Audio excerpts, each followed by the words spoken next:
Hello everyone, I know you are going to use this video for falling asleep, so before that, like this video, subscribe to the channel, and let me know where you are from. Also, what time is it? The rain had been falling for hours, a relentless downpour that turned the narrow country roads into slick ribbons of mud. Evelyn Harper squinted through the windshield, the wipers struggling to keep up with the sheets of water. Her hands clenched the steering wheel, knuckles white, as the car's headlights barely pierced the gloom.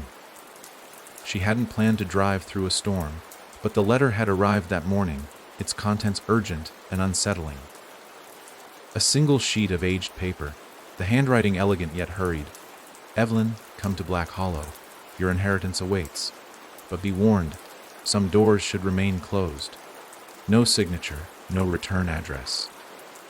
Just the name of a place she hadn't heard since childhood. Black Hollow. The name stirred memories she couldn't quite grasp, like fragments of a dream slipping away upon waking.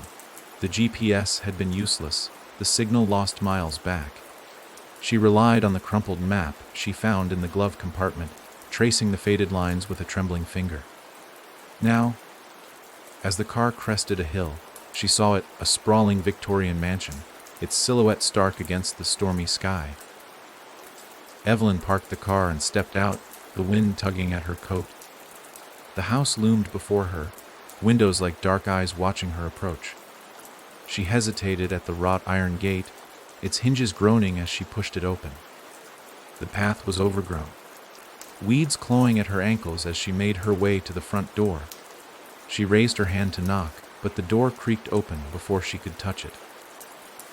Inside, the air was thick with dust and the scent of decay. Shadows clung to the corners, and the only sound was the distant rumble of thunder. "Hello," she called, her voice barely above a whisper. No answer. She stepped inside, the floorboards groaning beneath her weight. The foyer was grand, with a sweeping staircase and a chandelier that swayed gently, though there was no breeze. Portraits lined the walls, their subjects' eyes seeming to follow her. As she ventured deeper into the house, she felt a growing unease. The rooms were furnished, but everything was covered in dust and cobwebs. It was as if the house had been waiting, untouched, for her arrival. In the library, she found a fire burning in the hearth, the flames casting flickering shadows. A man stood before it, his back to her. He turned slowly, revealing a gaunt face and piercing eyes. "Evelyn," he said, his voice low and gravelly. "You've come?" "Who are you?" she asked, taking a step back. "A friend," he replied. "Of your family." "I don't have any family," she said. "Not anymore." He smiled, a cold, mirthless expression. "That's what you were told. But the truth is more complicated." He gestured to a chair. "Please sit. There's much to discuss." Evelyn hesitated, then sat, her eyes never leaving the man. He began to speak, weaving a tale of secrets and lies, of a legacy hidden in the shadows. As he spoke, the fire dimmed, and the room grew colder. When he finished, he stood and handed her a key. "This opens the door to the attic. What you find there will change everything." He turned and walked away, disappearing into the darkness. Evelyn sat in silence, the key heavy in her hand. She knew she should leave, but something compelled her to stay. To uncover the truth, she climbed the stairs, the key clutched tightly. At the top, she found the attic door. The key turned easily in the lock, and the door creaked open. Inside, the air was thick with dust, and the only light came from a small window. She stepped inside, her eyes adjusting to the gloom. In the center of the room stood a trunk, its surface scarred and worn. She knelt and opened it, revealing a collection of old journals and photographs.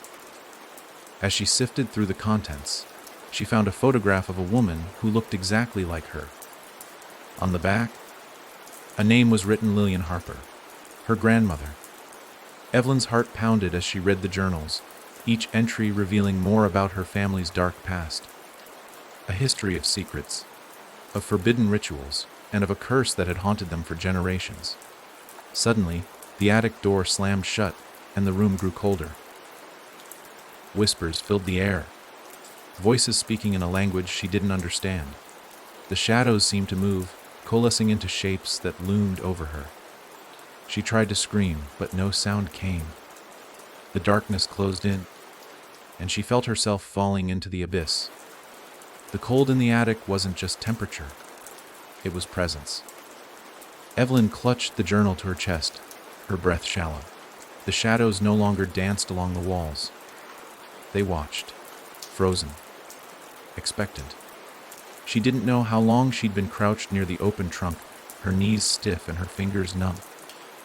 But the door had shut behind her, and the whispering voices hadn't stopped since. They murmured through the wood, and dust like a storm trapped in the walls. Speaking in fragmented tongues and half-formed thoughts, echoing long dead names. Then silence, not peaceful silence, but the kind that hums in your bones. Like the moment just before a scream. Evelyn stood slowly, every creak of the floorboards making her flinch. The single window at the far end of the attic glowed with faint moonlight, casting thin lines across the floor. Dust motes danced in the beam like ash suspended in water. She reached for the door, locked, not just shut, but completely unmoving, sealed as though the wood itself refused to let her out. Evelyn exhaled, pressed her forehead to the cool wood, and closed her eyes. The letter, the man downstairs. The photograph of her grandmother who looked too much like her. It all folded into itself, like some intricate knot of memory and dread. And now she was locked in the attic of a house that hadn't been lived in for decades, yet somehow felt very much alive. Okay, she whispered to herself. Think. She turned back to the trunk, eyeing the journals. There were at least 7 of them, all leather, bound and brittle with age. She grabbed the second one from the top and flipped to the first page. Lillian Harper, 1933. The ink had faded, but the words were legible. There are things this house remembers. It is not simply old wood and stone. It listens. It responds. And if you give it too much of yourself, it begins to take. Evelyn's eyes darted to the walls again. The temperature was dropping. She saw her breath now, curling in the air like cigarette smoke. The next page was torn halfway through, but the paragraph stopped at an unsettling sentence. Father says the walls are full of names now. He hears them at night. Sometimes he says mine out loud while he sleeps. I don't think it's just sleep. The whispering returned. Only this time Evelyn could make out words. Evelyn.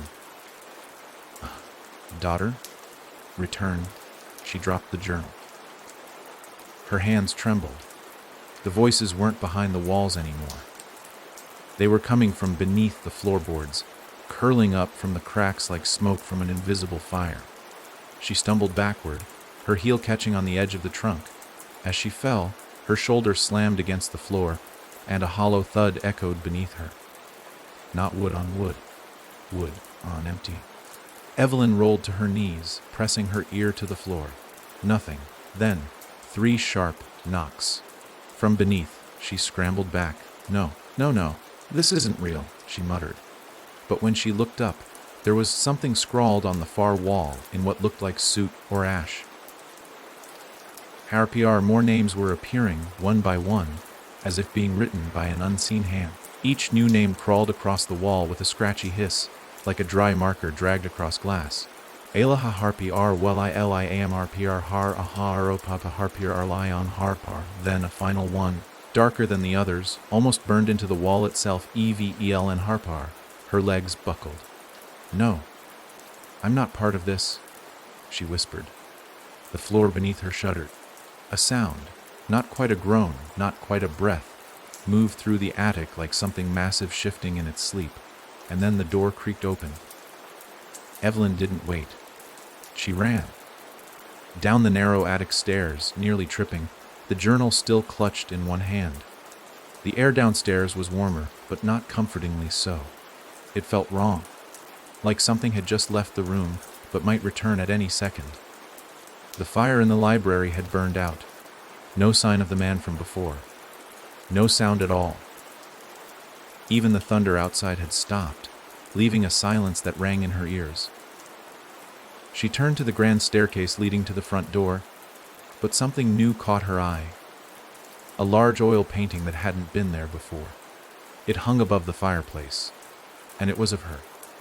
The brushwork was masterful, detailed down to the freckles on her cheeks and the way her hair curled behind her ear. But her eyes in the painting, they were wrong. They weren't looking at the viewer. They were looking over her shoulder. She spun around. Nothing. But the painting wasn't done with her. As she stared, the colors seemed to darken. The background changed. No longer the house, but a forest, gnarled and blackened. Something loomed in the trees. A silhouette, human-shaped but too tall, too thin.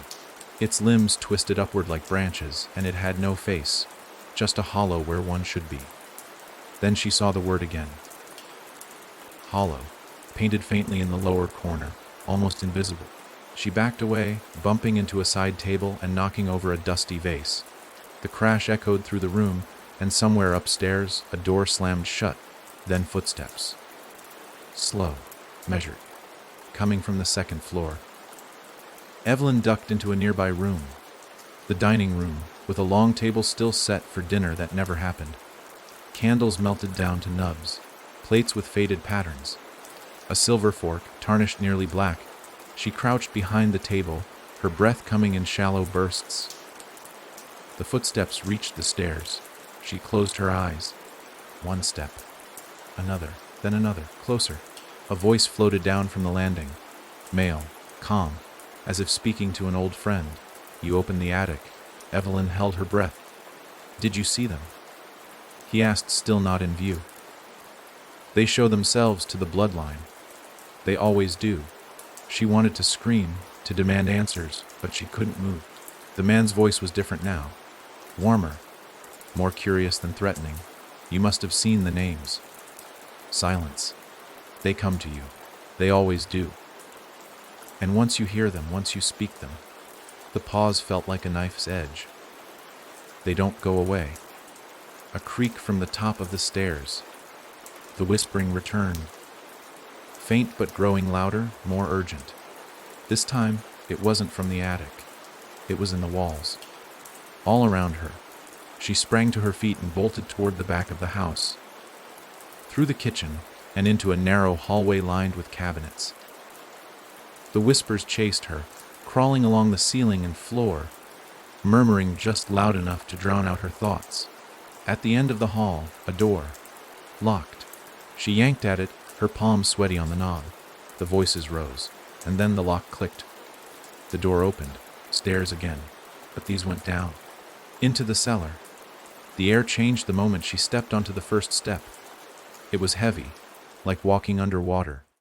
The voices stayed behind, hovering at the threshold as if unwilling to follow. She descended slowly. Each step seemed deeper than the last, and by the time she reached the bottom, she could no longer hear the storm outside. The cellar was vast, too vast, bigger than the house should allow. Stone walls stretched into the dark. Torches flickered on their own, lining the corridor ahead, and at the far end, a door made of black wood, carved with symbols she didn't recognize but felt drawn to. Evelyn moved toward it. One hand reached out. She knew she shouldn't. Every part of her screamed to turn back, but she also knew this was why she'd come. Not for the inheritance, not for answers, but for what had been calling her since she first read that letter. As her fingers touched the door, it pulsed, like a heartbeat. Then it swung open on its own, and what lay beyond wasn't a room. It was a forest. It wasn't a trick of the eyes. It wasn't a hallucination, or a dream, or some elaborate illusion conjured by her nerves. It was a forest, real as the floor beneath her boots. Alive, breathing. Evelyn stepped forward, half expecting to wake up on the cold cellar floor. But with every step into that endless grove of trees, the truth rooted deeper in her chest. This wasn't beneath the house. This was beneath something else. The doorway behind her remained open, the faint orange light of the cellar flickering like a dying candle. She looked back once, considering. Run. Leave. Pretend none of this ever happened. But there was no going back. Not now. The trees were gnarled and tall, their bark a deep black that seemed to swallow light. Their limbs curled overhead, forming a canopy that blotted out the sky. The air smelled of damp earth and something older, like rotting parchment and rusted iron. And then she heard it again. Her name, Evelyn, whispered like a breeze through dead leaves. She turned sharply, but no one stood behind her, only trees, watching. The soil was soft beneath her feet, almost spongy. She knelt, pressing her fingers into it. Ash. The forest floor was layered with ash. She rose and kept moving, following a faint trail carved into the earth, not by human hands, but by something that had passed this way many, many times. The deeper she walked, the stranger the forest became. The trees leaned inward. Their trunks split into twisted faces, mouths agape in silent screams, eyes hollowed out as if something had been scooped from within. A shiver traced her spine. Each tree was marked with a symbol, scratched deep into the bark. Some were simple circles, lines, crosses. Others were more complex, like constellations drawn by someone who had never seen the stars. She traced one symbol with her fingertip. The tree shuddered. Not from wind, from her touch. She yanked her hand back, heart racing, and that's when she heard it. A bell, faint, rhythmic, like an old chapel bell being rung far in the distance. But there was no wind, no birds, no life, only the bell and the whispering trees. She moved toward it. The trail twisted and narrowed, the trees pressing tighter, the air growing heavier with every step. At times, she had to squeeze between trunks, the bark scraping her arms. Once, a low branch snagged her hair and didn't let go until she yanked it free, leaving a few strands behind. And then, she saw it. A clearing. At the center, a small, crumbling chapel made of black stone. It looked impossibly ancient. Vines grew in and out of its broken windows. A wooden door hung off one hinge, swinging gently as though pushed by invisible hands. The bell rang again, louder now. Inside, she approached slowly, eyes darting to the treetops. Something moved there, something long and thin, slipping through the branches like smoke. But it never showed its face. She stepped through the broken doorway.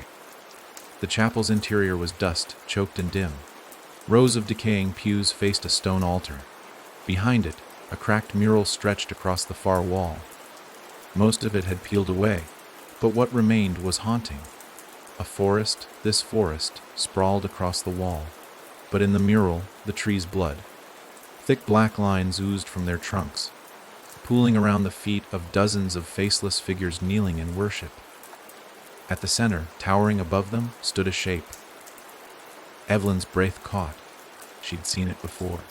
In the painting in the house. The thing in the trees.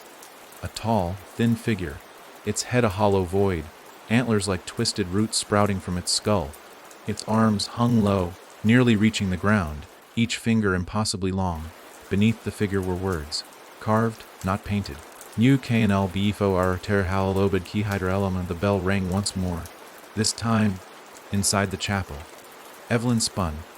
A door she hadn't seen before stood half, open behind the altar, barely noticeable in the gloom. Beyond it, stairs led downward into pitch black. She hesitated. But then something called to her. Not her name this time. Not words. Just a pull. A pressure in her chest, like her own heartbeat was trying to move her forward. She grabbed a rusted candlestick from the altar, lit the broken wick with a match from her coat pocket, and descended the stairs. The light flickered as she went, the flame struggling against the suffocating dark. The air grew colder, wet. Each step echoed, not just in sound, but in her bones. At the bottom, she entered a circular stone chamber. It was empty, except for one thing, a mirror, 7 feet tall, framed in what looked like twisted bone. The glass inside was black, not reflective. It shimmered faintly, as if holding back something that wanted to escape. Evelyn approached, the candle dimmed, and then the mirror spoke, not out loud, not in words, but in images. She saw herself standing before it, wide-eyed and trembling. Then another version of herself, older, darker, wearing clothes that didn't belong to her, hair longer, skin pale, eyes empty. The reflection smiled. Not Evelyn, the other her. Then the mirror cracked, a single line running diagonally across the glass. She stepped back, heart hammering. The flame went out, total darkness. She turned to flee, but the stairs were gone. In their place, forest. Again, but not the one above. This one was twisted, wrong. The trees bled freely now. Black sap poured from their trunks like open wounds. The sky above was a sickly green, flickering like the surface of a pond. And in the distance, Evelyn saw movement. A figure, tall, thin, limbs too long. Walking slowly toward her, she ran. Branches tore at her clothes, clawed her face. The forest didn't just watch now, it moved. Roots surged from the ground, tripping her. Bark faces screamed silently as she passed. She stumbled into another clearing and froze. There, in the middle, stood a cabin. One room, wooden. Smoke rising from a crooked chimney. Inside a light. She hesitated, but the sound behind her, dragging limbs, cracking wood, left no choice. She ran for it, burst through the door, and inside, her grandmother. Not a photo, not a vision. Her grandmother, alive, sitting in a rocking chair, facing the fire. Slowly, she turned. Her face was wrong. It was Evelyn's. Evelyn didn't move. Neither did the thing in the chair. The fire crackled, casting light that didn't seem to reach the corners of the room. Shadows clung to the walls like mildew, thick and unmoving. The figure that wore her grandmother's nightgown, wore her face, rocked slowly in the chair, as if this moment had waited years to arrive. "Come in," it whispered. Evelyn stayed in the doorway, her lungs taut, fists clenched. She wanted to scream, wanted to run. But her feet had sunk roots into the wooden floor. What is this?" she managed, voice hoarse. The doppelganger tilted its head, that too familiar smile still stretching across Evelyn's own lips. "A reunion," it said. "A beginning." Its eyes, her eyes, held no reflection, just hollow circles where pupils should have been. "I'm not afraid of you." Evelyn lied. It chuckled. Her laugh, but twisted. "You should be. Not of me, no. But of the part of you that's starting to remember." She shook her head. "I don't know what that means." The figure rose. The rocking chair groaned as it stilled. The room felt too small now, the ceiling lower than it had been seconds ago. The thing moved closer, its bare feet silent on the wooden floor. "You were here before," it whispered, face inches from Evelyn's. "This forest, this cabin. The mirror didn't lie. You came through the door once and never went back." "No," Evelyn said, backing up. "I've never." But something in her stomach coiled tight. A feeling like déjà vu, but sharper, hungrier. "Ask yourself this," the thing continued. "If this is your first time here, why does it feel like home?" It reached out. Evelyn slapped the hand away. Her fingers made contact, but it wasn't skin, it was cold stone. The figure blinked, then crumbled. Right there, like dried clay, cracking and collapsing into a pile on the floor. A hollow husk. Its mouth was the last to fall, still curled in that terrible grin. Then, silence. Not even the fire crackled. Evelyn stumbled back, heart galloping. She turned to flee, but the door was gone. Again. Only 4 solid walls now. The windows had vanished too. The corners of the cabin began to bend, subtly at first, walls stretching upward, floor rippling beneath her boots like liquid wood. She was trapped. A low sound echoed through the space. Knock, once, from beneath the floorboards. Knock, knock, then stillness. She dropped to her knees and pressed her ear to the ground. A whisper rose through the wood, faint but clear. "Go deeper." Evelyn scrambled away. No. But the voice didn't stop. It grew louder, urgent. "Go deeper." The pile of crumbled clay twitched. A hand rose from it. Then another. Not Evelyn's face this time. Not her grandmother. Something else. Long fingers curled over the edge of the debris, pulling a body up, like it had been wearing that shell and now wanted to come out. Evelyn backed away until her spine hit the warped wall. No escape. Her eyes darted. She grabbed the iron poker from beside the fireplace and raised it high. The floor buckled, snapped. She fell through, not into a basement, into a well, stone-lined, endless. She plummeted for what felt like minutes, not seconds. No wind, just falling. The iron poker slipped from her hand and vanished into the dark. Then, impact. Water. She sank deep, struggled, kicked upward until her head broke the surface. The air here was heavy, thicker than before, tasted of ash and forgotten things. The well opened into a massive underground lake, ceiling lost to darkness. Something glowed faintly below her, an eerie green pulse that came and went like a heartbeat. She treated water, eyes searching for land there. A shore, barely visible, with what looked like stone ruins rising from it. She swam. Every stroke sent ripples echoing into the black.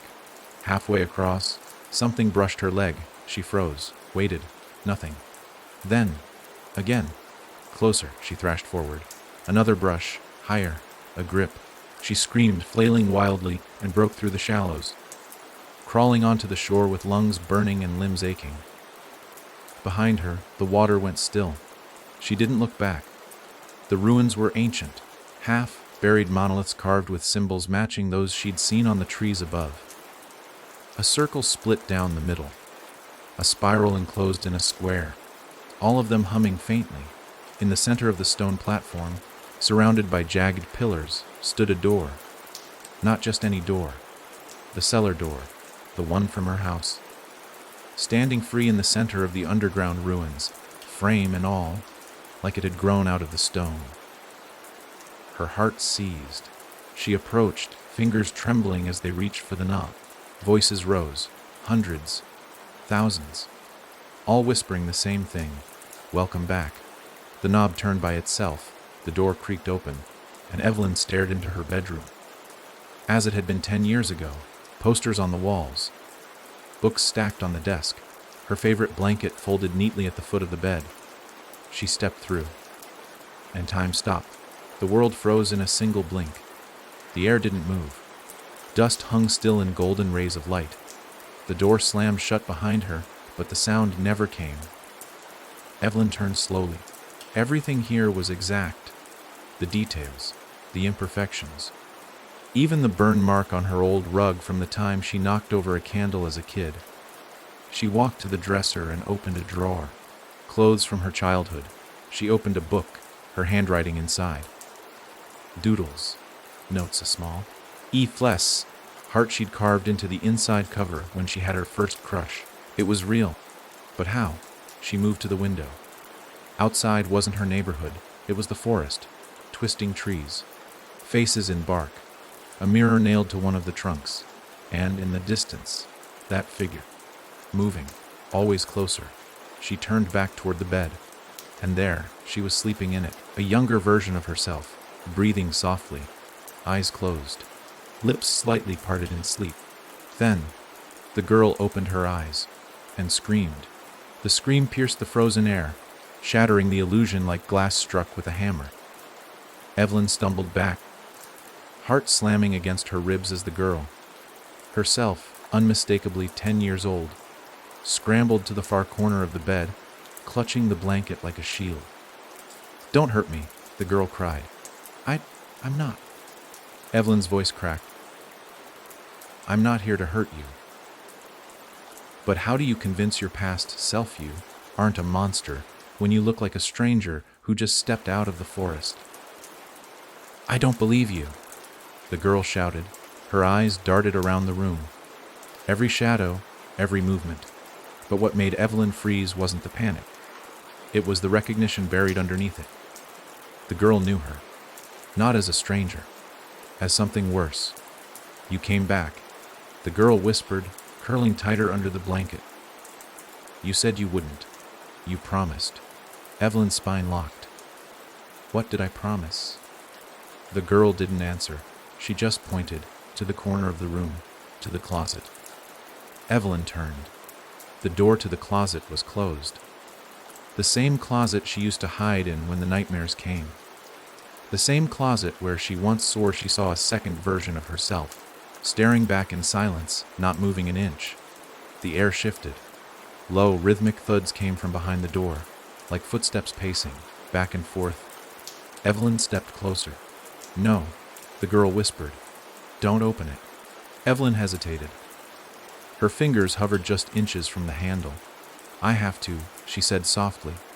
"If I don't, this keeps happening." Over and over. The girl's eyes brimmed with tears. Then it's already too late. Evelyn gripped the knob and twisted. The door creaked open. Inside was nothing, just darkness. But it wasn't empty. The air inside the closet was alive, thick, buzzing. And then a figure leaned forward from the shadows, too tall for the space. Its limbs bent wrong. Its face was a perfect mask of Evelyn's own, but it didn't blink, didn't breathe. It mimicked her every twitch, her every breath, like a mirror with a time delay. "You forgot me," it said in a broken version of her voice. "You locked me in here and left." Evelyn staggered back. The thing stepped out of the closet. Its feet made no sound. Its body flickered at the edges, like a bad transmission. "I took your screams," it hissed. "I wore them like skin." The child Evelyn shrieked again, but not in fear, in rage. She leaped from the bed and threw a small object at the mimic's face. It passed through. The mimic's form wavered, then twisted violently, convulsing like film melting in a projector. The walls pulsed. The ceiling cracked. And then, everything changed. The room ripped open down the center, splitting into two halves. On the left, the bedroom. On the right, the forest, alive and watching. Evelyn stood between them, one foot on hardwood, one in soil, and beneath her a heartbeat thudded through the earth. Boom, boom, boom. The younger Evelyn was gone. The mimic was gone. Only Evelyn remained, but not alone. In the trees ahead, dozens of mirrors had appeared, suspended from branches, growing out of trunks embedded in mossy rocks.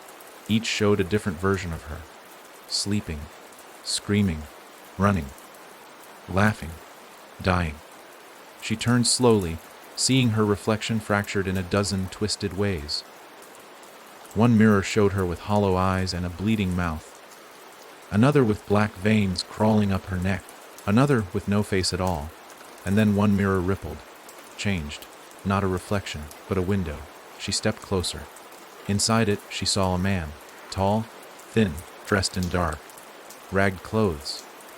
His back was turned. He stood in a clearing, drawing symbols into the dirt with a crooked branch. Each line he carved pulsed with the same green glow she'd seen beneath the underground lake. He stopped, tilted his head, as if he heard her. Then, he turned around. He had no face, not blank, removed, peeled. Behind where features should have been, only a hollow tunnel stretched inward, infinitely deep. She screamed and backed away from the mirror. The man in the vision took a step forward, reaching through the glass. The mirror cracked, shattered. A shard sliced her hand open. Blood dripped onto the forest floor.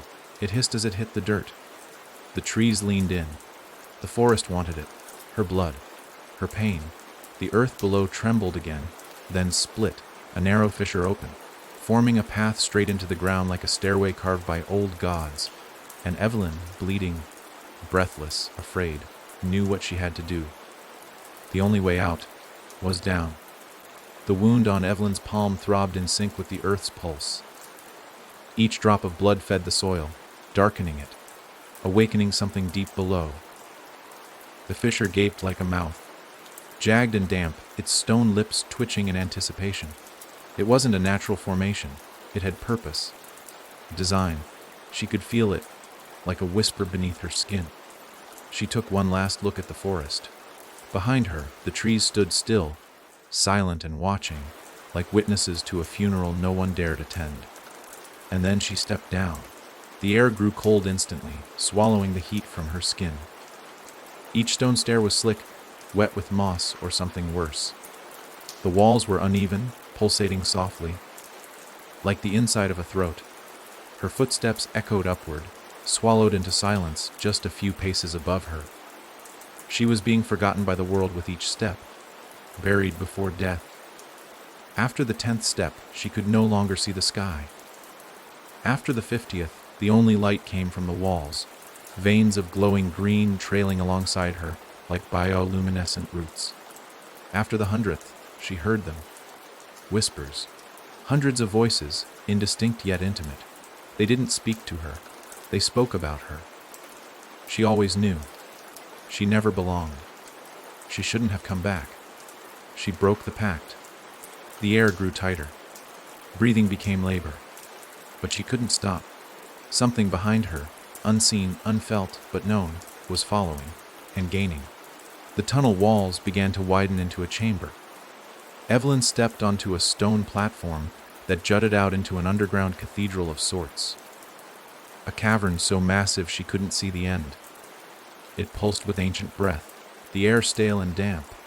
All around her, carved into the walls, were faces, thousands of them, some screaming, some smiling, some asleep. Each face was sculpted in uncanny detail, but all had her eyes. She reached out and touched one. It blinked. Evelyn stumbled back as the stone crumbled, revealing a hollow behind it. Inside, curled into the fetal position, was a version of herself. Thin, pale, and covered in strange markings, etched into her skin like ink that had sunk beneath the surface. "Don't wake them," a voice growled from behind. She turned. A figure emerged from the dark. At first glance, he looked human, cloaked, hooded, but his hands were wrong, too long, fingers jointed like insect legs. His face was wrapped in dirty cloth, but beneath it, Evelyn saw faint movement, like worms writhing beneath a thin membrane. "You shouldn't have found this place," he said, voice like rust scraping against stone. "It's not for the returned." "The returned?" "You stepped out. You left the hollowing. You were meant to forget." Evelyn's breath caught. I never left. I blocked it out. But I never forgot. You all say that." He began to circle her, fingers twitching. "Until your memory is eaten. Until the echo replaces your voice. Until your face is no longer yours." "I want the truth," she said. "I want to remember everything." He stopped, slowly turned toward one of the stone walls. "There is a price. I'll pay it." He nodded, then drove one clawed hand into the wall. A face screamed, and Evelyn screamed with it because she felt it, felt the stone rip her own nerves, her past, her body, her blood. The man pulled out a small object, a glimmering black tooth. He held it out to her. "This was taken from you, buried here." Evelyn hesitated, but her hand moved on its own. The tooth sank into her bleeding palm, disappearing beneath the skin like a parasite burrowing home. She gasped, clutched her stomach, and everything came back. The woods, the pact, the lie.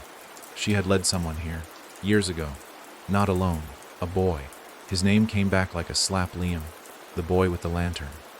The boy who never came out. She had left him. No, she had offered him. To something down here. She had made a deal. A sacrifice. The hollowing demands memory for freedom, and she had given his instead of hers. "Liam," she whispered. "Oh, God!" The hooded man grinned, teeth gleaming wet behind the wreathing veil of his mask. "Now you remember." A low rumble echoed across the chamber. One of the carved stone faces cracked open, splitting into an earthen scream. A great stone gate behind the wall began to rise, groaning like an ancient beast awakened. "Then let the next gate open," the man rasped. "Let the hollowing feed." Evelyn turned toward the yawning dark. No more mirrors, no more lies. If she wanted answers, she had to walk into what she'd abandoned. The screams of the forgotten rose behind her, her own voice among them. And she descended deeper still. The gate sealed behind her with the finality of a tomb. Evelyn was alone now, truly alone, with only her ragged breath and the sound of water dripping from stone. She walked. The path beyond the gate sloped downward, slick with ancient moss and veins of iron. The deeper she went, the colder it grew. Not the sharp chill of wind or weather, but a dead cold. The kind that seeped under the skin and bloomed in the bones. No light, until a flicker, faint, orange, like fire, but steadier. She followed it, heart pounding harder with each step, the memory of Liam pulsing like a bruise beneath her ribs. He had trusted her. Back then, before the silence, before the pact. She didn't remember all of it, only flashes, fragments now jagged with guilt. A game of hide and seek in the woods.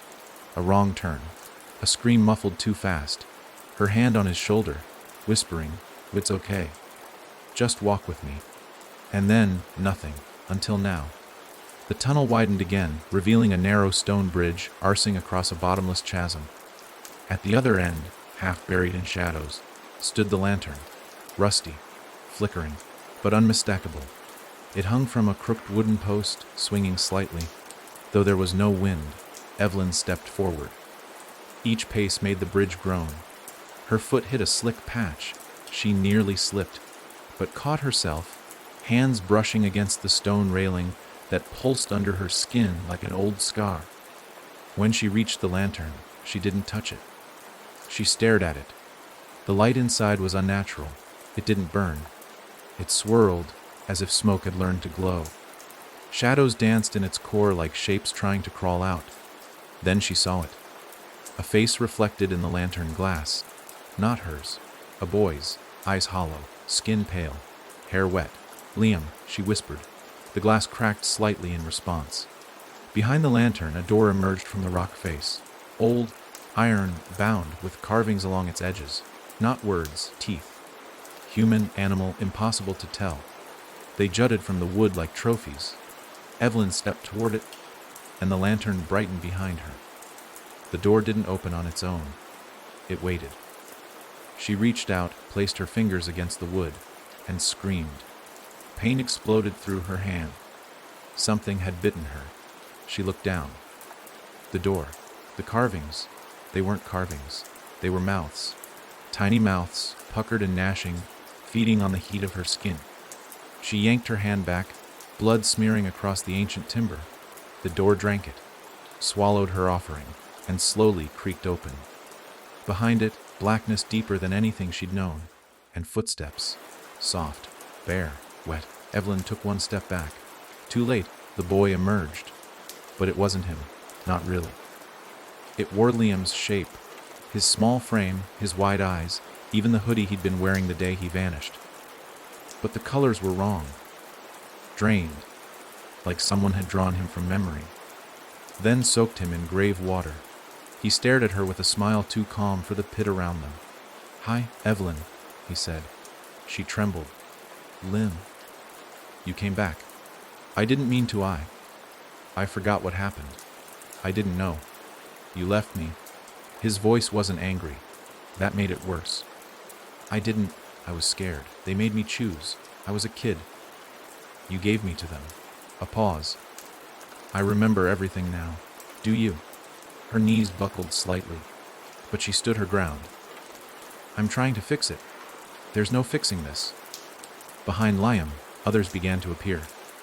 Children, all wearing hollow versions of familiar faces. Kids she remembered from that summer camp. Friends, classmates, camp counselors, all lost, all presumed runaways. Their eyes were empty, their mouths stitched shut. Only Liam could speak. "You think remembering sets you free?" he asked, stepping closer. "You think truth is the key?" He held out the lantern. "Then take it, and see what you really did." Evelyn reached for it, her hands shaking. The moment her fingers brushed the metal, the world around her shattered. The chasm vanished. The tunnel dissolved. She was 10 years old again, standing in the woods, the sun hanging heavy in the afternoon sky. She heard her own laughter. The crunch of leaves. The sound of someone calling, "Alive!" "Don't go too far." She turned and saw her younger self holding the lantern. Saw Liam at the edge of a clearing, looking down into a hole in the ground. A voice whispered behind them, something neither child could hear at the time. "One stays, one leaves. Choose." Young Evelyn stepped forward, lips moving. Her older self screamed, "Don't do it! Don't say it!" But the words came anyway. "He'll stay." And she smiled. Just a little. Then time snapped like a brittle bone. Evelyn collapsed onto the stone floor, the vision gone. The lantern in her hands. Its glow now red. The children had vanished. Only Liam remained, his face expressionless. "You can't undo the pact," he whispered. "You can only fulfill it." He turned and walked back through the door. "Follow me if you want to finish this." Evelyn clutched the lantern. She stepped through, and the door slammed shut behind her. Evelyn stumbled through the doorway, the lantern flickering violently in her grip. The air shifted, colder, thicker, as she stepped forward. The ground beneath her felt less like stone and more like flesh, soft and unnerving. She barely noticed it at first. Her focus was entirely on Liam, whose figure faded into the distance ahead, vanishing into the dark passageway that stretched endlessly. "Wait!" Evelyn called, her voice cracking. But Liam didn't stop. His back was turned and his pace remained steady, as though he hadn't heard her. The darkness swallowed him, and she had no choice but to follow. The tunnel grew tighter as she went deeper. The walls around her pulsed, as if the very stone had a heartbeat. The sound of her footsteps echoed loudly, distorting in the suffocating silence. But there was something else, something faint, distant. A song. A child's voice, soft and sorrowful, carried through the walls like a lullaby. At first, she couldn't make out the words. But the closer she got, the clearer it became. The voices multiplied. There were many layered on top of each other. A chorus of small, broken tones. 1 step, 2 steps, 3 steps. 4. The song repeated. A rhythm that seemed to bleed into her mind. Her pulse quickened. She had heard this song before. Long ago. In another time, another place. It was the same tune that had haunted her dreams as a child. The song sung by the other children at camp. The ones who had disappeared. The ones no one had ever found. Evelyn's heart thudded. The lantern in her hand flickered wildly, casting long shadows that danced on the walls. She felt a pull, as though the song was drawing her forward, and then she heard it. A new voice. A small, frightened cry from the depths. She froze. It was a child's voice. A scream. Evelyn. It was her name. Her younger self. And the tone, it was laced with terror. The kind of terror she hadn't heard since that fateful day. The day Liam disappeared. The day they made the choice. The song grew louder, more insistent. Now, it was not just the voices of children. It was their plea. A cry for help. A call for someone to save them. To undo the wrong that had been done. But Evelyn knew, deep down, that no one could undo what had been set in motion. There was no salvation here. Only the hollowing. She rushed forward, following the voices, desperate now to reach her younger self, to stop whatever was happening in the darkness ahead. As she rounded the bend, she saw it. A circle of children stood in the center of a vast chamber. Their eyes empty, faces pale as bone. They swayed in unison, singing their song. A haunting, twisted lullaby that seemed to reach into the very fabric of her soul. At the center of the circle stood a figure. It was Liam, or at least, it looked like him. His eyes, however, were not his own. They were hollow, black voids. "Evelyn," he called, his voice muffled by the chanting. "You came back." She stopped in her tracks. "No, this isn't real," she whispered, her breath coming in ragged gasps. "This isn't real." The figure of Liam grinned, but it was not the grin of the boy she once knew. It was wide, jagged, unnatural. "You're wrong, Evelyn," Liam's voice said. But it was no longer his. It was a chorus, the voices of every child, every lost soul in this place. "You're the one who's real. You're the one who belonged." Evelyn's chest tightened. She clutched the lantern, feeling its heat bleed through her fingers. The light was growing dimmer with each passing second.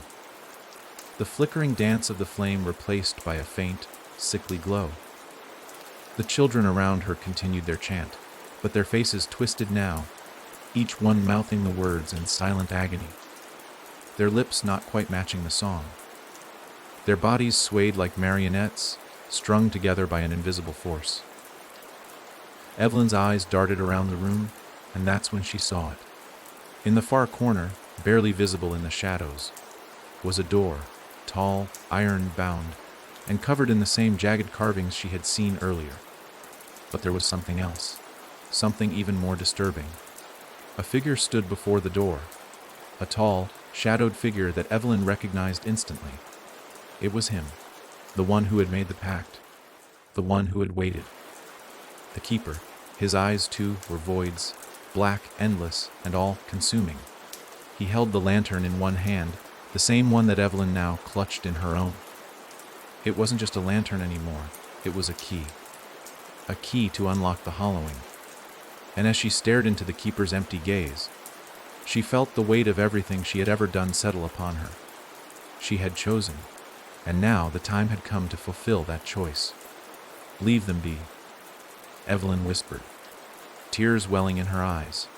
Please, I never wanted this. The keeper didn't respond. He stepped aside, revealing the door behind him. A new voice whispered from the darkness. Go. It was Liam, his voice, but not his tone. It was gentle, coaxing, pleading. And for the first time since stepping through that cursed gate, Evelyn realized the truth. She had never been alone. She never would be. There was no way back. Not now. With a final breath, she stepped forward. The lantern flickered out, and the hollowing began. The air was thick. So thick, it pressed against Evelyn's skin like 1,000 invisible hands, urging her to move faster, but not allowing her to breathe. The darkness around her felt alive, constantly shifting, wrapping tighter with each step. The door loomed before her now, and the keeper stood aside, his form blending with the shadows. His presence was a weight that she could almost feel on her shoulders, an ancient pressure that gnawed at her will. Her mind screamed at her to turn back. This wasn't real. It couldn't be. But there was something about this place, something undeniable, that told her she had crossed a point of no return. The door in front of her was not just a physical barrier, it was something far deeper. A memory, a choice, a truth. As Evelyn reached for the handle, a sudden crack echoed through the chamber, snapping the air like a whip. She pulled her hand back instinctively, her heart racing.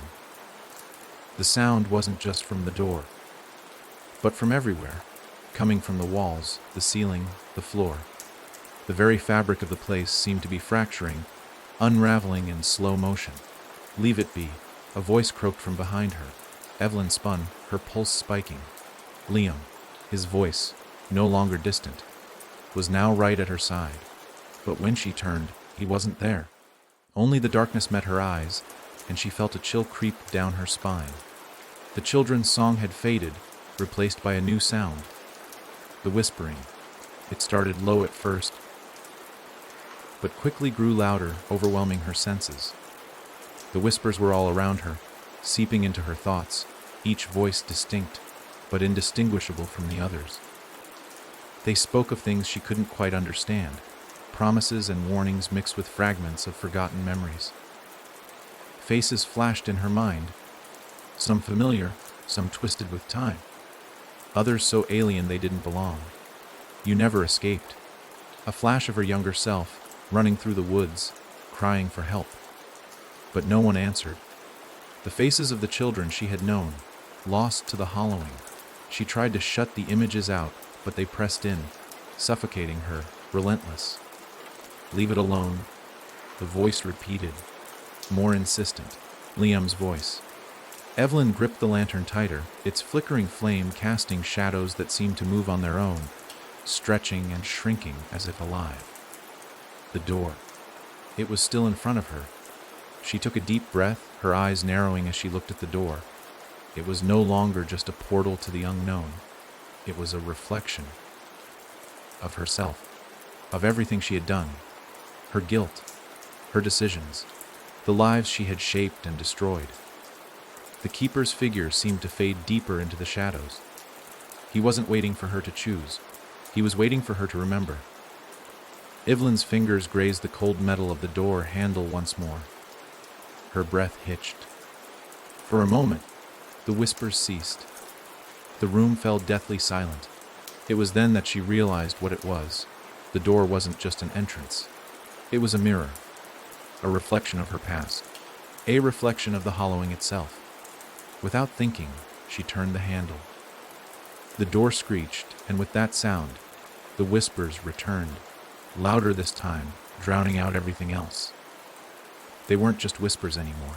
They were screams, high, pitched, and distorted. The air shifted, vibrating with power as the door slowly creaked open. The darkness beyond seemed to move, alive with something ancient, something that had been waiting. Beyond the door there was no space, no ground, only a void. A yawning chasm that swallowed everything in its wake. For a brief moment, Evelyn thought she saw shapes moving within it. Figures' faces, all watching her. The keeper's voice broke through the chaos.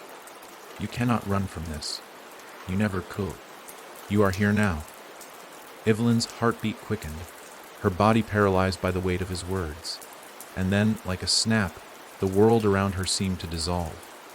The walls, the voices, the light, all fading away. For a moment, she was alone. Then the shapes from the void emerged, twisting, writhing, and suddenly, Evelyn was surrounded by them.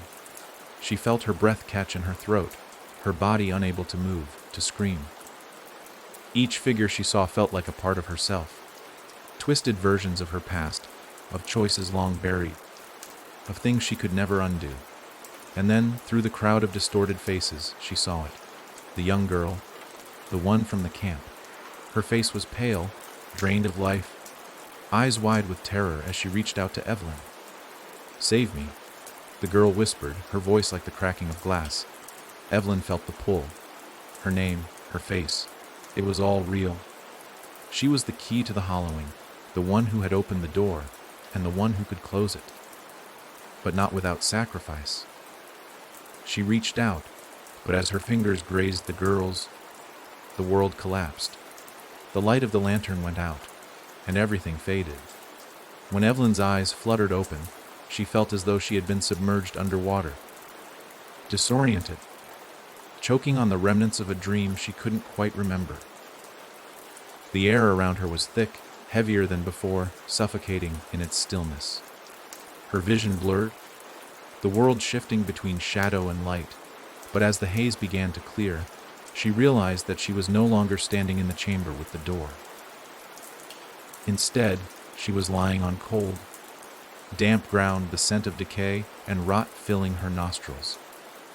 A low, guttural groan echoed through the darkness around her, but Evelyn could not pinpoint where it came from.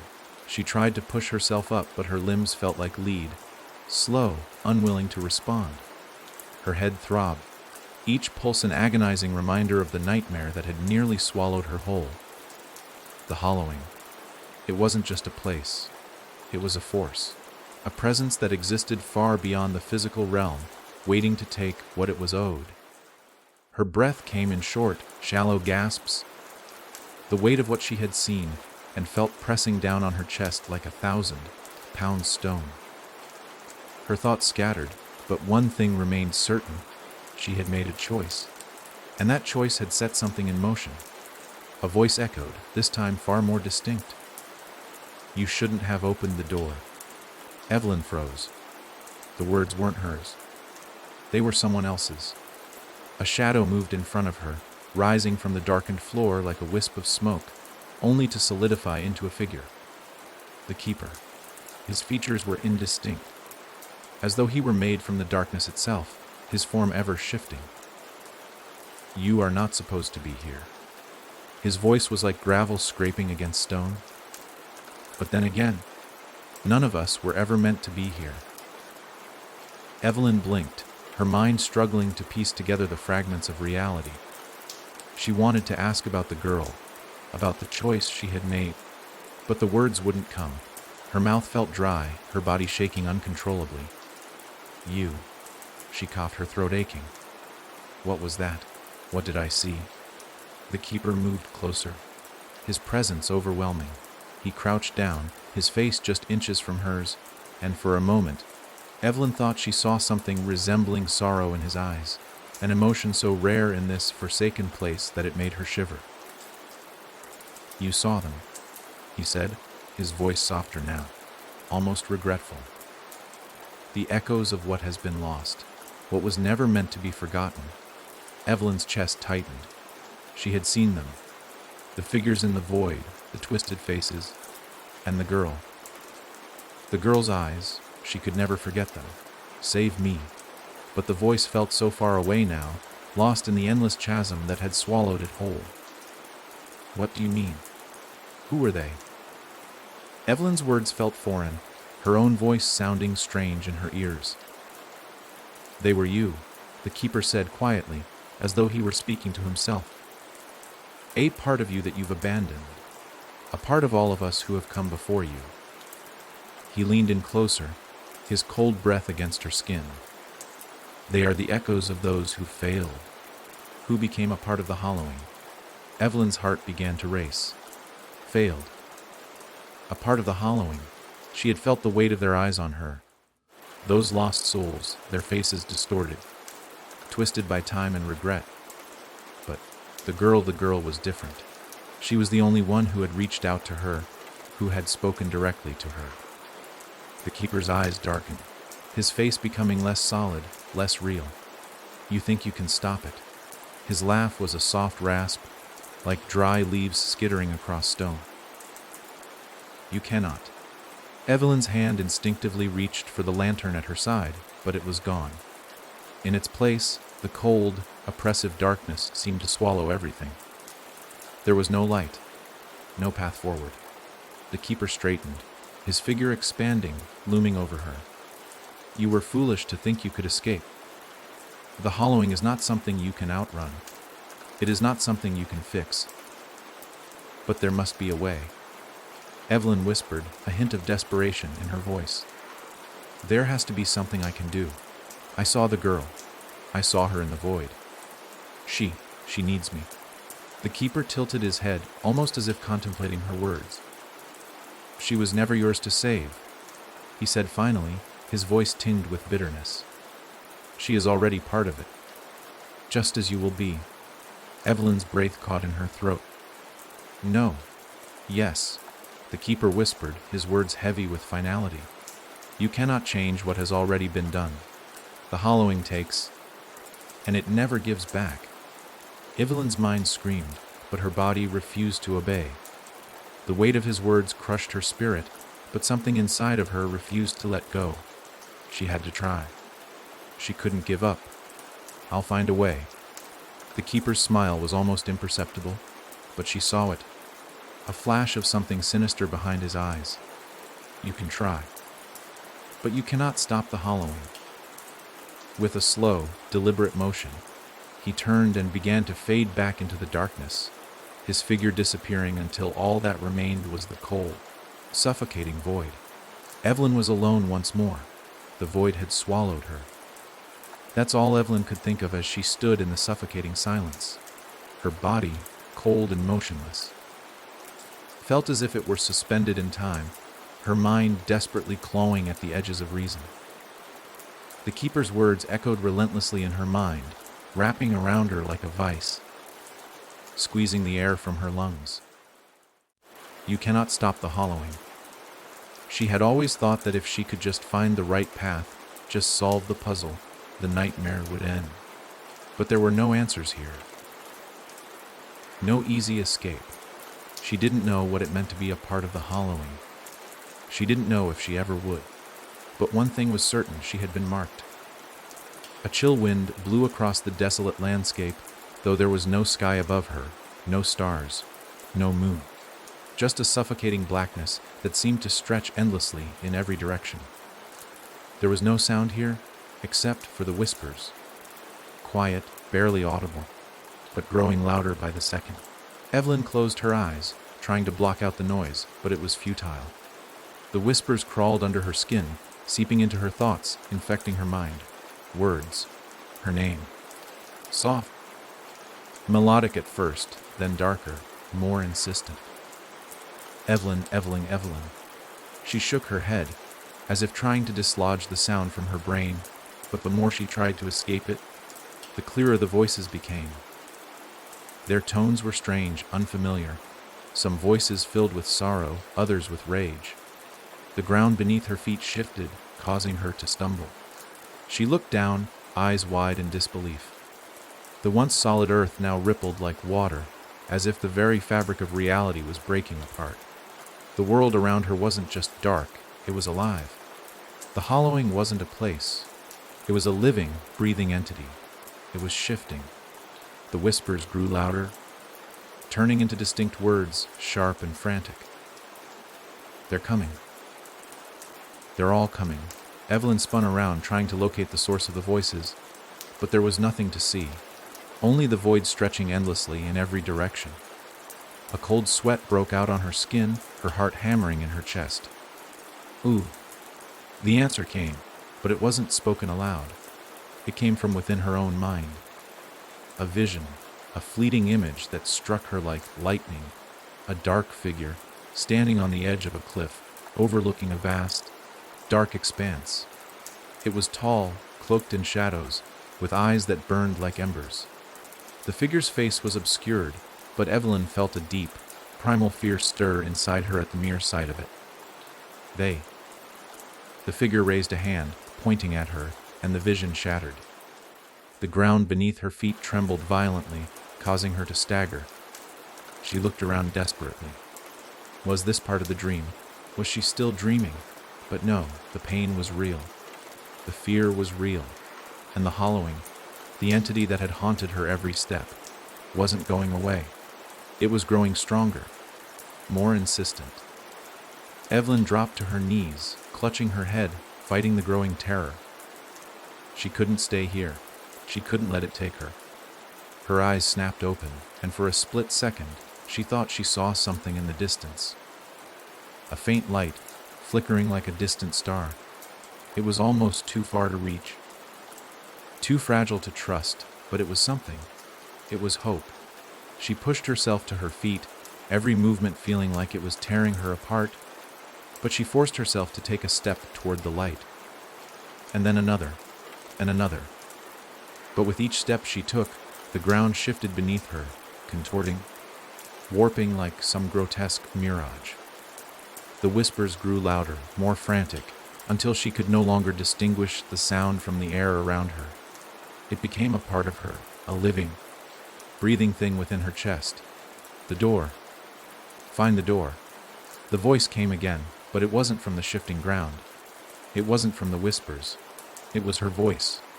Her own mind, reaching out for a lifeline. She had to find the door from before, the one that had called her in the first place. Her pulse quickened. The door? Yes. The door was the key. It was the only way out. Evelyn ran. But with each stride, the world around her twisted more violently, pulling at her legs, trying to drag her back into the darkness. The ground cracked open, revealing deep chasms filled with nothing but shadows. The shifting abyss below her threatened to swallow her whole. And then, out of the corner of her eye, she saw it. A shape, barely visible, standing just ahead of her. The door. Her breath caught in her throat. She ran faster, desperate to reach it before the darkness could claim her. But with each step, the door seemed to move further away, just beyond her reach. It was as though the very fabric of reality was playing tricks on her, pulling her away from salvation. You can't escape, the whispers taunted. There is no escape. You will become one of us. But Evelyn's resolve only hardened. She couldn't give up. She wouldn't. The door was close. So close. And then, just as she thought she would never reach it, her hand touched the cold, smooth surface of the doorframe. Evelyn's fingers brushed against the doorframe, and for a moment, the world seemed to hold its breath. The whispers stopped. The ground beneath her feet, which had been trembling and shifting relentlessly, settled into an eerie stillness. The air, thick and suffocating, was suddenly lighter, less oppressive. She could hear her heartbeat pounding in her ears, a sound that seemed to echo in the quiet like a warning. The door was real. She could feel its presence, solid and unyielding.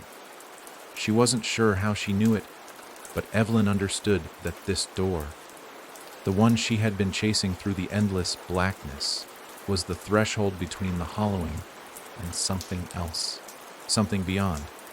Her hand trembled as she grasped the doorknob.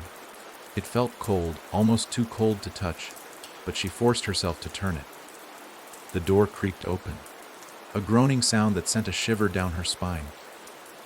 The darkness beyond the threshold was inky, a void that swallowed light and hope alike. But Evelyn didn't hesitate. She had no choice now. If she stayed here, if she lingered in the hollowing any longer, there would be nothing left of her. Stepping forward, she braced herself. The moment her foot crossed the threshold, everything around her seemed to collapse in on itself. The ground, the air, the very reality she had been fighting to escape. Everything fractured like a broken mirror. The whispers returned. Louder now, a cacophony of voices that screamed her name, that begged her to stop, to turn back, to surrender. But Evelyn ignored them. She couldn't hear them over the sound of her own breath, the frantic pounding of her chest as she stumbled through the doorway. Her vision blurred. The world warped, spinning around her like a vortex, pulling her deeper into its grip. And then, with a sickening lurch, everything stopped. Evelyn found herself standing in a place that was nothing like the hollowing. It was familiar, yet completely foreign. A dimly lit street stretched out before her, lined with tall, decaying buildings that loomed like silent sentinels. Their windows were shattered, their doors hanging on broken hinges. The air was thick with fog, swirling around her ankles, and the ground beneath her feet was cracked and uneven. But the most unsettling part was the silence. The kind of silence that felt like it was choking the life out of everything. There were no birds, no distant hum of traffic, no rustling of leaves. It was as though the world had stopped breathing.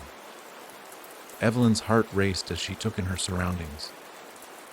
Was this another part of the hollowing? Had the door merely led her deeper into its labyrinth? A cold gust of wind blew through the empty street, and Evelyn shivered, her breath fogging in the air. The whispers were gone, but their weight still pressed against her mind, a lingering presence that wouldn't let her forget. She wasn't alone. "You're here," a voice whispered from the shadows. It was low, hushed, but unmistakable. Evelyn froze, her heart leaping into her throat. The voice came again, this time from behind her. "I've been waiting for you."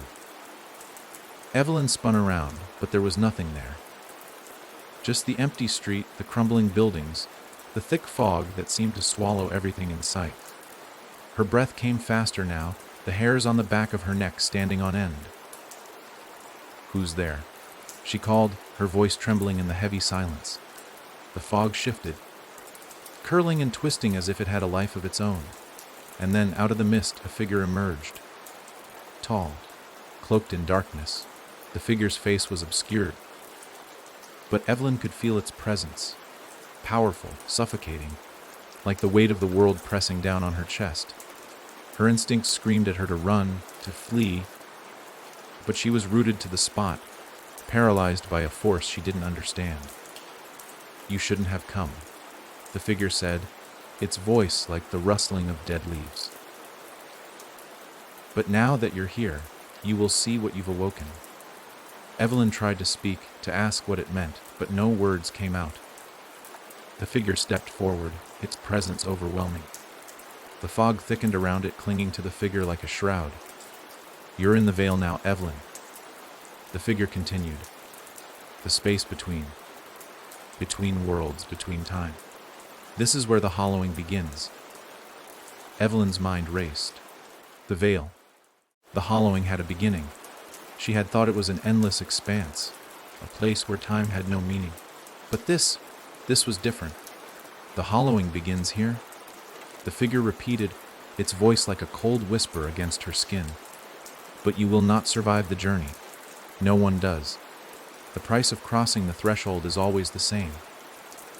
Before Evelyn could ask what the price was, the figure reached out, its hand cold as ice. She recoiled, but it was too late. The moment its fingers brushed against her skin, a surge of freezing pain shot through her body, and the world around her fractured again. In that instant, she felt herself being pulled apart, her very essence torn between this place and something far darker. The hollowing was no longer just a place. It was a force that was consuming her. She screamed, but no sound escaped her lips. The figure's eyes glowed, red and malevolent.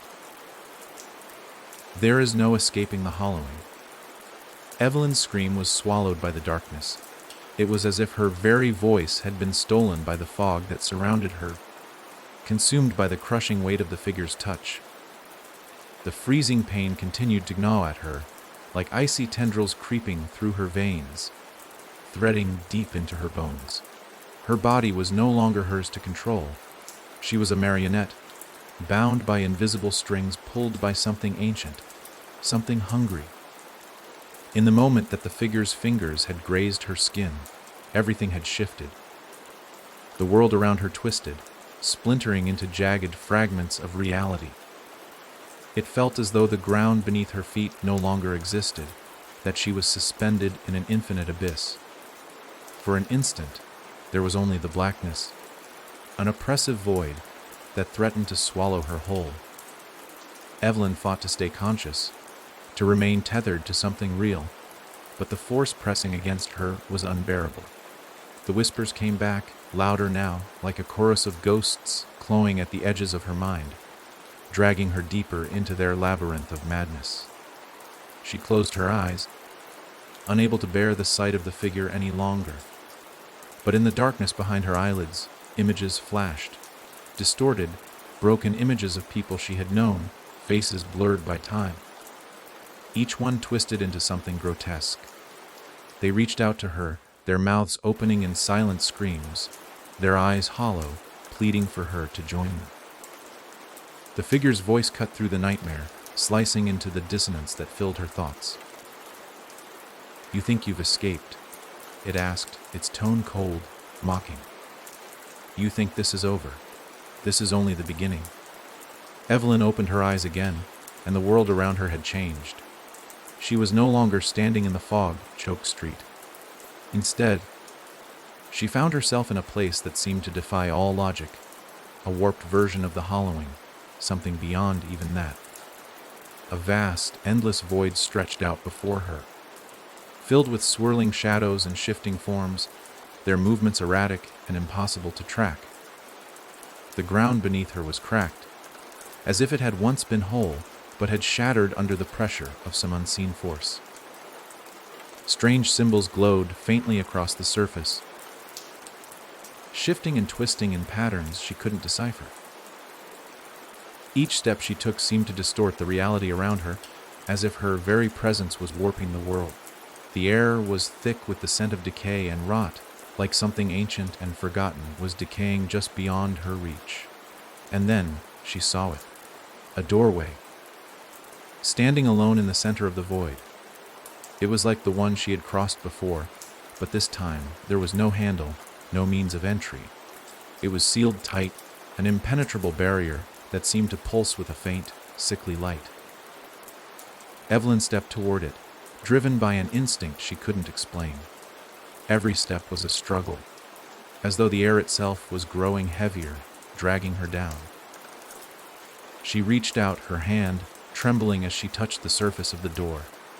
The moment her fingers made contact, the whispers returned, louder than ever, filling her mind with a deafening roar. "You shouldn't be here," they hissed. "This place is not meant for the living." Evelyn recoiled, her heart racing. But she couldn't pull away. Her hand, as though guided by some unseen force, pressed harder against the door. She could feel the coldness radiating from it, seeping into her skin, into her very soul. The whispers grew frantic now, their voices overlapping in a frenzy. "Turn back," they cried, "before it's too late." But it was too late. Evelyn knew that now. With a final, desperate push, she forced the door open. The world around her cracked, splintering like glass. The air itself seemed to shudder as the door swung wide, revealing a darkness deeper than anything she had encountered before. It wasn't just a void. It was a presence, a thing that stretched beyond the boundaries of comprehension. The darkness beckoned, a deep, hollow pull that promised only oblivion. Evelyn felt herself drawn into it, helpless against its will.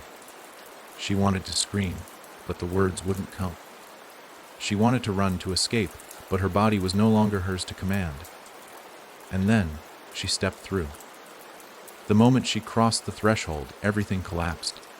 The world around her fractured, reality unraveling like thread pulled from the fabric of existence. Time no longer had any meaning. There was no up, no down, no left, no right. The only thing that existed was the presence, an all-consuming force that surrounded her, engulfing her thoughts and her very essence. "You are mine now." The voice of the figure echoed in her mind, its cold whisper seeping into every corner of her consciousness. She tried to fight it, but it was useless. The presence was too strong, too vast. It overwhelmed her, consuming everything she had ever been. Her memories, her hopes, her fears, they were all swallowed by the abyss. And then, as if all at once, everything went silent. The pressure in her chest eased. The whispers faded into the distance. Evelyn felt herself falling, drifting through the endless void, her consciousness unraveling piece by piece. But in the distance, a faint light flickered, a glimmer of hope, or perhaps something far more sinister. Evelyn had no choice but to follow. Evelyn's mind was a whirlwind of fractured thoughts as she drifted through the endless void. The sensation of falling was all-consuming, the very air around her thick and heavy, as though each breath she took was a struggle against the oppressive darkness. It was as if she were suspended between two worlds, neither here nor there, her body feeling as if it were slowly dissolving into the nothingness that surrounded her. The light, faint and distant, was the only thing that seemed to offer any sense of direction. It beckoned to her, a fragile glimmer in the darkness, like a star in the void of space, promising a way out. Or perhaps something far worse. Evelyn couldn't tell which. But she felt drawn to it, as if it were her only chance at salvation. Her body responded to the pull, her feet moving of their own accord. She wasn't walking, not in any conventional sense. It was more like she was being dragged through the air, her limbs heavy and unresponsive, as if some invisible force was guiding her toward the light.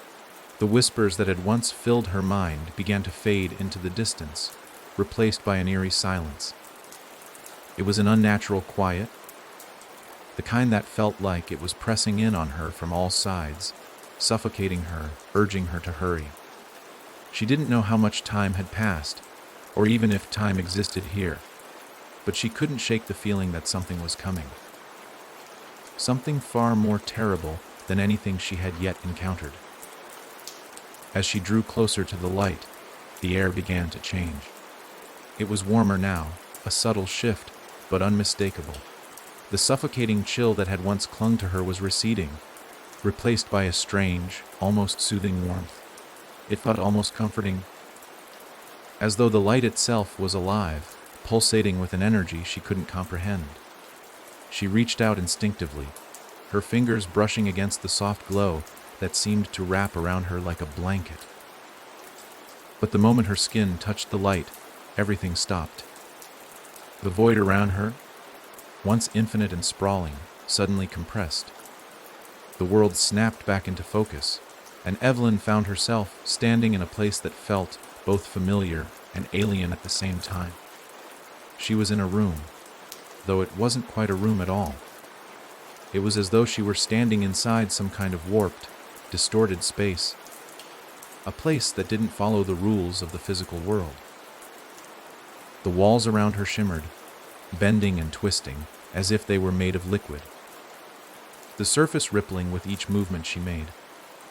The floor beneath her feet was no longer solid, but a translucent surface, like the glass of a frozen lake, beneath which shadows moved restlessly, swirling in patterns that made Evelyn dizzy just to look at.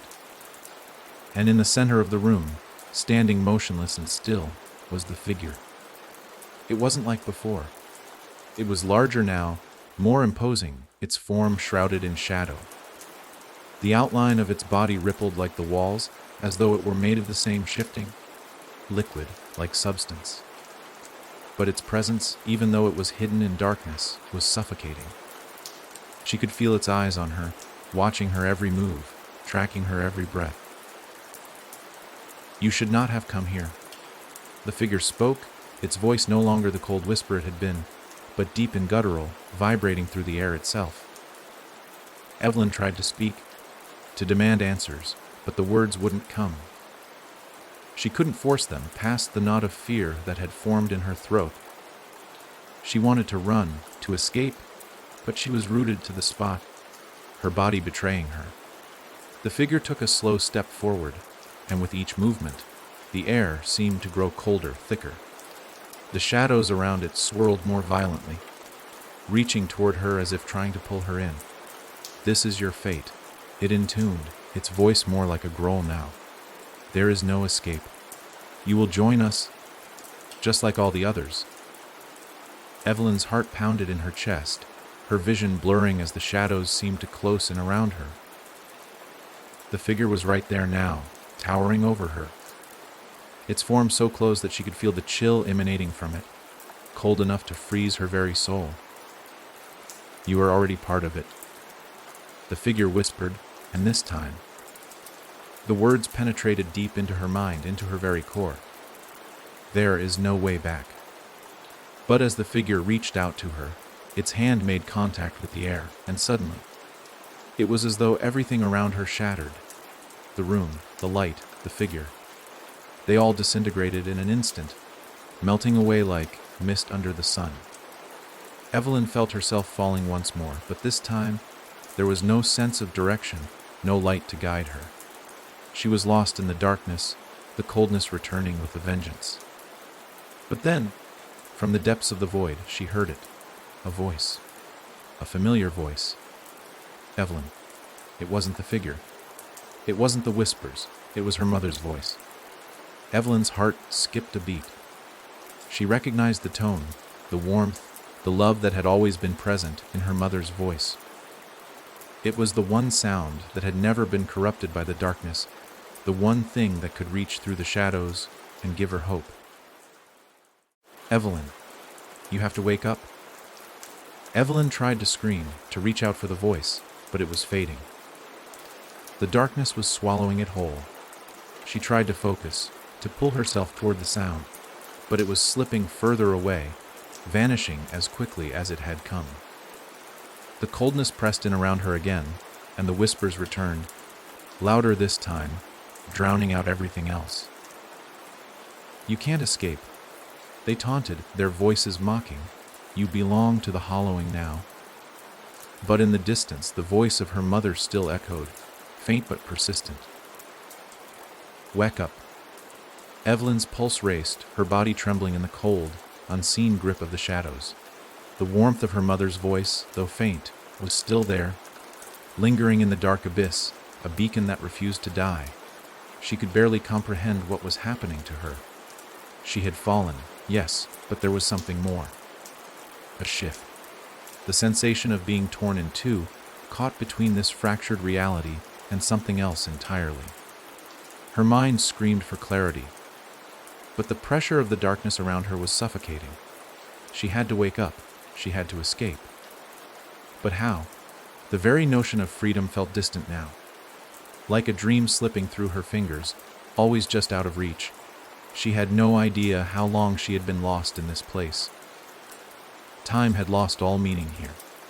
Every moment felt both endless and fleeting, as though she were trapped in a loop, destined to repeat the same torment over and over again. The whispers, the cold, the figure, it was all so overwhelming. But then her mother's voice came again, clearer this time, cutting through the endless void. "Evelyn, listen to me. You're stronger than this. You have to wake up. Evelyn's heart leaped in her chest, the words stirring something deep within her, a spark of recognition, of defiance. She wasn't alone in this. She wasn't. There was a way out. There had to be. The darkness seemed to recoil, if only for a moment, as though the very mention of her will to fight was enough to make it falter.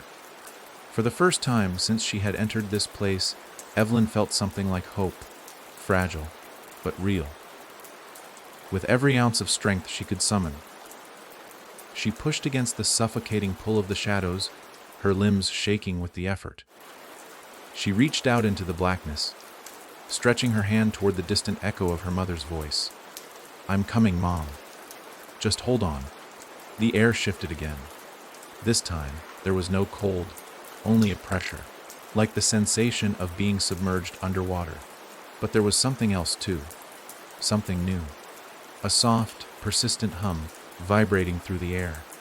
It was like a distant song, hauntingly familiar, but just out of reach. The sound was neither comforting nor soothing. It was urgent. It seemed to resonate with the very fabric of the void around her, as though it were trying to tear the darkness apart piece by piece. Evelyn followed the hum.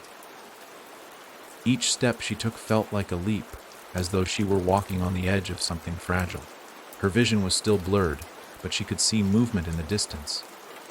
Shadows shifting in strange, unnatural ways. And then a shape emerged from the haze. It was the figure, but it was different this time. The shadows around it were pulsing, undulating with an almost organic quality. Its form was not as solid as before, but fluid, shifting and contorting like a mass of smoke. And yet, despite the strangeness of its shape, Evelyn could feel its eyes, piercing, cold, endless. It was coming for her again. Her breath hitched. The figure moved toward her with unnatural grace, its form stretching and distorting as it closed the distance. And yet, Evelyn felt no fear. Not anymore. The voice of her mother, the hum in the air, the very weight of the space around her. They all fused into a singular, unrelenting force. She had one chance. One moment to fight. With everything she had left, Evelyn lifted her arm, reaching toward the figure. She wasn't sure what she would do, whether it would be a physical act or something else entirely. All she knew was that she had to do something. Anything. The figure stopped, its eyes narrowing as if it could sense the shift within her, the change in the air. For a brief, heart-stopping moment, the world seemed to hold its breath.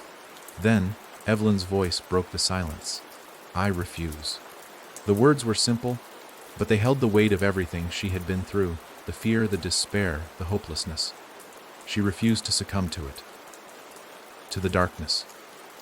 To the void. To the hollowing. The figure recoiled as if struck by an invisible force, its form flickering violently. The hum in the air grew louder, more intense, resonating in the very core of her being. The shadows surrounding the figure began to break apart, shattering like glass.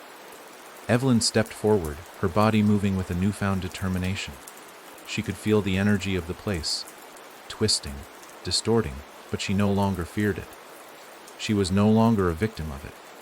With a sudden surge, the figure's form collapsed inward, pulled apart by the sheer force of her will. It tried to resist, to reassemble itself, but it was too late. The shadows unraveled, vanishing into nothingness. But Evelyn didn't stop. She couldn't afford to. She pushed forward, the pressure in the air growing heavier as the room around her began to crack apart, splitting into jagged fragments like a broken mirror. She reached out again. This time, her fingers brushed something cold, something solid. She grabbed onto it with desperation, pulling herself closer, focusing on the hum, the voice, the fragments of hope that had once seemed so distant. And then, everything collapsed. The world shattered, splintering in every direction. Evelyn's world fell apart in an explosion of light, noise, and sharp edges. She couldn't see. She couldn't breathe. But she could feel everything. Her body jerked violently, as if being pulled through 1,000 dimensions at once. Reality itself was warping around her, each passing moment stretching the very fabric of existence to its breaking point. The edges of her consciousness felt like they were being torn apart, like she was floating on the cusp of awareness, her mind struggling to keep hold of the pieces of herself. And then, just as suddenly as it began, everything stopped. Silence. Evelyn gasped for air, the world around her coming into focus. Her surroundings were strange, familiar, but not quite right. It was as if she had stepped into a different version of her reality, one that was skewed, warped in ways she couldn't quite understand. She was no longer in the darkness, but instead stood in what appeared to be a vast, open field. The sky overhead was a sickly shade of purple, and the ground beneath her feet was cracked and lifeless, as though the very earth had been drained of life. Jagged rocks jutted out of the barren soil, casting long shadows that seemed to stretch unnaturally far. Evelyn blinked, taking in the surreal landscape. The air smelled of decay, of something that had been forgotten for far too long. And yet, there was something else. Strange sense of familiarity. She felt like she had been here before, but she couldn't remember when or why. The hum from before returned, faint but persistent, vibrating through the air. It was no longer distant, but closer, surrounding her, pressing in on her mind. The sound was not unpleasant, but it made her skin crawl. It was as though the hum itself were alive, pulsing with a dark energy she couldn't fully comprehend. The ground beneath her feet trembled, just slightly, but enough to unnerve her. She took a cautious step forward, and then another. With every movement, the air grew heavier, more suffocating, as though the world itself was closing in around her. And then, she saw it. Figures, standing in the distance. At first, they were little more than shadows, indistinct and blurred, but as she drew closer, the shapes began to resolve. They were people, humans. But they were wrong. Their forms were distorted, like twisted reflections in a funhouse mirror. Their faces were blank, expressionless, but their eyes, they were hollow, empty, like dark pits staring into the void. They didn't move. They didn't blink. They simply stood there, unmoving, as if frozen in place. Evelyn felt a chill crawl up her spine. The hum grew louder, more insistent, as if the figures were somehow feeding off it, drawing power from the strange energy that filled the air. She took another step, and then another, each movement pulling her closer to the figures.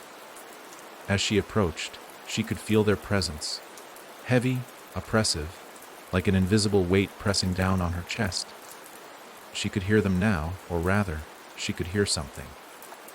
A low, indistinct whispering that seemed to come from all around her, but from no specific source. Her heart raced as she reached out, her fingers trembling as they brushed the first figure. The moment she touched it, the figure's eyes snapped open, revealing hollow, empty sockets where there should have been nothing but a cold, impenetrable darkness. Evelyn recoiled, her breath catching in her throat. But it didn't move. It didn't react. It just stood there, staring at her with that same unblinking gaze. A feeling of dread washed over her, choking her throat. She had to get away. She had to. You shouldn't be here.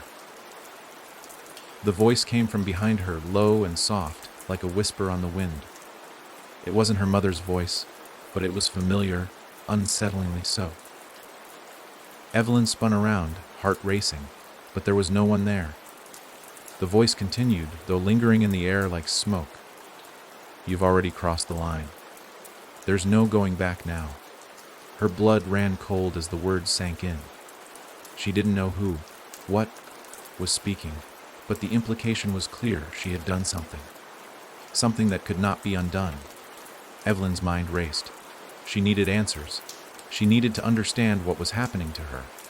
What had happened to her? As if on cue, the figures around her stirred, their heads tilting in unison, as though they were all aware of her presence. The air grew colder, and the hum grew louder, vibrating through her very bones.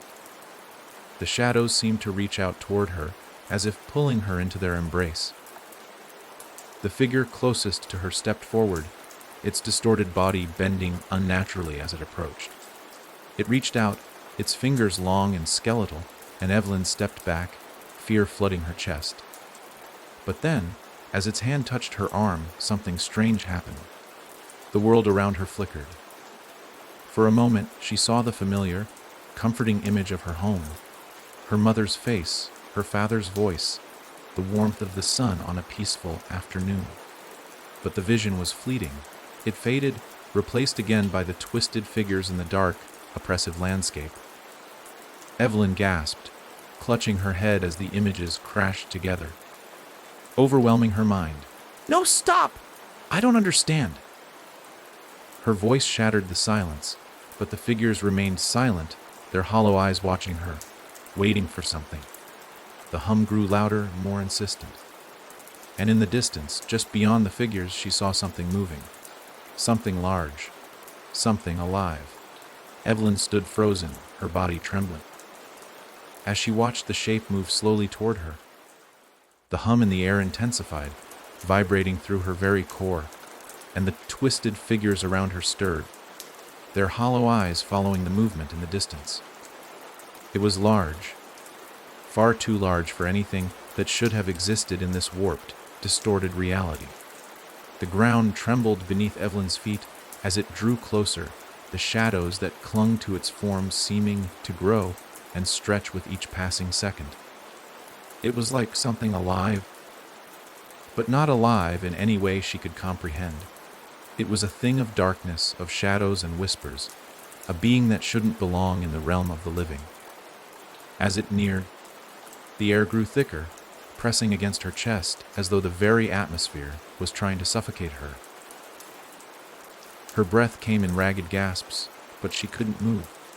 Her body felt rooted to the spot, her mind locked in a state of terror that refused to let her go. And then, she saw its face. It wasn't a face at all, not in the traditional sense.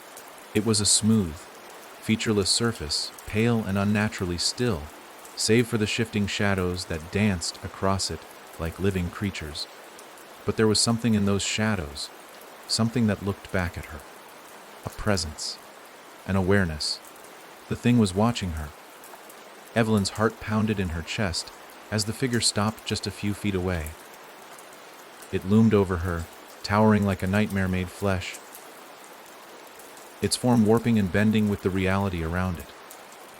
The world seemed to bend to its will, like it was the very foundation of this realm, and Evelyn was nothing but a fleeting moment within it.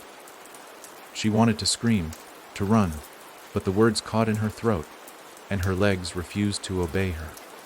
The figure tilted its head, the shadows shifting over its surface, and Evelyn felt a shiver crawl down her spine. It was examining her, studying her, as if it knew something she didn't. Its presence was suffocating, like a cold hand pressing against her mind, slowly, relentlessly. "You shouldn't have come here." The voice came from everywhere at once, inside her head, inside the very air around her. It wasn't a sound, but a sensation, a thought made into an almost tangible force. She could feel it pulling at her, the words sinking deep into her soul. "This place is not for you." Evelyn tried to move, tried to break free of the invisible chains that held her in place, but her body was numb, unresponsive. The more she struggled, the tighter the grip became, as if the very fabric of this reality had taken root in her, binding her to this world of darkness and shadows. "You've seen too much. You've crossed the threshold." The shadows shifted again, and the figure's form seemed to stretch, elongating like a nightmare unraveling before her eyes. The air itself seemed to throb with energy, an overwhelming presence that pressed against her chest, against her mind. Evelyn felt the weight of its gaze upon her, cold and unfeeling, like the eyes of a predator watching its prey. She could feel herself being drawn in, her thoughts slipping away, her very will starting to fade under the pressure of its relentless stare. It is too late to turn back. The hum of the world intensified once again, and the darkness pressed in around her. She could feel her mind slipping, her consciousness being drawn into the void. The world around her began to blur, her vision swimming, as if the very nature of reality was collapsing around her. She fought to stay awake, to keep her grip on reality, but it was like trying to hold on to sand. The harder she tried, the more it slipped through her fingers. And then, just as her mind began to break, the figure reached out. Its hand, long, skeletal fingers, touched her arm, and the world shattered. Evelyn's body jerked awake, gasping for breath. But the world around her was no longer the same. It was as if she had been torn from one reality and thrust into another, a place that was neither here nor there. The shadows had receded. But a low, rumbling hum still vibrated in the air, pulling at her mind like a distant memory she couldn't quite reach. She was no longer standing in the place she had been, no longer surrounded by the hollow figures, the oppressive darkness, or the towering entity. Instead, she found herself in a place that was unsettlingly familiar. The room was dimly lit, its walls lined with strange symbols, their meaning just out of reach, teasing her with their foreign shapes. The air felt thick here, heavy with something ancient, something that felt alive. She stood in the center of what appeared to be a circular stone room, the floor beneath her covered in cracks and fissures that seemed to pulse with an energy of their own. Her heart still hammered in her chest, her breath coming in ragged gasps, but she couldn't shake the feeling that she was being watched. The presence from before, the watcher, lingered in the back of her mind like a shadow, its touch still fresh on her skin. Something was wrong, deeply wrong. She instinctively took a step forward, but the world around her seemed to shift, the symbols on the walls swirling, the floor beneath her rippling like the surface of water. A strange feeling of vertigo swept over her, and she stumbled, her head spinning, as if she were being pulled in multiple directions at once. She tried to steady herself, but the room seemed to move with her, the walls bending and stretching, as if they were made of some liquid substance.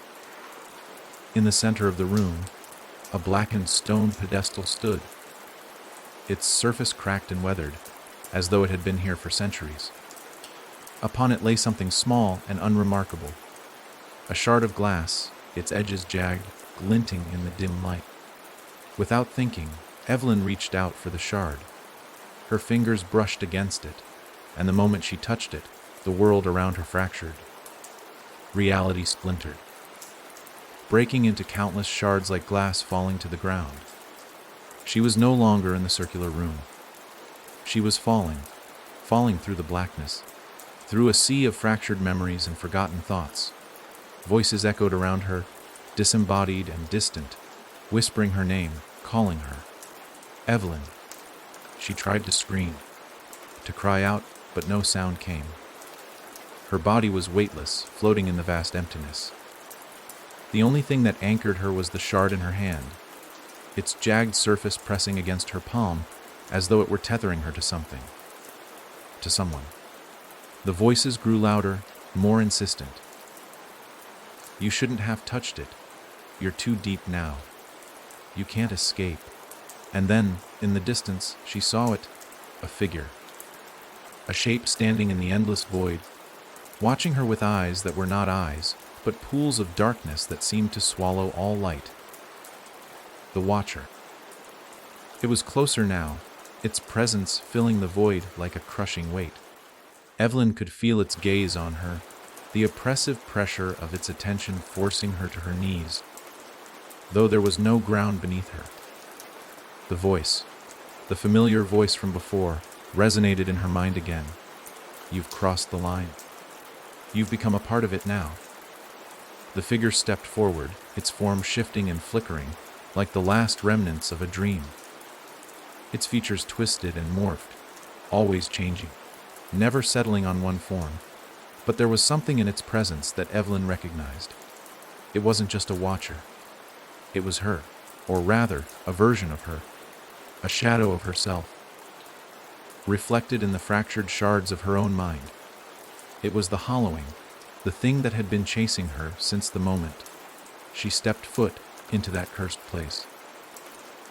"You wanted to understand," the hollowing whispered, its voice a perfect mimicry of her own, yet colder, hollow. But some things were never meant to be understood. The vision of herself stepped closer, her own reflection now staring down at her with hollow eyes. "You've seen the truth, and now you'll never be free." Evelyn gasped, struggling against the weight of the presence. But the more she fought, the deeper the darkness pulled her in. Her mind fragmented further, splintering like the glass shard in her hand, each piece revealing more of the nightmare that awaited her. Her thoughts were unraveling, slipping away, but amidst the chaos, one thing remained, a single truth. She was no longer in control. The hollowing had begun. Evelyn's eyes snapped open again, but this time, she didn't feel the disorienting fall. She wasn't suspended in that cold, oppressive void anymore. Instead, the ground beneath her was solid, dry, cracked earth, littered with darkened stones. The world was bleak, bathed in the eerie glow of an unnatural twilight that seemed to press in from all sides.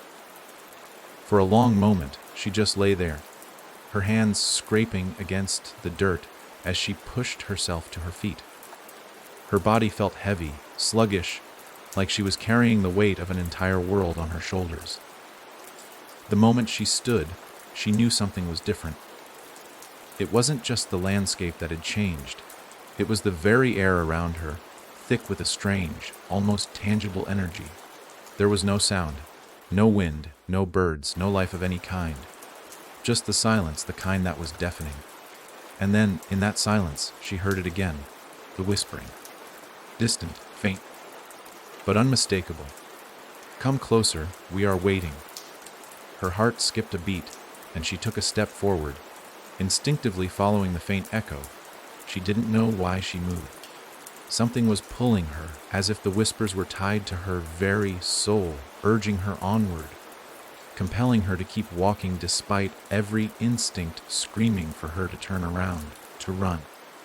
But Evelyn couldn't run. Not anymore. The path ahead of her was narrow, wending between crumbling stone pillars that stretched toward the sky, their tops disappearing into the haze of twilight. They looked ancient. More than just old, but forgotten, as if they had been there long before the world around her had come to be. The earth beneath her feet cracked and groaned, and with each step, the ground seemed to tremble, as though the land itself was alive, aware of her presence. Her hand trembled as she reached out, brushing her fingers against one of the stone pillars. The moment her skin touched the cold surface, a vision flooded her mind. Visions of past lives, distant memories of people she didn't recognize. Faces, broken and twisted, flashing before her in a rapid, incomprehensible blur. Who were they? She recoiled, pulling her hand back. The stone felt different now, worse somehow, like it had absorbed something dark, something long forgotten. Not far now. The whisper came again, louder this time, more urgent. The voice was no longer distant, it was right beside her, a breath against her ear. Evelyn spun around, but there was no one there. Nothing but the shadows creeping along the edges of the path. The air seemed to thicken, pressing in on her from all sides. And then she saw it. At the far end of the path, a dark figure stood beneath a shattered archway. Its shape was blurred, shifting in and out of focus like a reflection in a broken mirror. Evelyn's pulse quickened. The figure seemed to be waiting for her, beckoning her forward with a slow, deliberate motion. She swallowed hard. The figure reminded her of the Watcher, the one who had tormented her with its shifting presence and hollow eyes. But this one was different. It didn't feel like a mere shadow. It was as if it was alive, tethered to something ancient, something that had existed long before her. Without thinking, she began to move toward it, her legs carrying her with a will of their own. Each step felt heavy, the earth beneath her shifting with a deep, resonant hum. The whispering grew louder, more insistent, like a maddening chorus pressing in from every direction. The moment she reached the archway, the figure stepped forward, its form becoming clearer. It wasn't the Watcher. It wasn't her reflection either. It was something worse. The creature that stood before her was neither man nor beast, but something in between. Its limbs long and twisted, its skin covered in deep, gnarled ridges. Its face was obscured by a mask of shadow, but Evelyn could feel its eyes, cold and unblinking, fixed upon her. A sudden understanding bloomed within her. This was the Hollowing, the entity. The force that had been slowly eroding her mind, pulling at the very core of her being. It stepped forward, its movements unnatural, jerking and twitching like the broken strings of a puppet. And as it moved closer, the very ground around it seemed to crack and splinter, like the earth itself was recoiling from its presence. It spoke, its voice a distorted echo, twisted and faint, like 100 different voices trying to break through at once. You sought the truth. But now the truth seeks you. Evelyn's breath caught in her throat. The words sank deep into her mind, their meaning sharp and cutting. She couldn't move. The presence of the Hollowing was suffocating, its coldness seeping into her bones, numbing her thoughts. She reached for the shard that she had instinctively kept clenched in her hand. The jagged piece of glass that had brought her here. It was still there. But now it seemed to pulse with a strange energy, as though it were connected to the creature before her. The Hollowing loomed closer, its shadow swallowing the light. Its form blurred once again, flickering in and out of existence. You can't escape what you are, it hissed. You are part of it now, and it will never let you go. With that, it reached out, its hands stretching impossibly long, and Evelyn felt a coldness unlike any she had ever known. It wasn't just physical. It was a deep, soul-chilling cold. Something that reached into the core of her very being. And then, just as its hand was about to touch her, the ground beneath her feet gave way. Evelyn plummeted. Her breath caught in her throat, and for a moment, everything was just a blur of darkness and noise. She had no sense of direction, no sense of anything. It was as if the very fabric of reality had unraveled, and she was falling through the void, pulled deeper into a place that existed outside of time and space. There was no ground, no sky, just the endless pull of something cold and suffocating. The air pressed against her skin like a vice, crushing her chest with an unrelenting weight. Her arms flailed out instinctively, but they met nothing. Nothing but empty, oppressive air. Then, just as suddenly as it began, the fall stopped. Evelyn slammed into the ground with a force that knocked the wind out of her. She gasped for breath, her lungs burning as she struggled to find her footing. Her hands pressed into the cold, hard earth beneath her, but the surface was slick and wet. She pushed herself up, but something in the air around her made it difficult to focus. The world felt different now, heavier, more oppressive. The ground beneath her shifted, as if it was alive, pulsing in rhythm with her heartbeat. She took a step forward, and the air shimmered around her, distorting her vision. In the distance, shapes began to form. Figures, or at least, she thought they were figures. They were humanoid, but their proportions were wrong, twisted. Long, spindly limbs stretched unnaturally, their bodies jerking in rapid, disjointed movements. Evelyn's heart pounded in her chest as she tried to make sense of what she was seeing. The figures were moving toward her, not walking, but crawling, skittering, like insects scurrying across the ground. She could hear the clicking of their limbs against the earth, the sound scraping at her ears, making her stomach turn. The ground beneath her feet rumbled again, and this time she could feel it in her bones. It was as if something deep below the surface was stirring, waking from a long slumber. Her fingers trembled as she reached for the shard that had led her here, but it was no longer in her hand. She looked around frantically, but there was no sign of the glass shard. She had lost it, just like she had lost so many other pieces of herself along the way. The figures were closer now, and their movements were erratic, desperate, like they were trying to escape something far worse than the twisting madness they were inflicting. The ground cracked open beneath one of them, and with a sharp, shrill sound, it was swallowed whole by the earth. Evelyn's breath hitched in her throat as she watched the other figures scatter, but it wasn't out of fear. It was as though they were being called away, urged into the earth's depths by some unseen force. Then the silence returned, a heavy, suffocating silence. She turned, looking around for any sign of escape, but there was nowhere to go. The figures had vanished, swallowed by the earth as though they had never existed. The ground was still, and the world had gone quiet. Too quiet. Her eyes narrowed as she scanned her surroundings. A small, dim light flickered in the distance. It was faint, barely visible. But it was there, beckoning her, just like the whispering voices had. She took a tentative step forward, her legs still unsteady, and slowly moved toward the light. The air around her felt thick, and every breath she took was labored, as if the atmosphere itself was fighting her, trying to hold her in place. But she couldn't stay here. Not like this.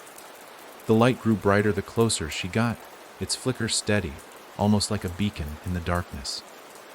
It wasn't the same as the faint whispers, the voices that had led her this far. No, this light was different. It felt real. It felt like an answer. As she approached the source of the light, she could make out its form, a small, flickering flame contained within a lantern. The flame was white, cold, and unyielding, casting long shadows on the ground. But as she reached for the lantern, a sharp, bone-chilling laugh echoed in her ears. "You're too late," it said, the voice distorted, warped with malice. "The path has already been sealed." The lantern flickered once, then went out, plunging the world back into darkness. Darkness swallowed her whole. Evelyn stood frozen, her hand still outstretched where the lantern had been just moments before. The cold, empty air hung around her like a shroud, and the silence that followed the laugh was suffocating. She could feel her heart thumping loudly in her chest, its beats echoing in her ears like a warning. Then the sound returned. A low, guttural hum that seemed to come from all directions, vibrating through the very ground beneath her feet. It started faintly, barely perceptible, but it grew louder with each passing moment, an overwhelming, oppressive thrum that set her teeth on edge. The world around her began to shift. At first, it was subtle, a faint distortion of the air, as if the space around her was warping, bending under some unseen pressure. But soon, it became more pronounced. The ground beneath her feet rippled, as though the earth was a living, breathing thing, shifting and contorting in response to some unseen force. Evelyn staggered back, disoriented. The light, the lantern, everything had vanished, leaving her in the cold, endless dark once again. But it wasn't complete darkness. She could see faint, twisted shadows in the periphery of her vision, figures that seemed to flicker in and out of existence. They were like echoes, distorted, half-formed things that couldn't quite solidify into reality. Her breath came in short, panicked gasps as she backed away from the unsettling ripples in the ground. Her mind raced, trying to make sense of what was happening. She had been so close. She had felt the pull of something real, something that could lead her out of this hellscape. But now, it was gone. She had no lantern, no shard, just the endless, undulating dark. The hum grew louder, the sound of it vibrating in her skull. It was impossible to ignore, impossible to block out. The sound was not coming from anywhere specific. It was all around her, beneath her, within her.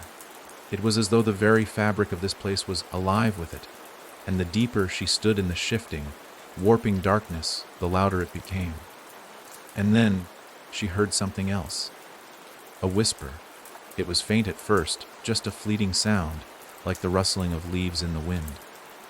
but it grew louder, sharper, until it was all she could hear. The whisper seemed to come from the shadows themselves, speaking in a language she couldn't understand. Words that weren't meant for human ears, words that scraped against her mind like broken glass. Evelyn's knees buckled as the ground beneath her feet shifted again, buckling as if it had been stirred by some unseen force. She fell to the ground, her hands desperately reaching for something. Anything, solid, but there was nothing to hold on to. The earth was too slick, too fluid, and each time she tried to push herself up, it seemed to pull her down further, as though it were trying to drag her under. Then the voice spoke again, but this time, it was clearer. "You are not meant to be here." It was a soft, almost soothing voice, one that sent an unsettling chill down her spine. Evelyn's head snapped around, her eyes wide, searching frantically for the source of the voice. The shadows around her seemed to grow taller, looming over her, their forms becoming more distinct, more solid with each passing moment. The whispering continued, but it was no longer in the strange, incomprehensible language. Now, it was in her own mind. "You should never have followed the shard. You've opened the door to something that cannot be closed." Evelyn's breath came faster now, panic rising in her chest. She had no idea where the voice was coming from, or even who, or what it was, but she knew one thing for certain. She was not alone. Something was here with her. The shadows moved closer, their shapes shifting like liquid, and Evelyn's heart raced. She forced herself to her feet, every instinct telling her to run, to escape whatever this was. But the ground shifted again, the earth buckling and twisting, and she fell once more. The shadows were all around her now, surrounding her, closing in. And then she heard a sound. A cry. It was distant, faint at first, but it grew louder, more desperate. The cry of someone or something. Trapped, lost, calling out for help. She strained her ears, trying to locate the source of the cry, but it was impossible to pinpoint. It came from every direction, a mournful, drawn-out wail that seemed to reverberate through the very air itself. "Help me," the voice begged, just before a sharp, jagged scream pierced through the air. Evelyn's heart skipped a beat, and for the first time since arriving in this cursed place, she felt something stir deep within her, a spark of empathy, of fear for the voice that cried out. But as quickly as the sound had come, it stopped. A silence followed, deeper and darker than before, and then a voice, cold and dry as dust, echoed through the void. "You're next." Evelyn's blood ran cold. The words echoed in her mind, their weight crushing her spirit. "You're next." It wasn't a threat, it wasn't a warning. It was a cold, inevitable truth. Her eyes darted around, trying to make sense of the shifting shadows. The air was thick with dread, a suffocating, stifling heaviness that pressed against her chest, making every breath harder to draw. The shadows seemed to pulse, alive with a malevolent energy, as if the very fabric of this world was watching her, waiting for her to make her next move. She scrambled to her feet again, her legs shaky and unsteady beneath her. Panic clawed at her insides, but she fought it down. If she was going to survive, she couldn't let the fear take over.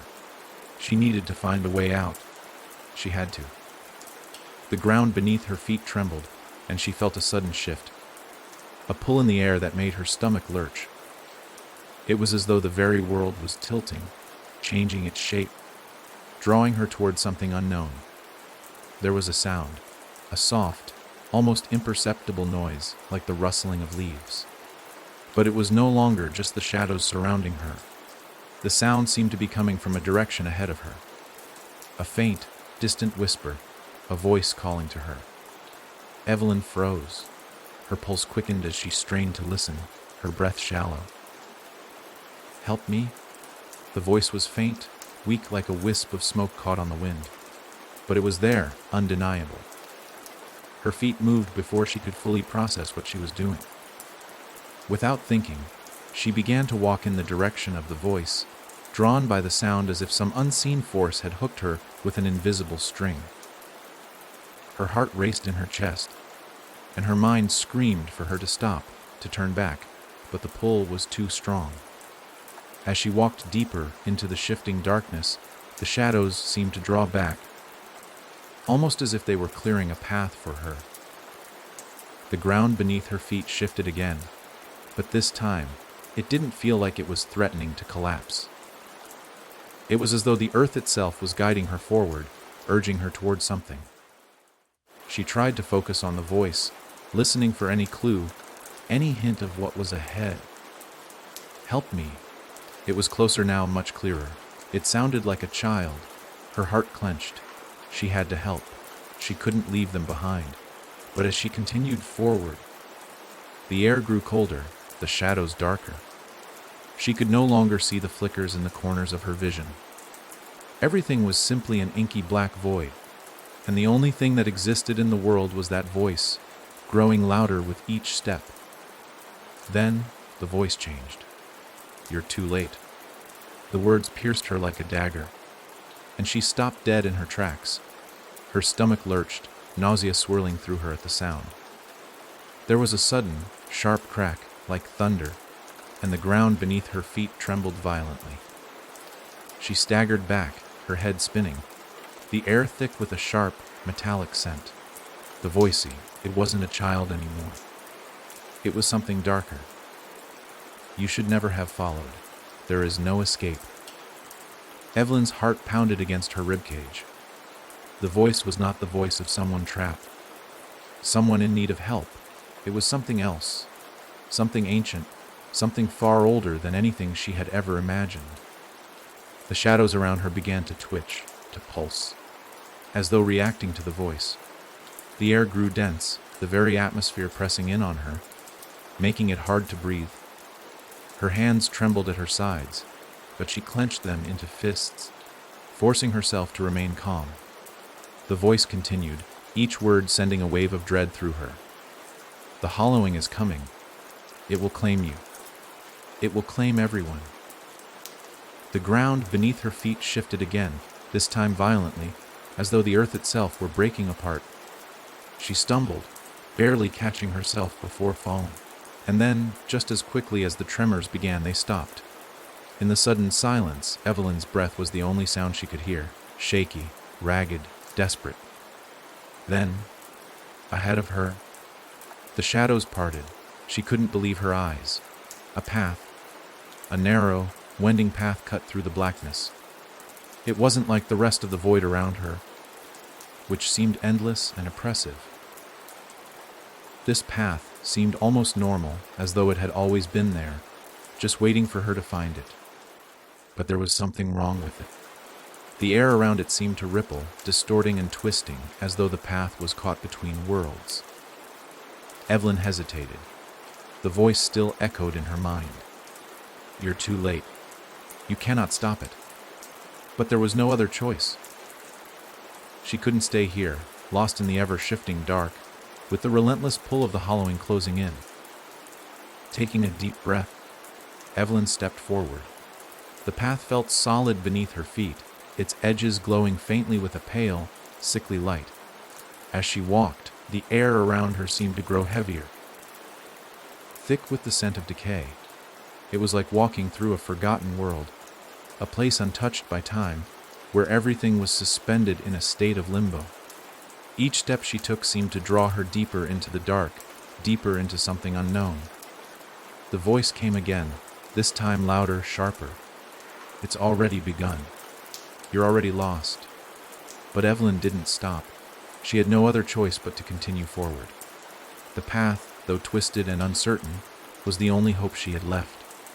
Ahead, the darkness seemed to deepen even further, and the path itself narrowed, the walls closing in on her with every step. And then, she saw something. A shape barely visible in the gloom. Standing just at the end of the path, a figure. Her heart skipped a beat. Was it someone else? Someone who had been lost here too? The figure didn't move, didn't speak. But Evelyn could feel it watching her, studying her every move.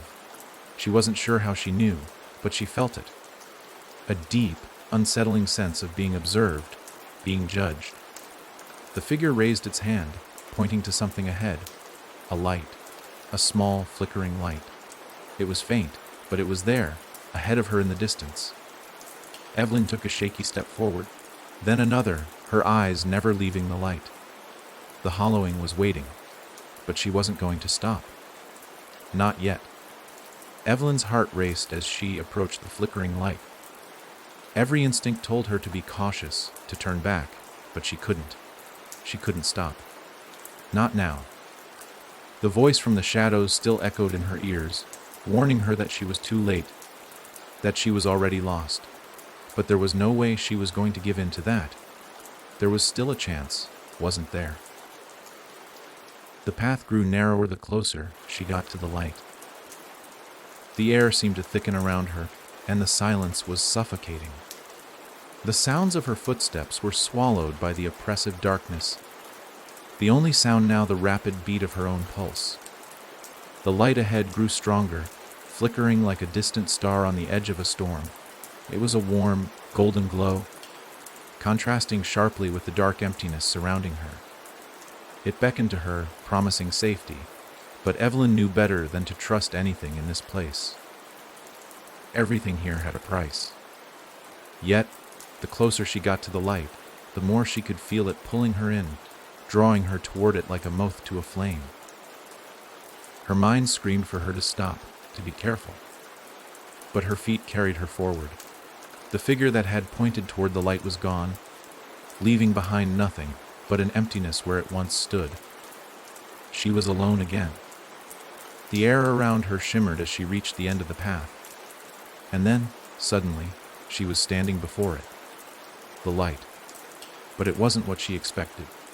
It wasn't a simple flame or a lantern. No, this was something much darker, much more unnatural. The light swirled in a pattern, twisting and turning like smoke. But there was something about it, something wrong. The edges of the light flickered and revved, as though it wasn't fully contained, as though it was trying to break free from whatever held it. The light pulsed, brighter, and then dimmer, like a heartbeat. Evelyn's breath hitched. It felt alive. Alive in a way that sent a chill crawling up her spine. Her mind screamed at her to turn back, to escape before it was too late. But it was already too late. She had already walked so far into the darkness that turning back would only bring her face to face with the same terrifying unknown. And the light was the only thing that might hold the key to ending this nightmare. Taking one last deep breath, Evelyn reached out toward it. The moment her fingers brushed the light, a searing pain shot through her body. It felt like fire, like being burned from the inside out. She screamed, the pain overwhelming, but the light didn't let go. It seemed to pull her in, sucking her deeper into its twisting, writhing core. She couldn't move, couldn't escape. It was as if her very soul was being torn from her body. The darkness around her seemed to close in, the path, the shadows, everything, fading away until there was only the light. And then everything went still. The pain stopped, the light dimmed. Evelyn blinked, confused, her body numb, her mind a fog of fragmented thoughts. Where was she? She could no longer see the path she had walked, no longer feel the oppressive weight of the darkness. Instead, she stood in an open, barren space, bathed in soft, white light. It was disorienting, unfamiliar. For a moment, she stood frozen, unsure whether she was still dreaming or trapped in some nightmare. Then she heard it. A whisper, faint but clear, like a breath against her ear. "You're too late." Her heart skipped a beat. The voice. The same voice from before, the one that had taunted her. But this time, it was different. It wasn't in her head. No, this voice was in the air around her, like it was coming from everywhere at once. Evelyn spun around, trying to find the source. But there was nothing. Only endless, blinding light. The emptiness stretched out before her like a vast, empty field. No shadows, no figures, just the silence. "There's no escape." The voice sounded amused now, almost mocking. It sent a chill racing down Evelyn's spine. She didn't know how, but somehow she knew she wasn't alone here. The light, this place, it wasn't as it seemed. It was a trap. Her pulse quickened. The light around her began to flicker like a stuttering bulb, and the ground beneath her feet trembled. A low rumble echoed in the distance, and Evelyn's heart hammered in her chest. She turned quickly, desperately searching for some sign of a way out, but all she could see was the blinding, sterile light. She felt a sudden surge of panic. What had happened? Where was the path? Where was the world she had known? It's already begun. The voice was closer now, much closer. Evelyn's skin prickled, the hairs on her arms standing on end. She whipped around again, but there was still no one there. Just the blinding, empty light. Then, a shadow appeared in the distance. It was a figure, dark, twisted, and too large. Evelyn's breath caught in her throat as the figure moved closer, its shape becoming clearer with each step. But it wasn't a person. It wasn't even human. The thing that approached her was something ancient, something she couldn't comprehend, its form shifting and pulsating like it was made of shadow and nightmares. Her body froze, rooted to the spot. She couldn't look away. She couldn't move. It was the hollowing. It had found her. It's too late. The voice came again, but this time it wasn't a whisper. It was a scream. Evelyn's breath hitched as the thing that had once been a figure stepped into the light, its form becoming more distinct, yet still incomprehensible. It was an amalgamation of darkness and shifting shapes, its outline constantly morphing like liquid shadow, stretching and contracting, always just out of her full understanding. She tried to scream, but no sound escaped her throat. Her body felt as if it was made of lead, heavy and unyielding, glued to the spot. The hollowing was here, and there was no escaping it. Not now. The thing, if it could even be called that, didn't move like a creature. It didn't walk, it flowed, its form twisting in unnatural ways, a dark mass undulating with intent. And as it moved closer, the air grew colder, the very space around her warping with each shift it made.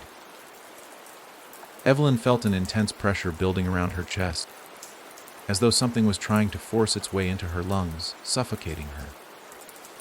Panic set in, and her hands shook violently, but she couldn't break free.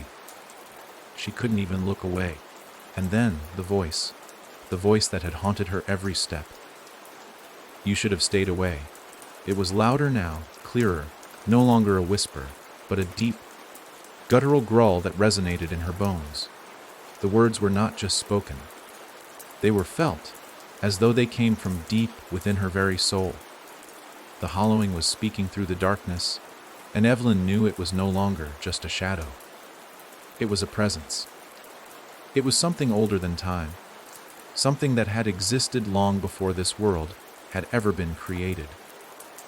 Her heart hammered in her chest, and she staggered backward, desperate to put some distance between her and the thing that loomed before her.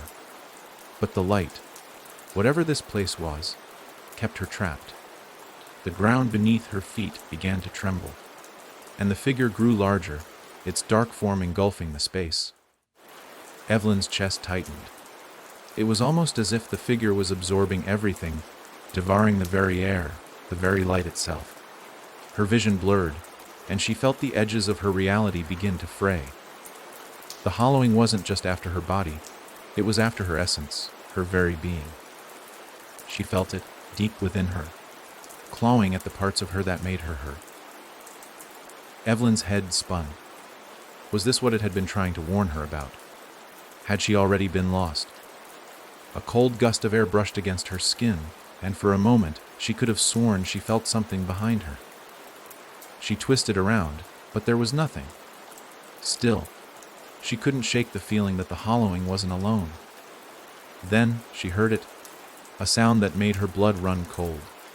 The sound of footsteps, but not her own. These were heavy, deliberate, each step echoing in the silence like the toll of a bell. They were coming from behind her, getting closer with every passing second. Evelyn forced herself to turn around, but she couldn't see anything at first. The world was consumed by darkness and flickering light, distorted in ways she couldn't comprehend. And then, in the distance, something caught her eye. A movement. Another figure, this one smaller, but just as twisted as the first. Her mind raced. How many of them were there? The shadow moved forward, its form jerking unnaturally, like it was being dragged against its will. Its shape warped and distorted, as if it was being pulled from some other place, some other dimension. And it wasn't alone. There were others. More of them, stretching out from the very fabric of the space she was in, like they had been waiting, hidden in the folds of this twisted reality. Evelyn felt a wave of nausea surge through her. These weren't just creatures. They were the manifestation of the hollowing. They were the very essence of what it was, a force that could bend reality itself, a force that could strip away everything, even time, and twist it into something unrecognizable. The air grew colder still, the footsteps grew louder, and the figures closed in around her. But then, just as Evelyn thought she could no longer bear it, the ground beneath her feet cracked. It split open, wide enough to swallow her whole. The dark figures froze, their twisted faces looking toward the crack, and for the first time, Evelyn saw it. She saw the rift, the thing that had been waiting beneath the surface of this place. It wasn't just darkness. It was something far worse. A black void, an endless pit that seemed to go on forever. A force that was hungry beyond comprehension. And from that abyss, she felt it, a pulse, a heartbeat, so ancient and terrifying that it made her want to scream, yet no sound came. The hollowing's true form had never been a figure or shadow. No, it was something deeper. It was the abyss itself, waiting to consume everything. And then, something shifted in the light. From the darkness, another figure appeared. Evelyn's pulse quickened. She had seen it before, when the light had first appeared. It was the same one. The same face that had pointed her toward the light. But now, it was different. It wasn't just a figure anymore. It was alive, its hollow eyes filled with something worse than the darkness itself. Its mouth stretched into an unnatural grin, revealing rows of teeth that seemed to stretch forever, like they would devour all that stood before them. The figure's voice echoed once again, though its words were far different this time. Welcome to the end. The hollowing had arrived. Evelyn's body froze as the words echoed through her, a cold chill seeping into her very bones. The thing, the figure that had once been the guiding force through the light, had turned. No longer the protector, it had become a harbinger. Its twisted grin spreading as it loomed over her, its form distorting, blending with the shadows around it. Welcome to the end. It repeated, its voice thick with a malevolent finality. There was no warmth in its tone, no compassion, only an overwhelming sense of inevitability. Evelyn couldn't breathe. Her chest tightened with each passing moment. The air around her thickening, like she was standing inside the belly of some ancient, forgotten beast. Her thoughts scrambled, racing in every direction, but none of them made sense. None of it made sense. The hollowing, the dark force that had been hunting her for so long, had arrived, and there was no escape. She tried to turn, to run. But the ground beneath her feet had split open, yawning wide like a hungry mouth. It was as if the earth itself had been consumed by the void, leaving only the darkness and the echoing footsteps of creatures that she couldn't even begin to comprehend. The shadows around her thickened, the figures closing in with every breath she took. She could feel them, their presence, the way the darkness twisted itself around her like a tightening noose. They weren't just chasing her anymore, they were becoming her. Her hands shook uncontrollably, but there was no use in resisting. She had seen what happened to those who tried. The hollowing consumed them whole, erasing them from existence. The figure, The one that had once guided her, once promised her a way out, stepped closer, its form shifting like liquid. Its eyes now voids of black, hollow spaces that seemed to suck in all light. Its grin widened, revealing rows of jagged teeth that stretched far too wide to be human. "You don't belong here," it whispered. "None of you do." Evelyn's heart pounded against her chest. She couldn't understand it. Was this how it was always supposed to end? Was she always meant to become a part of the hollowing? No. There had to be another way. There had to be a way out. Her eyes darted around, searching for anything that could help. But the darkness was closing in so quickly, she could barely think, let alone act. The figure in front of her tilted its head, its expression one of mock curiosity. "You still think you can escape?" it asked. "There is no escape. Not for you, not for anyone."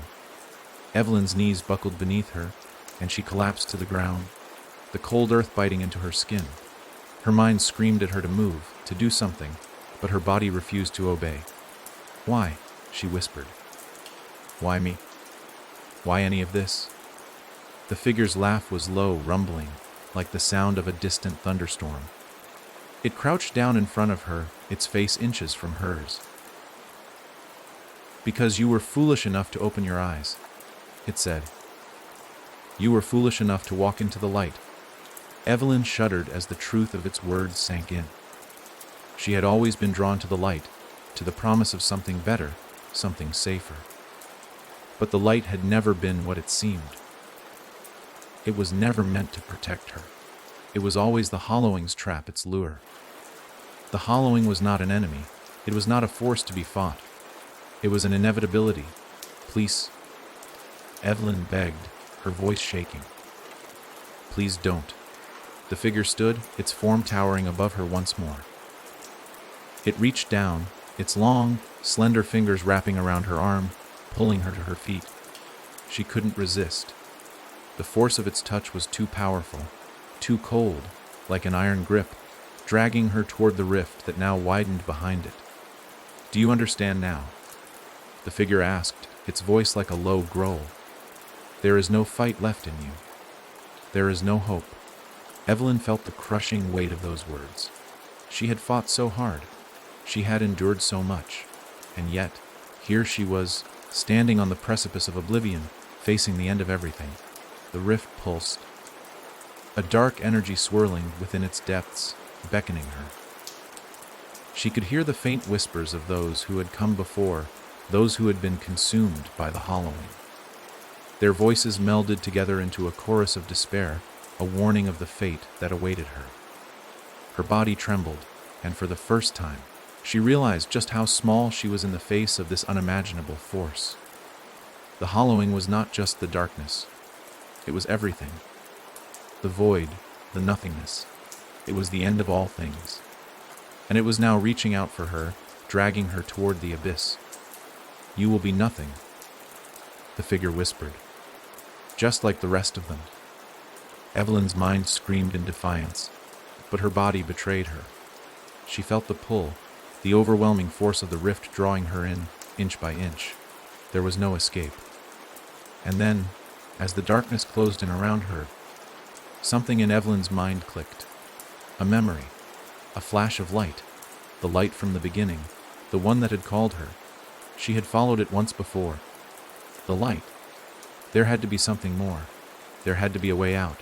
She wasn't ready to be consumed. Not yet.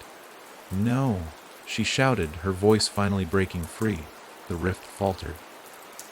For a brief moment, the dark figures hesitated, the grip of the hollowing weakening. But just as quickly, the light flickered, vanishing into the deep, shadowed void. And Evelyn was pulled into the darkness. The darkness consumed her. It swallowed her whole, leaving no trace of the world she had once known. Evelyn's body twisted and writhed as if being torn apart from the inside out, her very essence being ripped into the void. She couldn't breathe. She couldn't scream. There was nothing but the sensation of falling. No sense of up or down, no sense of time. It felt like she was being pulled through endless layers of shadow, each more suffocating than the last. The feeling was more than physical. It gnawed at the very core of her soul, the weight of it pressing down on her consciousness, trying to crush it. But through the suffocating blackness, Evelyn thought she saw something. A flicker, a movement.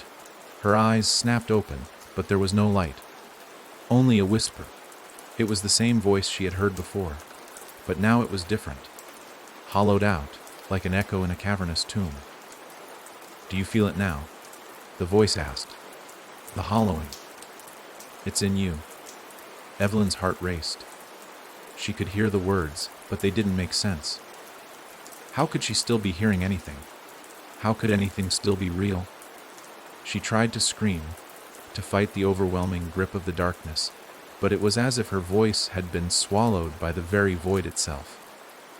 There was no escape, no way to push back against the endless pull. But then something shifted. A sudden burst of pain tore through her, and she was pulled, yanked through the darkness by an unseen force. Her limbs felt as if they were being stretched and torn apart. The agony was unbearable, a feeling unlike anything she had ever known. She screamed, but there was no sound, only the echo of her own terror reverberating in the black void. And then, in a single, shuddering moment, everything stopped. The darkness paused. The void held its breath. Evelyn blinked, her eyes struggling to adjust to something, anything, other than the endless black. Slowly, very slowly, her senses began to return. The weight of the void loosened, and the suffocating pressure on her chest eased, though the fear still clung to her like a second skin. She was somewhere else. The ground beneath her feet was solid, though it felt alien, as though it was both there and not there at the same time. A strange, cold mist swirled around her, clinging to her skin, biting at her exposed flesh. She looked around frantically, searching for any sign of life, of anything familiar. And that's when she saw it. A vast expanse stretched out before her, endless and yawning, as if the world itself had been torn apart. There were no stars, no sky, no horizon, just a deep, unnatural nothingness. And within that nothingness, an enormous, grotesque maw opened wide, a mouth that seemed to stretch forever, its jagged, broken teeth gleaming in the dark. It was the hollowing. The mouth pulsed, as if breathing, drawing in the air around it. The air felt thick, heavy, almost alive with its own malevolent hunger. The very ground beneath her trembled as the maw shifted, its dark edges curling like the petals of some twisted flower. It wasn't just a mouth. It was an abyss, a hole that devoured everything, and Evelyn was standing at its edge. The voice whispered again, the same cold, hollow tone that had haunted her for so long. "You see it now, don't you?" The voice rasped. "The end is always here. The hollowing is not just a place, it is a presence. It is everything you feared and everything you will become." Evelyn's breath caught in her throat as she felt the pull of the maw, the irresistible draw of the hollowing. It called to her, its whispering voice threading through her mind, promising oblivion, the sweet release of nothingness. But she couldn't go. Not yet. Not like this. She backed away, her legs shaking beneath her, but the ground beneath her feet felt unstable, as though it too was shifting. The mist closed in, pressing around her, suffocating her. Her thoughts were a blur, and all she could focus on was the pulsating maw in front of her, its teeth gnashing, its hunger ever growing. "No," she gasped, her voice thin and ragged. "I won't become like them. I won't." The ground trembled again, harder this time, as if the maw itself was shifting, about to snap shut. Evelyn's heart pounded in her chest as the very air seemed to vibrate with an ancient, terrible force. And then, before she could react, something inside her shifted. A spark.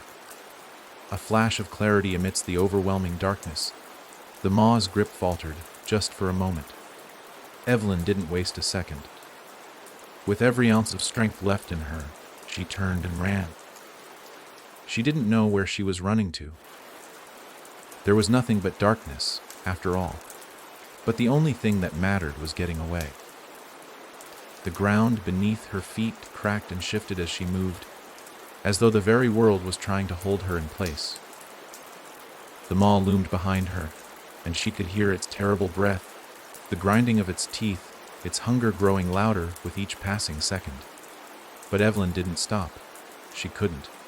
Her only thought was survival, and yet, deep inside, something told her it wasn't the end. Not yet. Evelyn's heart raced, her legs barely able to carry her forward, as she stumbled through the thick, choking mist.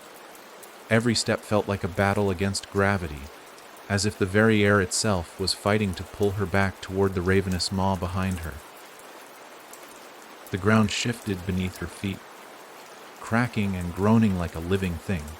She could hear the sound of the earth splitting, a deep, resounding echo that seemed to vibrate within her bones. The whole world was coming apart, piece by piece, and she was caught in the middle of it all. She could feel the pressure building, the weight of the void closing in around her, threatening to crush her spirit. The darkness pressed against her mind, clawing at her thoughts, trying to drag her into the depths of despair. But she couldn't let it win. She couldn't give in to the hollowing. As she ran, she felt something stirring inside her, something ancient and powerful, a force that seemed to be rising up from the depths of her own soul. It was as if the darkness was awakening something in her, something that had been dormant for years. She wasn't sure what it was, but it made her feel stronger, more focused, more alive.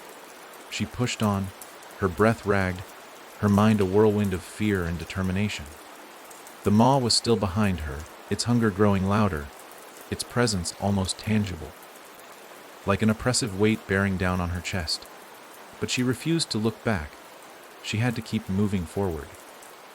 Suddenly, the ground beneath her feet gave way, and she found herself falling, plunging into the abyss below. She gasped, her arms flailing as she tried to catch herself, but there was nothing to grab onto. The fall felt endless. Time seemed to stretch out, and Evelyn's mind spun as she plummeted through the darkness. The cold air rushed past her, and the sound of her own heartbeat thudded in her ears. And then, with a sickening jolt, she hit the ground. For a moment, there was nothing but darkness and the sharp sting of pain. Evelyn groaned, her body aching from the impact. Her chest felt tight, her breathing shallow as she struggled to make sense of what had just happened. She opened her eyes, and the world slowly came into focus. She was no longer in the void, no longer falling. She was in a new place. A dark, cavernous space stretched out before her, the walls slick with moisture and covered in strange, twisted symbols that seemed to shift and writhe as if alive. The air was thick with the smell of decay, the scent of something ancient and forgotten. The ground beneath her was uneven, rocky, and uneven, but it was solid. Evelyn pushed herself to her feet, her legs trembling beneath her. She didn't know where she was or how she had ended up here, but one thing was certain. This place was not like the world she had known. It felt wrong. The walls seemed to close in on her, their shifting symbols forming patterns that she couldn't understand. There was a pulse to the air, an unnatural rhythm, as if the very space around her was alive, breathing. And then, she heard it, a low, guttural sound, like the rumbling of a great beast, echoed through the cavern. The noise grew louder, the vibrations shaking the ground beneath her. Evelyn froze, her eyes darting around as she searched for the source of the sound. It was coming from deeper within the cavern, from the farthest reaches of the darkness. Without thinking, her feet carried her forward, drawn toward the sound. She didn't know why. Maybe it was the same instinct that had pushed her to keep running earlier, the same drive that had kept her from succumbing to the maw. Or maybe, just maybe, she was hoping that somewhere in the darkness, there was an answer, something or someone that could tell her how to stop the hollowing. Her breath quickened as she moved deeper into the cavern. The air grew colder, and the ground became slick with an oily substance that made every step feel like a struggle. She could feel the weight of the darkness pressing down on her, but she kept moving forward. Her mind focused on the rumbling sound. The cavern stretched on forever, and yet it felt like she was getting closer, as though the sound was drawing her in, pulling her toward something she couldn't see. Finally, after what felt like an eternity, she reached the heart of the cavern. What she saw there made her blood run cold. At the center of the cavern stood a massive, twisted altar, its surface covered in the same shifting symbols that adorned the walls. The air around it shimmered, thick with an unnatural energy, and standing before the altar, bathed in the eerie glow, was a figure. A woman. Her back was turned to Evelyn, but the moment Evelyn laid eyes on her, a deep, primal fear surged within her chest. The woman's long, dark hair cascaded down her back like a veil, and her clothes, if they could be called clothes, were tattered and torn, barely clinging to her emaciated form. The woman's skin was pale, almost translucent, and her bones seemed to jut out at odd angles, as though her body had been twisted beyond recognition. But what struck Evelyn the most were her eyes. They were wide and empty, black as the void itself, like twin pits of darkness that seemed to swallow everything around them. The woman raised her head slowly, as though sensing Evelyn's presence, and for a brief moment, their eyes met. Evelyn felt her heart stop. The woman smiled, her lips stretching unnaturally wide, revealing teeth that were sharp and jagged, like the maw of some ancient creature. And then, in a voice that sounded like 1,000 whispers, she spoke. "You're too late," the woman said, her voice echoing through the cavern. "The hollowing is inevitable." Evelyn's mind spun, her thoughts faltering as the woman's words echoed through the cavern, reverberating in the very marrow of her bones. The air grew thick with an oppressive force, the weight of the woman's presence pressing down on her chest like a vise. She tried to move, tried to flee, but her legs felt like lead, her body frozen in place by the sheer malevolence that radiated from the woman. "The hollowing is inevitable," the woman repeated, her smile stretching even wider, if that was possible. The jagged, pointed teeth glistened in the dimmed, unnatural light as she slowly stepped forward. "You cannot escape what is coming." Evelyn's breath hitched as she glanced at the altar behind the woman. Strange symbols. Symbols that were not like anything she had ever seen before, covered its surface, glowing faintly with a sickly green hue. They twisted and wreathed as if alive, and Evelyn felt the unmistakable pull of the symbols, as if they were drawing her in. "No," she whispered, her voice trembling. "I won't let it happen." The woman's smile only grew wider. "You are not in control here. This place, this realm, it has been waiting for you. Waiting for someone like you." Evelyn felt a cold shiver crawl up her spine. "What do you mean? What is this place?" The woman tilted her head, her hollow eyes never leaving Evelyn's face. "This is the edge of the abyss, the place between the worlds. The hollowing starts here, where the old forces lie in wait. This is where it all began, and where it will end." Evelyn's chest tightened as she absorbed the woman's words. The hollowing. She had heard that term before, on the wind, in the whispers of the darkness, but never in this context. It was more than just a myth. It was real, and it was coming for her. A voice, faint but familiar, reached out from the depths of her mind, like a distant echo of something she had almost forgotten. "You have to stop it. You have to destroy the altar." It was the voice of the man who had tried to warn her before, the one whose disappearance had sent her on this twisted journey. Her hand instinctively reached for the dagger at her waist, the cold steel a reminder of the sacrifices she had made, the choices she had been forced to face. The blade felt heavy, as though it too carried the weight of everything that had come before. "You think you can stop it?" The woman's voice was almost mocking now. "You think that weapon can save you?" This is not a battle of strength. You cannot fight this with mere steel. Evelyn clenched her jaw, ignoring the woman's taunts. She didn't need to fight the woman directly. She needed to destroy what had been created here. The altar, the source of it all. It had to be the key.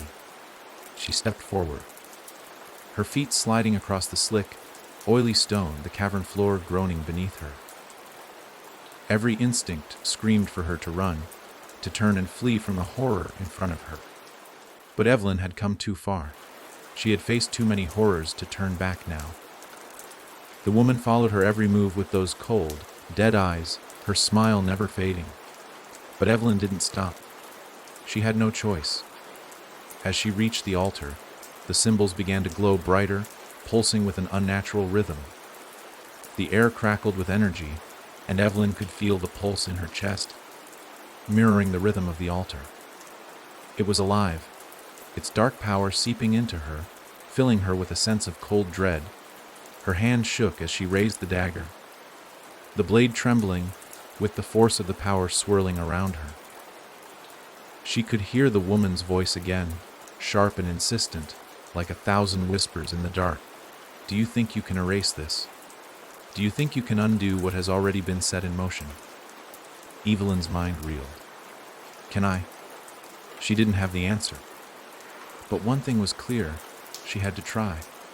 With a swift motion, she plunged the dagger into the center of the altar. The moment the blade made contact with the stone, the entire cavern seemed to shudder. A deafening roar filled the space, and the air around her crackled with raw, violent energy. The woman let out a sharp laugh, the sound high-pitched and maddening. Fool, she spat. The hollowing cannot be stopped. It will devour you just like it has devoured everything else. But Evelyn didn't stop. She pulled the dagger out, stabbing again and again. Each strike felt like an eternity, each impact sending a jolt of power surging through her. The symbols on the altar began to crack and fade, their pulsing light dimming with each blow. The woman's form flickered, the edges of her body blurring as the power of the altar waned. No. No, you cannot. You cannot defeat me. But the more Evelyn struck, the weaker the woman became. Her body seemed to fold in on itself, her once sturdy form collapsing like a dying star. With each strike, the woman's voice grew quieter, more desperate. And then, with one final strike, the altar shattered. A blinding light exploded from the center of the altar, and Evelyn was thrown backward, her body slamming into the cavern wall. Her vision blurred, her head spinning as the world around her seemed to implode. The light was blinding, but she couldn't look away. As the light faded, the cavern fell silent. The woman was gone. Evelyn's breath came in ragged gasps as she slowly pushed herself to her feet. Her body sore and battered from the struggle. The cavern around her was still, the oppressive energy now absent. The symbols on the walls had stopped shifting, their twisted forms frozen in place. But something lingered in the air, a heavy silence, thick with the remnants of the battle. She had destroyed the altar, but the hollowing, it wasn't over. Not yet. The world was changing, and Evelyn knew, deep in her gut, that the worst was yet to come. Evelyn's head was still spinning as she staggered to her feet, her body aching from the violent impact against the cold cavern wall. The deafening silence that had fallen after the explosion of light was almost suffocating, pressing in on her from every direction. The air felt different now, thinner, colder, and laden with a strange weight that she couldn't quite explain. Her breath came in shallow gasps as she surveyed the cavern. The altar, or what was left of it, lay in ruins before her. The once glowing symbols had faded, their malevolent pulse extinguished as if they had never existed. The walls, once alive with writhing patterns, were now still, silent. For a moment, Evelyn dared to believe that she had won, that the nightmare had ended. But deep down, she knew it wasn't that simple. The hollowing wasn't something that could be destroyed with a single strike. She had only interrupted its process, delayed the inevitable. Her thoughts were interrupted by a faint sound, a whisper, barely audible, like the rustle of dry leaves. She froze, her heart thundering in her chest as she strained to hear. It was coming from the far side of the cavern, where shadows clung to the jagged rocks. Evelyn's instincts screamed at her to leave, to run and never look back, but her feet felt glued to the floor. There was something pulling her toward the darkness. Something that whispered her name in a voice that didn't belong to any living soul. As she moved cautiously toward the source of the sound, the shadows seemed to shift, as if they were alive. The air grew colder still, and the whispering grew louder, more distinct. It wasn't just a single voice anymore. It was many. A chorus of soft, mournful whispers that filled the space, making her skin crawl. And then she saw them. Standing in the darkness, barely visible against the stone, were figures, tall, skeletal, and impossibly still. Their forms seemed to flicker in and out of existence, as though they were not entirely real, not fully part of this world. Their eyes, hollow and black, glinted with an eerie light as they stared at her, unblinking. Evelyn's breath caught in her throat. She had seen these figures before, in the nightmares that had haunted her sleep. They were the silent watchers, the beings who had been waiting for her, watching from the shadows as she stumbled through the horrors of this place. They were not human, not even close. They were something older, something that had existed long before her and would continue to exist long after. The whispers grew louder, and Evelyn could make out fragments of words, snippets of sentences that made no sense, but filled her with a deep, primal dread. She is the one. The hollowing will claim her. She cannot stop it. Evelyn's heart raced as she backed away, her mind reeling. The silent watchers weren't here to help her. They were here to witness her failure, to see the end of everything she had fought for. The hollowing was far from over. In fact, it had only just begun. The lead watcher took a step forward, its long, spindly fingers reaching out toward her. The others followed, their movements slow and deliberate, as if savoring the moment. Evelyn's pulse quickened, her body frozen in fear. The watcher's hollow eyes bore into her soul, and for a brief moment, she felt something stir within her. Something ancient, something familiar, like a memory locked deep inside her mind. She shook her head, trying to dispel the feeling, but it lingered. "You cannot escape," the watcher whispered, its voice barely audible over the chorus of others. "The hollowing will take you, as it has taken all who came before you." Evelyn swallowed hard, her throat dry. "I'm not like them. I can fight this." The watcher tilted its head, its lips curling into something that might have been a smile, if such a thing were possible. "You misunderstand. You are already part of it." The words hit her like a physical blow. She staggered back, her mind racing. What did it mean? How was she part of it? She had only come to destroy the altar, to stop the hollowing from spreading. But the more she thought about it, the more the pieces began to fall into place. The strange symbols she had seen, the way the world seemed to twist around her when she touched the altar. Had it all been leading to this? Had she been the key all along? The silent watcher took another step forward, its long, bony hand brushing against Evelyn's arm. The touch sent a shock of cold through her body, and she gasped, her vision swimming as the world around her began to distort. "You have already been marked," the watcher whispered. "There is no escaping the hollowing." Evelyn closed her eyes, willing the darkness to recede, but the words echoed in her mind, growing louder, louder, until they drowned out everything else. "The hollowing is inside you." Suddenly, everything went quiet. The whispers stopped. The figures stood motionless, their black eyes still fixed on her. The cold seeped deeper into her bones, and for a moment Evelyn felt as though the entire cavern had become her prison. She had to get out. She had to break free. But how? The answer came to her in a flash. An image of the altar, its shattered pieces scattered across the cavern floor. The dagger, She had to destroy it. She had to destroy everything. With newfound determination, Evelyn turned and ran, ignoring the watchers as they closed in around her. She could feel their cold gaze following her every movement, but she didn't stop. She couldn't. As she reached the altar, she grabbed the dagger, feeling its icy handle against her palm. Without hesitation, she plunged it into the shattered remnants of the stone. The moment the blade made contact, the cavern trembled and a deafening roar filled the air.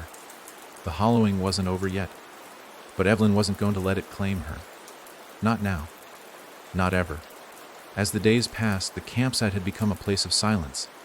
The trees, once lush and welcoming, now stood like dark sentinels, casting long shadows across the clearing. The wind had died down, and the sun's warmth no longer reached the forest floor, leaving behind a chill that wrapped around the campers like a thick blanket. The group had stopped talking about what happened to Jared. Instead, they spent their time preparing for the trip home, though no one had mentioned when exactly they would leave. It was as if the idea of staying here longer had become a looming thought that no one dared to speak aloud. But still, the fear that had once pulsed in their veins now seemed like a dull hum in the back of their minds. Sophie, the youngest of the group, had taken to walking the perimeter of the campsite each morning. She hadn't spoken much since Jared disappeared, her once bright eyes now clouded with suspicion. One morning, as the mist clung to the ground like a shroud, she noticed something strange: footprints in the dirt. They were deep, as though someone heavy had walked through the area, but they weren't human. They were large, wide, and had a strange curve to them, as though the feet had been dragging something behind them. Sophie hesitated, the back of her neck prickling with the familiar sense of being watched.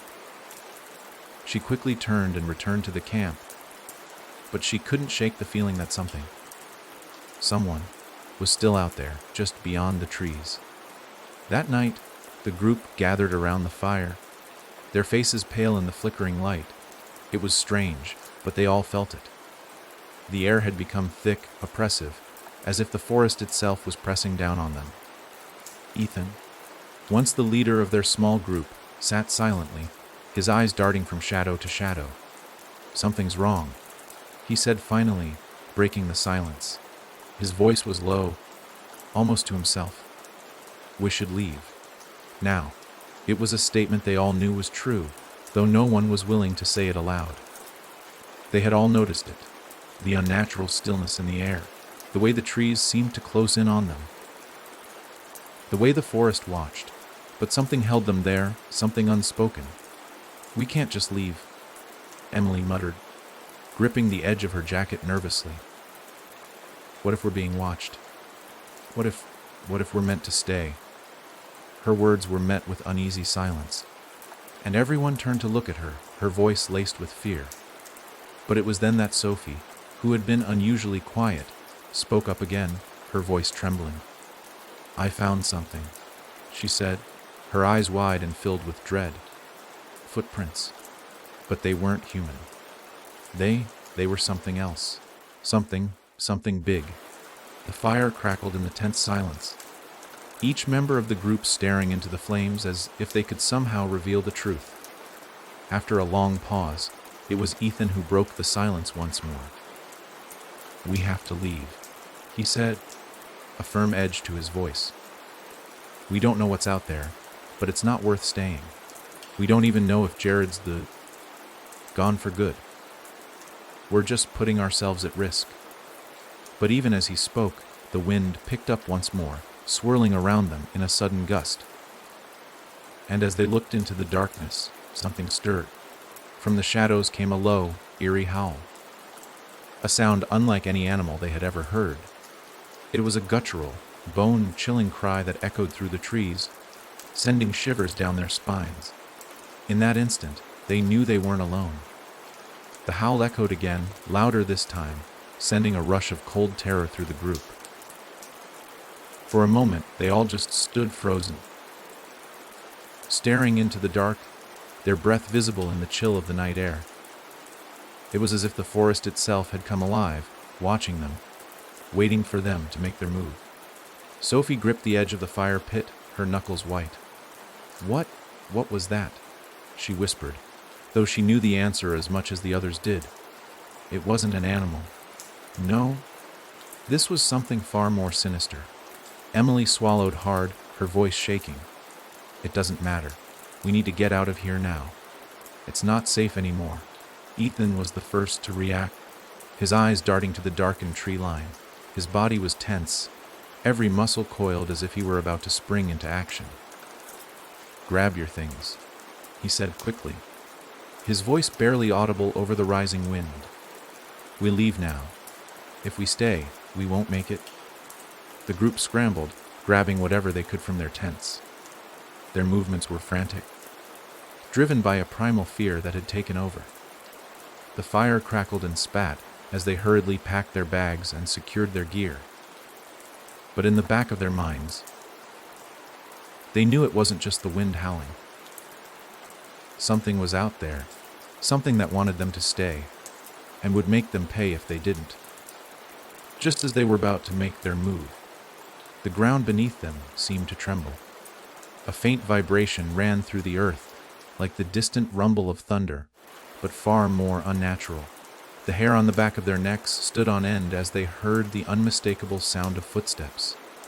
Heavy, deliberate, and coming closer. "I don't want to be here anymore," Sophie screamed, her voice cracking. "We have to go." No. But as they turned to flee, something in the darkness caught their attention. Two red, glowing eyes that shone from the depths of the forest. They were unblinking, cold, and filled with an intelligence that sent chills through their veins. For a moment, they all froze again, their blood running cold. The creature in the darkness seemed to be watching them, studying them. Then, as if it had decided something, the eyes disappeared into the shadows, vanishing as quickly as they had appeared. "Go!"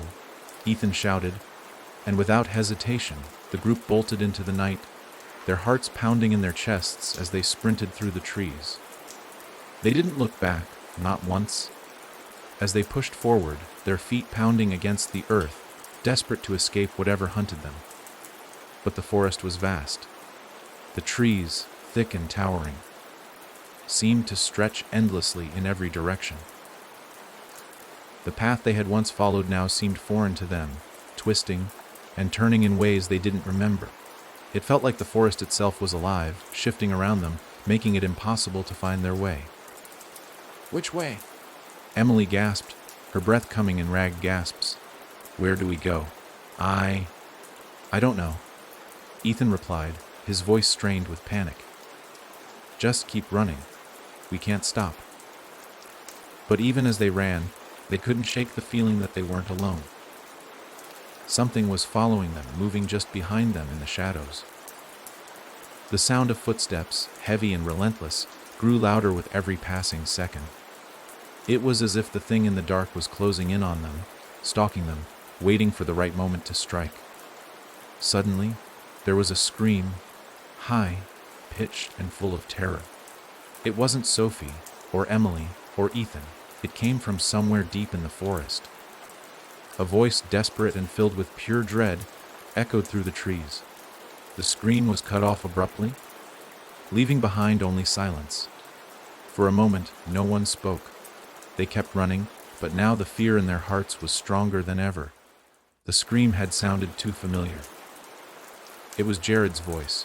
The sound of Jared's scream echoed in their minds as they sprinted through the dense underbrush, their breath coming in sharp, frantic gasps. Every step they took felt heavier, as though the very earth was pulling them back, unwilling to let them escape. "Jared!" Sophie shouted, her voice hoarse with fear. "Jared, where are you?" But there was no answer, only the rustling of leaves and the sinister silence of the forest around them. They paused, breathless, hearts racing in their chests. The darkness around them seemed to press in, suffocating them, making it hard to think straight. The trees towered over them like monstrous silhouettes, casting long shadows across the ground. It was as if the forest was holding its breath, waiting. "We can't stop," Ethan said, his voice low and urgent. "We have to keep moving, or we'll be next." Sophie's eyes darted around the woods, but she couldn't see anything in the darkness. The woods felt endless, and every direction seemed to look the same, a labyrinth of trees and twisting paths. There was no sign of Jared, no sign of anything except the oppressive silence. "Jared's gone," Emily said softly, her voice barely audible. She wiped her face, her fingers shaking. "We can't save him." Sophie shook her head, trying to hold back the tears. No! We can't just leave him out here! "He's still?" But Ethan cut her off. "We don't have time. We don't know what's out here, but it's not going to wait for us to be heroes." With that, he took off again, moving faster now, as if the urgency had reached a breaking point. Sophie and Emily followed without hesitation, though every part of them wanted to go back for Jared.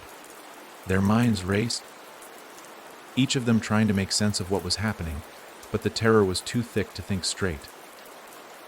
The forest around them was alive with strange sounds. Cracking branches, the whisper of wind, the eerie rustling of leaves. But there was something else too, something deeper, something unnatural. Every so often, they would hear the unmistakable sound of footsteps behind them, slow, deliberate, and too heavy to be a normal animal. The creature from before. They could feel it getting closer, its presence in the air like the pressure before a storm.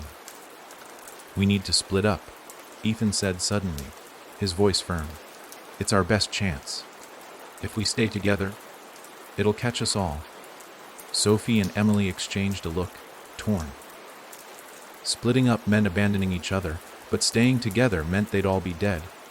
It was a terrible choice, but in the end, it felt like the only one they could make. "Okay," Sophie said, voice trembling but resolute. "We'll meet back at the campsite. If we're not back in an hour, go. Just go." Without another word, they broke off into different directions, running as fast as they could, their hearts pounding with fear and adrenaline. But the moment they separated, the darkness seemed to close in even tighter. Every rustle of the leaves felt like a threat, every snap of a twig like a warning. The air was thick with an overwhelming sense of dread, and every time Sophie glanced over her shoulder, she could feel the creature's eyes on her, watching, waiting. Minutes stretched on like hours. She couldn't remember how long she had been running. The trees were starting to blur together, and the wind had picked up, howling through the branches like a maddened beast. Then, from somewhere ahead of her, came a voice. Help! Help me! It was Jared's voice again. This time, it wasn't a scream. It was a desperate, pleading cry. Sophie's heart skipped a beat. She knew she couldn't ignore it. She had to help him. She turned sharply, pushing through the trees, following the sound of his voice. But the deeper she went, the more she felt the oppressive weight of the forest pressing in on her. The sounds of the wind, the rustling of the leaves, and even the distant howls were starting to fade, replaced by an eerie, almost unnatural silence. And then she saw it. A figure crouched in the shadows, just beyond the reach of the moonlight. It was Jared. But something was wrong. His clothes were torn, his hair matted with dirt and sweat, and his eyes. They were wide, bloodshot, filled with terror. And worse, he wasn't looking at Sophie. His gaze was fixed on something behind her, something in the darkness that Sophie couldn't see. "Jared," she called out, rushing forward. But as soon as she stepped into the clearing, a chill shot through her body. The temperature seemed to drop drastically, and the air turned thick, as if the very forest itself was holding its breath. Jared's lips parted, but no sound came out. His mouth moved as if he were trying to warn her, but there was nothing she could do. Her feet were rooted to the spot, frozen with fear. Behind Jared, the darkness seemed to twist and pulse. Something was moving, something massive, She could feel it, but she couldn't see it. Jared's eyes flicked toward her, and for the first time, he spoke, his voice barely a whisper. "Run." It was the last thing he said before he was swallowed by the darkness. Sophie's heart pounded in her chest as the dark, shapeless mass moved closer. Jared's voice still echoed in her mind, his last warning barely a whisper on the wind. She stood frozen, watching as the shadowy figure grew larger, its presence palpable in the dense night air.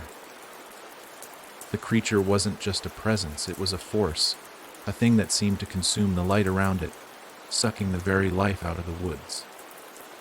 Sophie's breath hitched in her throat as the darkness enveloped the clearing, and for the first time, she felt the overwhelming weight of despair. The ground beneath her feet seemed to tremble, and the trees themselves groaned as though they were alive, trying to escape the thing that was slowly emerging from the void. And then it spoke. Its voice was not like any sound she had ever heard. It was deep, low, and vibrated through her very bones, reverberating in her chest as if the earth itself was growling. "Run, little one." The words were a command, but Sophie couldn't move. It was as if the creature had cast a spell over her, and the terror locked her in place. Her limbs were heavy, and she couldn't tear her eyes away from the shifting mass of shadows before her. Suddenly, a burst of movement from the trees to her right snapped her from the trance. Emily and Ethan appeared, their faces pale with fear but determined. They had heard her cry, and they were back. "Move!" Ethan shouted, his voice raw with urgency. He grabbed Sophie's arm and pulled her toward the trees, away from the looming shadow. Emily was already a few steps ahead, her eyes wide with panic. Sophie wanted to scream, to cry out, but her throat felt tight like something was pressing against it. She could only manage a hoarse whisper. "Jared. He's gone. We'll mourn later." Ethan replied urgently. "We need to go, now." But as they turned to flee, the air seemed to shift. The ground beneath their feet trembled, and the forest itself seemed to groan as if protesting their escape. A low growl rumbled from the shadows, and Sophie felt it in her chest. This wasn't just a creature. This was something ancient, something older than the forest itself, and it wasn't going to let them go. The creature emerged from the dark, its form only half visible, a shifting mass of shadow and tendrils. Sophie's heart raced as she saw its eyes, bright, glowing, and full of malice. It towered over them, its massive form dwarfing the trees as if they were mere twigs. "Wrong!" Ethan screamed, his voice breaking through the terror that had a vice grip on Sophie's mind. They sprinted through the forest, branches slapping their faces and the underbrush snagging at their legs.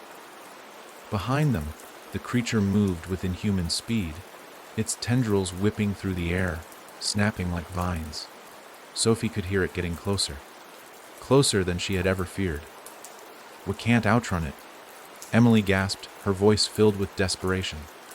"We have to try," Ethan shot back, pushing forward with every ounce of strength he had left.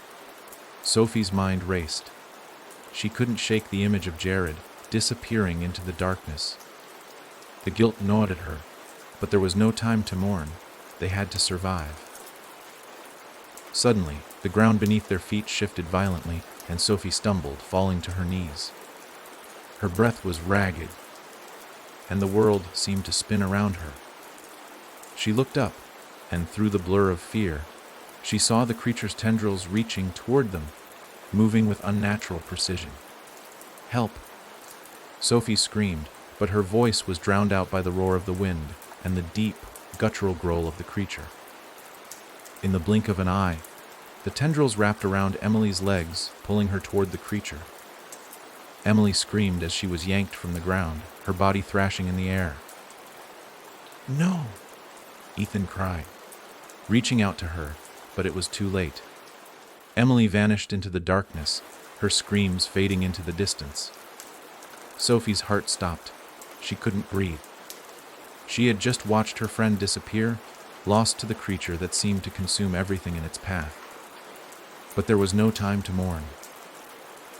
Ethan grabbed Sophie's arm, yanking her to her feet. We can't stop! He shouted, his face pale and covered in sweat. We need to keep moving. They ran again, desperation fueling every step. The creature's growl echoed behind them, growing louder, closer. The forest had become a maze, the trees closing in, the paths twisting and turning in ways that made no sense. Sophie could feel her body giving in to exhaustion, her legs burning, her breath shallow. Every corner they turned seemed to lead them deeper into the nightmare. And still, the creature followed, relentless and hungry. In the distance, Sophie saw a flicker of light, a campfire. Their campsite, the place where all of this had started. But it seemed so far away, too far to reach in time. We have to make it. Sophie gasped, pushing herself harder. Ethan nodded, his eyes wide with fear. It's the only chance we've got. But as they neared the clearing where the campsite should have been, the light flickered and died. The trees around them seemed to close in, and the oppressive darkness swallowed the clearing whole. No, Sophie cried, her voice breaking. The creature's growl reverberated in her chest, and she turned, stumbling in the direction of the sound. But there was no escape. The forest had become their trap. And then, in the silence that followed, the creature spoke again. You cannot escape, child. This is your end. Sophie looked at Ethan, their gazes locked in shared terror. They were out of options, out of time, and the darkness closed in. The air grew still as the darkness thickened around them. Sophie's heart was pounding in her chest, her pulse hammering in her ears as she and Ethan stood motionless in the shadow of the creature. The weight of its words hung in the air like a curse, heavy and inescapable. For the first time, Sophie felt the crushing reality that there might be no escape. Ethan, breathing heavily beside her, clutched her arm tightly, as if the very contact could somehow anchor them in this moment of unimaginable terror. The creature's eyes glowed with a malevolent hunger, its form shifting, as though it were a living thing made of the very night itself. It took a step forward, and the ground beneath them groaned in response.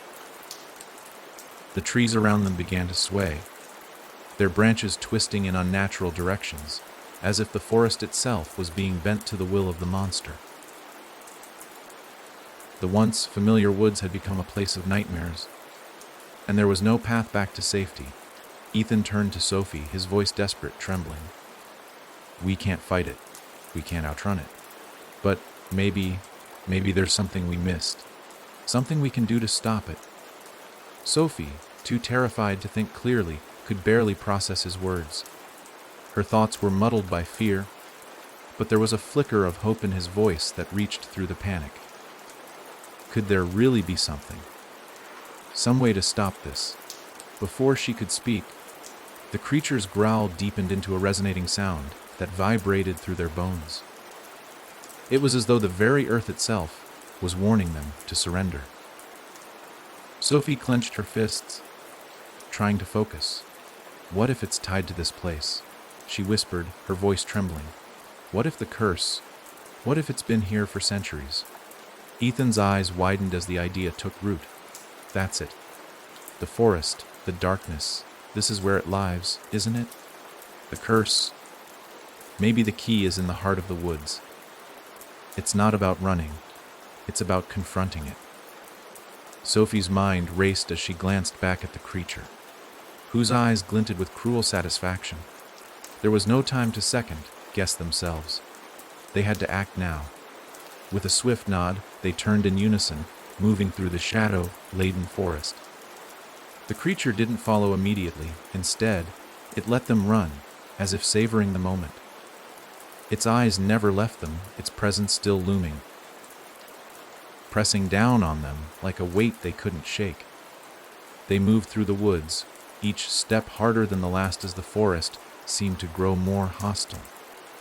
Every shadow felt like an enemy, every rustling branch seemed to hide some new horror. But Sophie and Ethan pushed forward. driven by the sliver of hope that had been kindled in the face of the overwhelming darkness. After what felt like an eternity, they reached the heart of the woods. Here, the trees were thicker, their trunks twisted in strange, unnatural ways. The air was thick with the scent of decay, and an eerie stillness hung in the air. No wind, no sound, just the oppressive silence. Sophie and Ethan stopped, their breath ragged, their legs aching. They were deep within the woods now, and there was no turning back. It was here, at the very core of this twisted place, that the creature's power seemed to concentrate. The very ground beneath their feet was cold, and a strange energy pulsed in the air, like a heartbeat of the forest itself. "Do you feel it?" Sophie asked, her voice barely more than a whisper. Ethan nodded, his expression grave. "This is it. The source." At the center of the clearing stood a large, gnarled tree, its bark blackened and twisted. Its roots sprawled out like fingers, digging deep into the earth. There was something unnatural about it, something otherworldly. Ethan stepped forward cautiously, but Sophie grabbed his arm. "Wet," she said urgently. "Something's wrong." The ground beneath them trembled. The air grew colder still, and the tree's dark branches began to sway, though there was no breeze. The tree seemed to be alive, pulsing with dark energy, and its twisted roots began to writhe as if they were waking from a long slumber. And then, a voice filled the clearing. "Foolish mortals, do you think you can stop me?" Sophie felt the words seep into her very soul, as if the voice had come from within her own mind. It was the creature, its true form, its essence.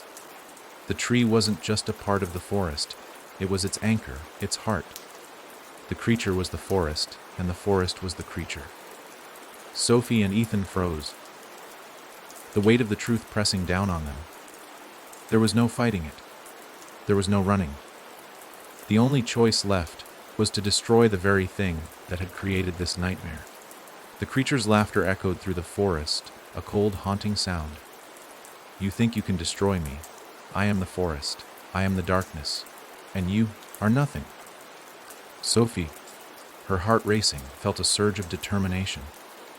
"We have to destroy the tree.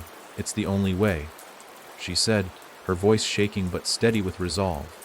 Ethan's eyes met hers, and for a moment, he looked as though he were about to protest, but then he nodded.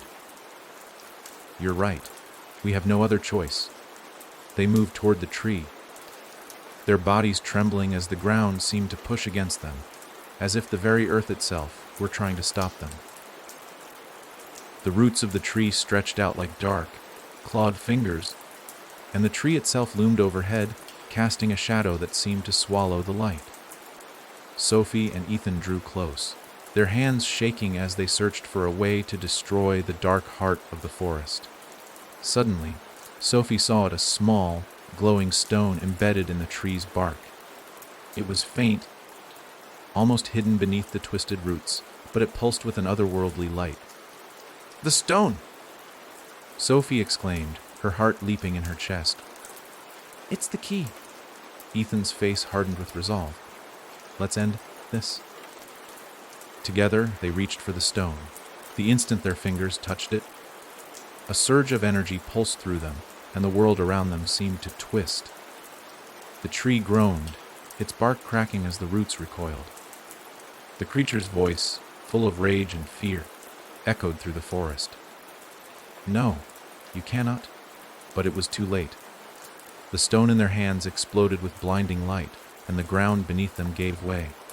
The forest shook violently, and the tree began to crumble, its twisted roots snapping like dry twigs. The darkness that had once been a living, breathing entity began to dissolve, disintegrating into nothingness. The creature screamed, its form unraveling in the light, and then silence. The forest stilled, the oppressive weight lifted. The air felt warmer, and the sky above seemed clearer. The night, once filled with terror, had given way to a peaceful calm. Sophie and Ethan stood together, gasping for breath, their hands still trembling as they looked around. The nightmare was over. The darkness was gone. but the silence that followed felt like a void, a strange emptiness that left them both questioning if they had truly won, or if something else was waiting in the shadows, watching them from a distance. It was over. For now, as the last remnants of the creature's influence vanished into the ether, Sophie and Ethan stood amidst the ruins of the once terrifying forest, their bodies drained from the ordeal. The silence was deafening, like the world itself was holding its breath. For a long moment, neither of them spoke. The eerie calm that surrounded them was almost as unsettling as the terror they had just faced. Sophie wiped her forehead with the back of her hand, feeling the sweat mix with the dust and grime of their journey. "Is it really over?" she asked, her voice barely more than a whisper. Ethan didn't answer immediately. He simply gazed at the remains of the darkened tree, now reduced to little more than a hollow shell. His eyes, though tired, were still filled with a sense of disbelief. The forest around them seemed to exhale, the twisted trees slowly returning to their natural form, the unnatural shadows lifting. "I don't know," Ethan said after a long pause. "It feels like we've won, but—" Sophie nodded, understanding his hesitation. It was too easy, too sudden. They had faced the worst of it, the creature, the darkness. But the silence now felt like a void, a space that had been ripped open in the aftermath of the battle. A void that might very well be filled with something else. The ground beneath their feet rumbled softly. Sophie tensed, her heart lurching in her chest. The rumble wasn't like before. It wasn't a threat, but a tremor, something gentle. Almost like the land itself was adjusting, settling. Ethan's brow furrowed. "That doesn't feel right." Before Sophie could respond, she saw a flicker of light in the distance. At first, it was just a glimmer, like a star breaking through the clouds. But as it grew brighter, it began to take form, almost like a doorway, shimmering against the darkness. It didn't feel like a threat, but something new, something unexplained. The hollowing wasn't over yet, but Evelyn wasn't going to let it claim her. Not now. Not ever. As the days passed, the campsite had become a place of silence. The trees, once lush and welcoming, now stood like dark sentinels, casting long shadows across the clearing. The wind had died down, and the sun's warmth no longer reached the forest floor, leaving behind a chill that wrapped around the campers like a thick blanket. The group had stopped talking about what happened to Jared. Instead, they spent their time preparing for the trip home, though no one had mentioned when exactly they would leave. It was as if the idea of staying here longer had become a looming thought that no one dared to speak aloud. But still, the fear that had once pulsed in their veins now seemed like a dull hum in the back of their minds. Sophie, the youngest of the group, had taken to walking the perimeter of the campsite each morning. She hadn't spoken much since Jared disappeared, her once bright eyes now clouded with suspicion. One morning, as the mist clung to the ground like a shroud, she noticed something strange: footprints in the dirt. They were deep, as though someone heavy had walked through the area. But they weren't human. They were large, wide, and had a strange curve to them, as though the feet had been dragging something behind them. Sophie hesitated, the back of her neck prickling with the familiar sense of being watched. She quickly turned and returned to the camp, but she couldn't shake the feeling that someone was still out there, just beyond the trees. That night, the group gathered around the fire, their faces pale in the flickering light. It was strange, but they all felt it. The air had become thick, oppressive, as if the forest itself was pressing down on them. Ethan, once the leader of their small group, sat silently, his eyes darting from shadow to shadow. "Something's wrong," he said finally, breaking the silence. His voice was low, almost to himself. "We should leave. Now." It was a statement they all knew was true, though no one was willing to say it aloud. They had all noticed it, the unnatural stillness in the air, the way the trees seemed to close in on them, the way the forest watched, but something held them there, something unspoken. "We can't just leave," Emily muttered, gripping the edge of her jacket nervously. "What if we're being watched? What if we're meant to stay?" Her words were met with uneasy silence, and everyone turned to look at her, her voice laced with fear. But it was then that Sophie, who had been unusually quiet, spoke up again, her voice trembling. "I found something," she said, her eyes wide and filled with dread. Footprints. But they weren't human. They were something else. Something big. The fire crackled in the tense silence, each member of the group staring into the flames as if they could somehow reveal the truth. After a long pause, it was Ethan who broke the silence once more. "We have to leave," he said, a firm edge to his voice. "We don't know what's out there, but it's not worth staying. We don't even know if Jared's gone for good. We're just putting ourselves at risk." But even as he spoke, the wind picked up once more, swirling around them in a sudden gust. And as they looked into the darkness, something stirred. From the shadows came a low, eerie howl, a sound unlike any animal they had ever heard. It was a guttural, bone-chilling cry that echoed through the trees, sending shivers down their spines. In that instant, they knew they weren't alone. The howl echoed again, louder this time, sending a rush of cold terror through the group.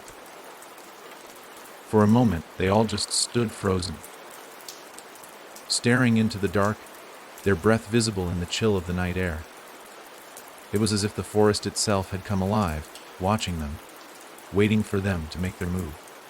Sophie gripped the edge of the fire pit, her knuckles white. What was that?" she whispered, though she knew the answer as much as the others did. It wasn't an animal. No, this was something far more sinister. Emily swallowed hard, her voice shaking. "It doesn't matter. We need to get out of here now. It's not safe anymore." Ethan was the first to react, his eyes darting to the darkened tree line. His body was tense, every muscle coiled as if he were about to spring into action. "Grab your things," he said quickly, his voice barely audible over the rising wind. "We leave now. If we stay, we won't make it." The group scrambled, grabbing whatever they could from their tents. Their movements were frantic, driven by a primal fear that had taken over. The fire crackled and spat as they hurriedly packed their bags and secured their gear. But in the back of their minds, they knew it wasn't just the wind howling. Something was out there, something that wanted them to stay, and would make them pay if they didn't. Just as they were about to make their move, the ground beneath them seemed to tremble. A faint vibration ran through the earth, like the distant rumble of thunder, but far more unnatural. The hair on the back of their necks stood on end as they heard the unmistakable sound of footsteps. Heavy, deliberate, and coming closer. "I don't want to be here anymore," Sophie screamed, her voice cracking. "We have to go." No. But as they turned to flee, something in the darkness caught their attention.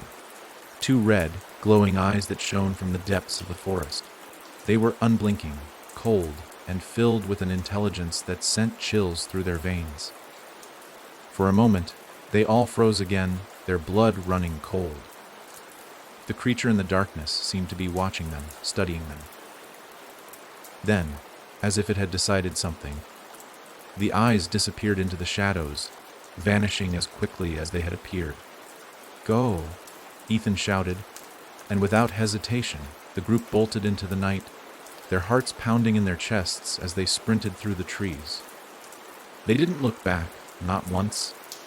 As they pushed forward, their feet pounding against the earth, desperate to escape whatever hunted them. But the forest was vast. The trees, thick and towering, seemed to stretch endlessly in every direction. The path they had once followed now seemed foreign to them, twisting and turning in ways they didn't remember. It felt like the forest itself was alive, shifting around them, making it impossible to find their way. Which way? Emily gasped, her breath coming in ragged gasps. Where do we go? I don't know. Ethan replied, his voice strained with panic. Just keep running. We can't stop. But even as they ran, they couldn't shake the feeling that they weren't alone. Something was following them, moving just behind them in the shadows. The sound of footsteps, heavy and relentless, grew louder with every passing second. It was as if the thing in the dark was closing in on them, stalking them, waiting for the right moment to strike. Suddenly, there was a scream, high, pitched, and full of terror. It wasn't Sophie, or Emily, or Ethan. It came from somewhere deep in the forest. A voice desperate and filled with pure dread echoed through the trees. The scream was cut off abruptly, leaving behind only silence. For a moment, no one spoke. They kept running, but now the fear in their hearts was stronger than ever. The scream had sounded too familiar. It was Jared's voice. The sound of Jared's scream echoed in their minds as they sprinted through the dense underbrush, their breath coming in sharp, frantic gasps. Every step they took felt heavier, as though the very earth was pulling them back, unwilling to let them escape. Jared! Sophie shouted, her voice hoarse with fear. Jared! Where are you? But there was no answer, only the rustling of leaves and the sinister silence of the forest around them. They paused, breathless, hearts racing in their chests. The darkness around them seemed to press in, suffocating them, making it hard to think straight.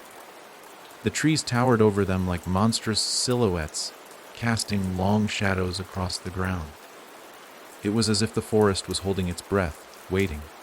We can't stop, Ethan said, his voice low and urgent.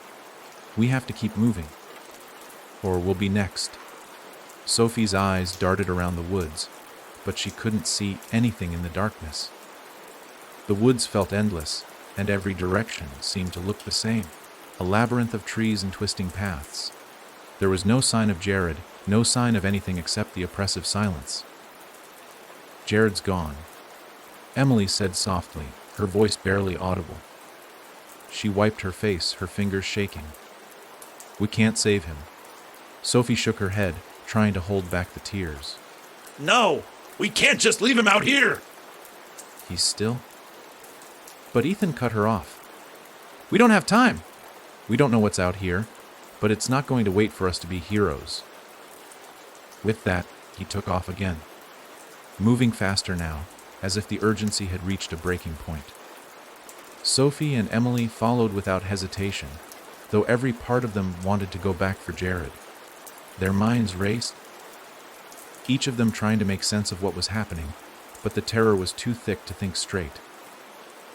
The forest around them was alive with strange sounds. Cracking branches, the whisper of wind, the eerie rustling of leaves. But there was something else too, something deeper, something unnatural.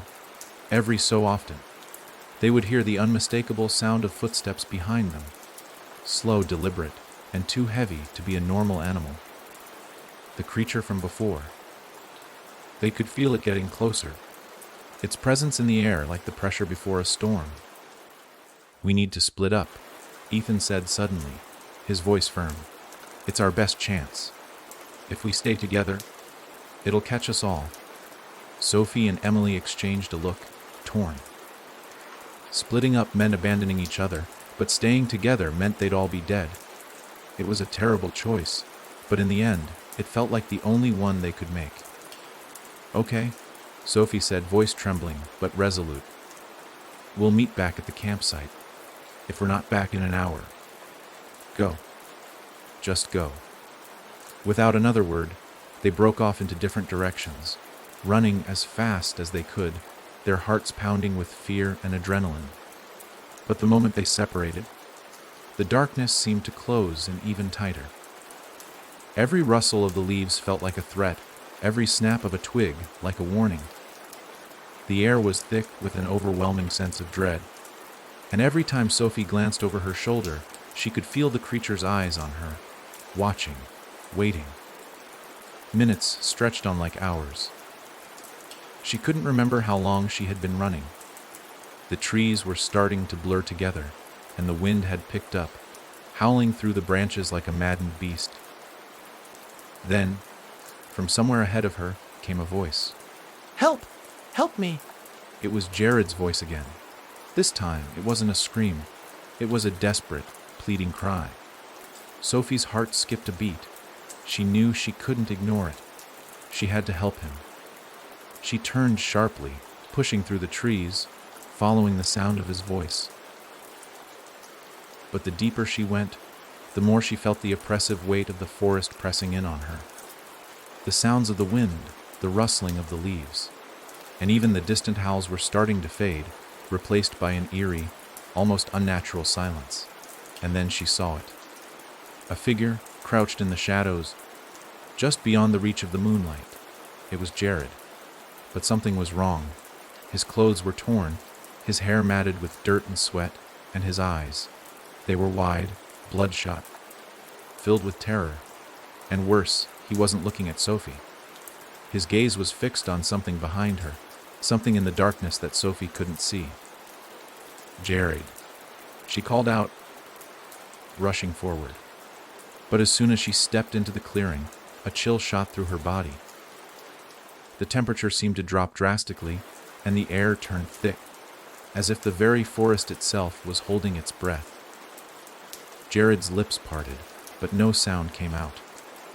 His mouth moved as if he were trying to warn her, but there was nothing she could do. Her feet were rooted to the spot, frozen with fear. Behind Jared, the darkness seemed to twist and pulse. Something was moving, something massive.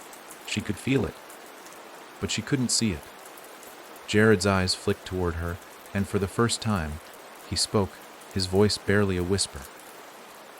Run.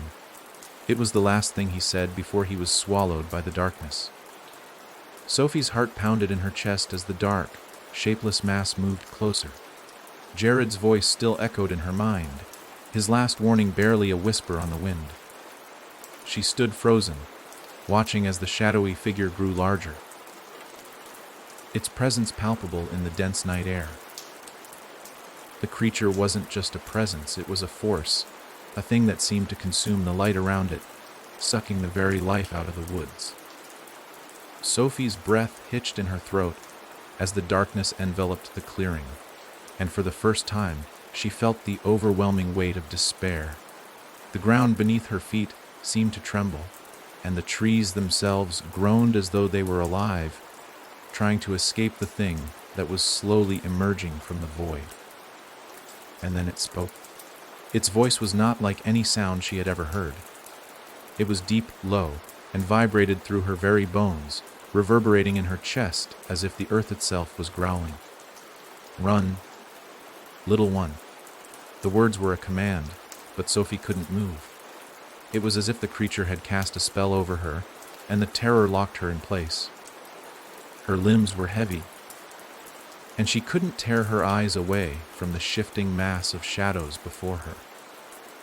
Suddenly, a burst of movement from the trees to her right snapped her from the trance. Emily and Ethan appeared, their faces pale with fear but determined. They had heard her cry, and they were back. Move! Ethan shouted, his voice raw with urgency. He grabbed Sophie's arm and pulled her toward the trees, away from the looming shadow. Emily was already a few steps ahead, her eyes wide with panic. Sophie wanted to scream, to cry out, but her throat felt tight like something was pressing against it. She could only manage a hoarse whisper. Jared. He's gone. We'll mourn later. Ethan replied urgently. We need to go, now. But as they turned to flee, the air seemed to shift. The ground beneath their feet trembled, and the forest itself seemed to groan as if protesting their escape. A low growl rumbled from the shadows, and Sophie felt it in her chest. This wasn't just a creature. This was something ancient, something older than the forest itself, and it wasn't going to let them go. The creature emerged from the dark, its form only half visible, a shifting mass of shadow and tendrils. Sophie's heart raced as she saw its eyes, bright, glowing, and full of malice. It towered over them, its massive form dwarfing the trees as if they were mere twigs. "Wrong!" Ethan screamed, his voice breaking through the terror that had a vice grip on Sophie's mind. They sprinted through the forest, branches slapping their faces and the underbrush snagging at their legs. Behind them, the creature moved with inhuman speed, its tendrils whipping through the air, snapping like vines. Sophie could hear it getting closer. Closer than she had ever feared. "We can't outrun it," Emily gasped, her voice filled with desperation. "We have to try," Ethan shot back, pushing forward with every ounce of strength he had left. Sophie's mind raced. She couldn't shake the image of Jared disappearing into the darkness. The guilt gnawed at her, but there was no time to mourn. They had to survive. Suddenly, the ground beneath their feet shifted violently, and Sophie stumbled, falling to her knees. Her breath was ragged, and the world seemed to spin around her. She looked up, and through the blur of fear, she saw the creature's tendrils reaching toward them, moving with unnatural precision. "Help!" Sophie screamed, but her voice was drowned out by the roar of the wind and the deep, guttural growl of the creature. In the blink of an eye, the tendrils wrapped around Emily's legs, pulling her toward the creature. Emily screamed as she was yanked from the ground, her body thrashing in the air. "No!" Ethan cried, reaching out to her, but it was too late. Emily vanished into the darkness, her screams fading into the distance. Sophie's heart stopped. She couldn't breathe. She had just watched her friend disappear, lost to the creature that seemed to consume everything in its path. But there was no time to mourn. Ethan grabbed Sophie's arm, yanking her to her feet. We can't stop! He shouted, his face pale and covered in sweat. "We need to keep moving." They ran again, desperation fueling every step. The creature's growl echoed behind them, growing louder, closer. The forest had become a maze, the trees closing in, the paths twisting and turning in ways that made no sense. Sophie could feel her body giving in to exhaustion, her legs burning, her breath shallow. Every corner they turned seemed to lead them deeper into the nightmare. And still, the creature followed, relentless and hungry. In the distance, Sophie saw a flicker of light, a campfire. Their campsite, the place where all of this had started. But it seemed so far away, too far to reach in time. "We have to make it." Sophie gasped, pushing herself harder. Ethan nodded, his eyes wide with fear. "It's the only chance we've got." But as they neared the clearing where the campsite should have been, the light flickered and died. The trees around them seemed to close in, and the oppressive darkness swallowed the clearing whole.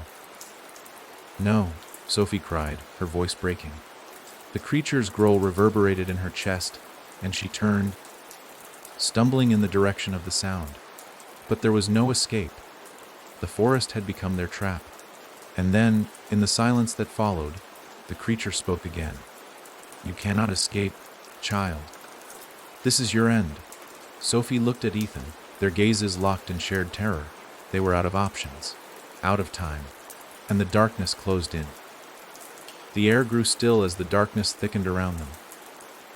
Sophie's heart was pounding in her chest, her pulse hammering in her ears as she and Ethan stood motionless in the shadow of the creature.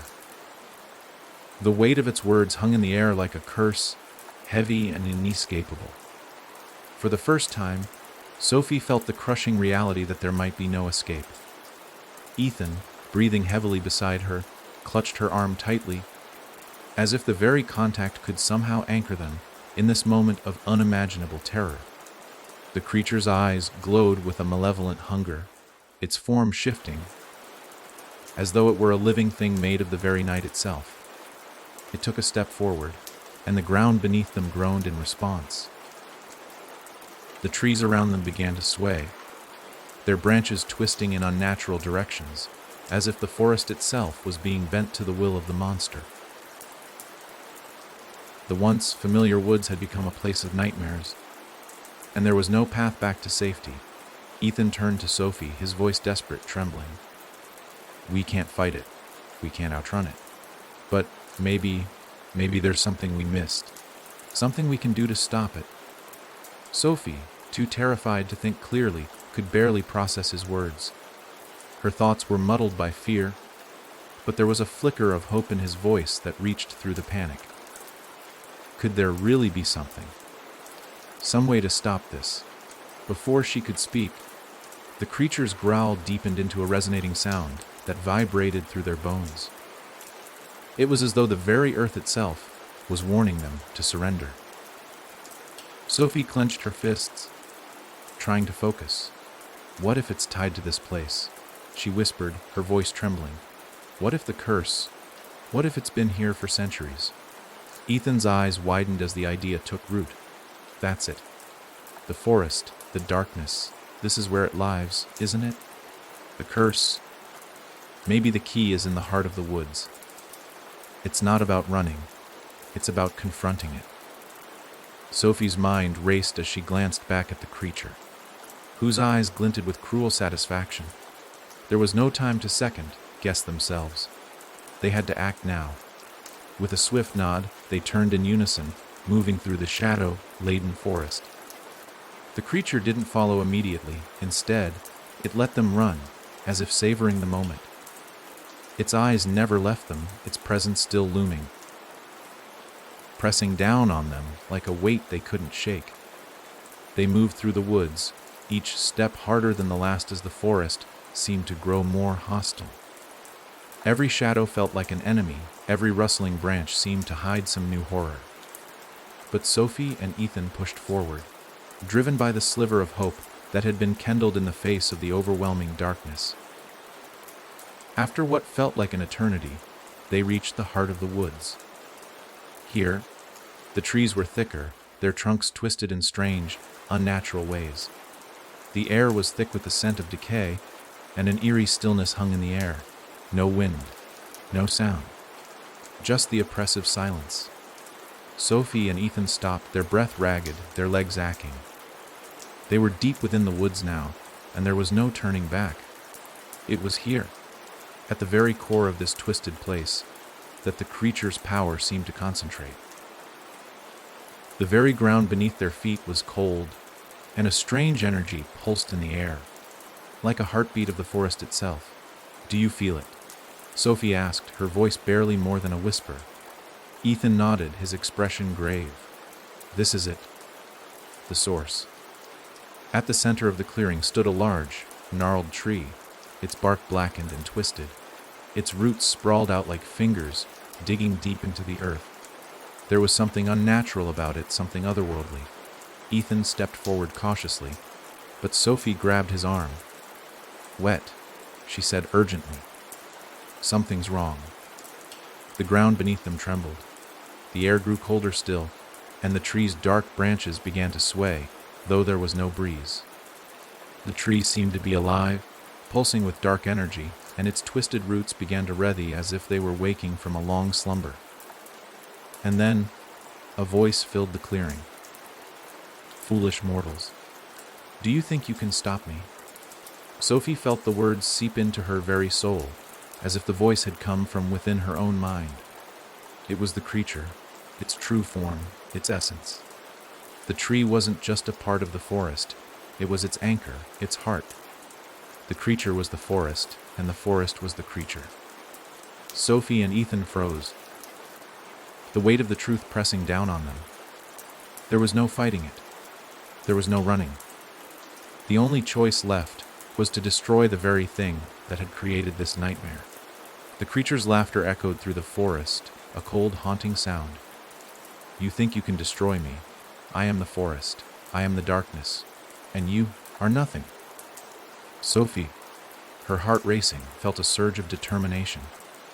We have to destroy the tree. It's the only way, she said, her voice shaking but steady with resolve.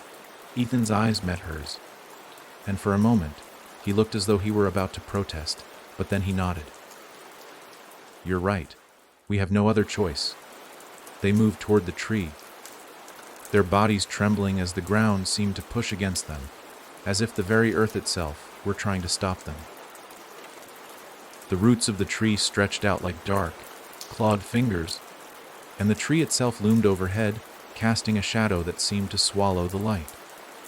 Sophie and Ethan drew close, their hands shaking as they searched for a way to destroy the dark heart of the forest. Suddenly, Sophie saw a small, glowing stone embedded in the tree's bark.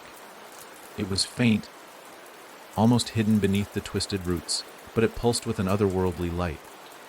The stone! Sophie exclaimed, her heart leaping in her chest. It's the key. Ethan's face hardened with resolve. Let's end this. Together, they reached for the stone. The instant their fingers touched it, a surge of energy pulsed through them, and the world around them seemed to twist. The tree groaned, its bark cracking as the roots recoiled. The creature's voice, full of rage and fear, echoed through the forest. No, you cannot. But it was too late. The stone in their hands exploded with blinding light, and the ground beneath them gave way. The forest shook violently, and the tree began to crumble, its twisted roots snapping like dry twigs. The darkness that had once been a living, breathing entity began to dissolve, disintegrating into nothingness. The creature screamed, its form unraveling in the light, and then silence. The forest stilled, the oppressive weight lifted. The air felt warmer, and the sky above seemed clearer. The night, once filled with terror, had given way to a peaceful calm. Sophie and Ethan stood together, gasping for breath, their hands still trembling as they looked around. The nightmare was over. The darkness was gone. But the silence that followed felt like a void, a strange emptiness that left them both questioning if they had truly won, or if something else was waiting in the shadows, watching them from a distance. It was over. For now, as the last remnants of the creature's influence vanished into the ether, Sophie and Ethan stood amidst the ruins of the once terrifying forest, their bodies drained from the ordeal. The silence was deafening, like the world itself was holding its breath. For a long moment, neither of them spoke. The eerie calm that surrounded them was almost as unsettling as the terror they had just faced. Sophie wiped her forehead with the back of her hand, feeling the sweat mix with the dust and grime of their journey. "Is it really over?" she asked, her voice barely more than a whisper. Ethan didn't answer immediately. He simply gazed at the remains of the darkened tree, now reduced to little more than a hollow shell. His eyes, though tired, were still filled with a sense of disbelief. The forest around them seemed to exhale, the twisted trees slowly returning to their natural form, the unnatural shadows lifting. "I don't know," Ethan said after a long pause. "It feels like we've won, but—" Sophie nodded, understanding his hesitation. It was too easy, too sudden. They had faced the worst of it, the creature, the darkness. But the silence now felt like a void, a space that had been ripped open in the aftermath of the battle. A void that might very well be filled with something else. The ground beneath their feet rumbled softly. Sophie tensed, her heart lurching in her chest. The rumble wasn't like before. It wasn't a threat, but a tremor, something gentle. Almost like the land itself was adjusting, settling. Ethan's brow furrowed. "That doesn't feel right." Before Sophie could respond, she saw a flicker of light in the distance. At first, it was just a glimmer, like a star breaking through the clouds. But as it grew brighter, it began to take form, almost like a doorway, shimmering against the darkness. It didn't feel like a threat, but something new, something unexplained. Sophie's breath caught. "What is that?" Ethan stepped toward the light, his eyes narrowing. "I don't know. But we have to find out." Without another word, they moved cautiously toward the glowing doorway. As they drew closer, the light seemed to pulse, its rhythm almost like a heartbeat. They were close enough now to see that it wasn't just light, it was a rip in the fabric of reality itself. The edges of the doorway flickered and warped, like the scene of an old film melting at the edges. Sophie glanced at Ethan. Do you think it's part of the curse? Ethan shook his head. I'm not sure. It's like nothing I've ever seen. But it's something new. They reached the doorway, and for a brief moment they hesitated.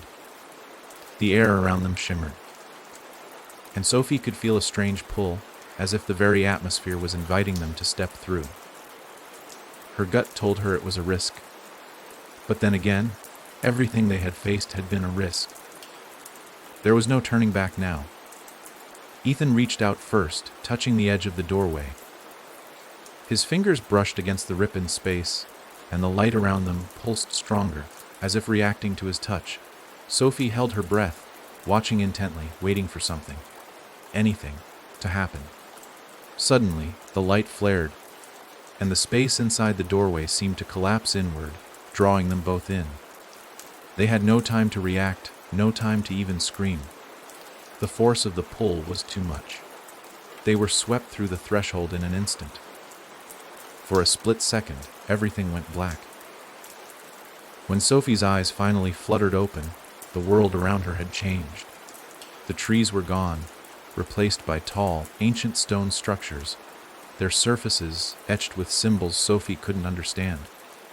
The ground beneath her feet was solid stone, cold and unyielding, and a thick mist swirled at her ankles. Ethan was beside her, looking just as disoriented. They both stood in a vast, open space, an ancient city, or perhaps a temple, its purpose lost to time. Strange symbols adorned the walls, and in the distance, Sophie could make out figures moving silently, their forms barely visible in the mist. Where are we? Ethan whispered, his voice filled with awe and fear. Sophie shook her head, her heart racing. I don't know, but this place, it feels like it's alive, like it's watching us. The mist seemed to grow thicker, wrapping around them, pulling them deeper into the strange world. The structures loomed overhead, casting long shadows that twisted unnaturally. The air was thick with a sense of foreboding, and yet there was a strange, hypnotic pull that urged them forward. Suddenly, the ground trembled beneath them again, but this time it wasn't like before. It was deliberate, as if something was calling them, something far beyond their understanding. A voice, low, almost a whisper, echoed through the mist. You've come far, but you are not alone. Sophie and Ethan froze, the words echoing around them like a distant chant. The air thickened, and the mist parted just enough for them to see a figure standing in the distance. Its silhouette was tall and imposing, its features hidden in shadow, but the power radiating from it was undeniable. Who are you? Ethan asked, his voice strong despite the fear that gripped him. The figure remained silent for a moment, then spoke again, its voice carrying an ancient, unsettling tone. I am the keeper of what was, what is, and what will be. You've entered a world where the past and future collide. Your journey has only just begun. Sophie's pulse quickened. What do you want from us? The figure stepped closer, its form becoming clearer. It was tall, robed in dark, flowing fabric that seemed to merge with the mist itself. The figure's face was obscured, but Sophie could sense its gaze upon them, cold and unblinking. What you have faced is only a small part of what lies ahead. The curse, the darkness. It was just a piece of the puzzle. You have crossed into a realm where the boundaries of time and space no longer exist. You are here because you must be. Ethan took a step forward, his hand instinctively reaching for Sophie's. Why us? What do you want us to do? The figure paused, and for a moment, it almost seemed to consider the question before answering. You will have to face the truth of your world and the choices you have made, but that is not for now. For now, you must learn to survive. With that, the figure stepped back into the mist, vanishing as suddenly as it had appeared. Sophie and Ethan stood there, the weight of its words settling over them like a fog. They had been through hell and back, but it seemed like their journey was far from over.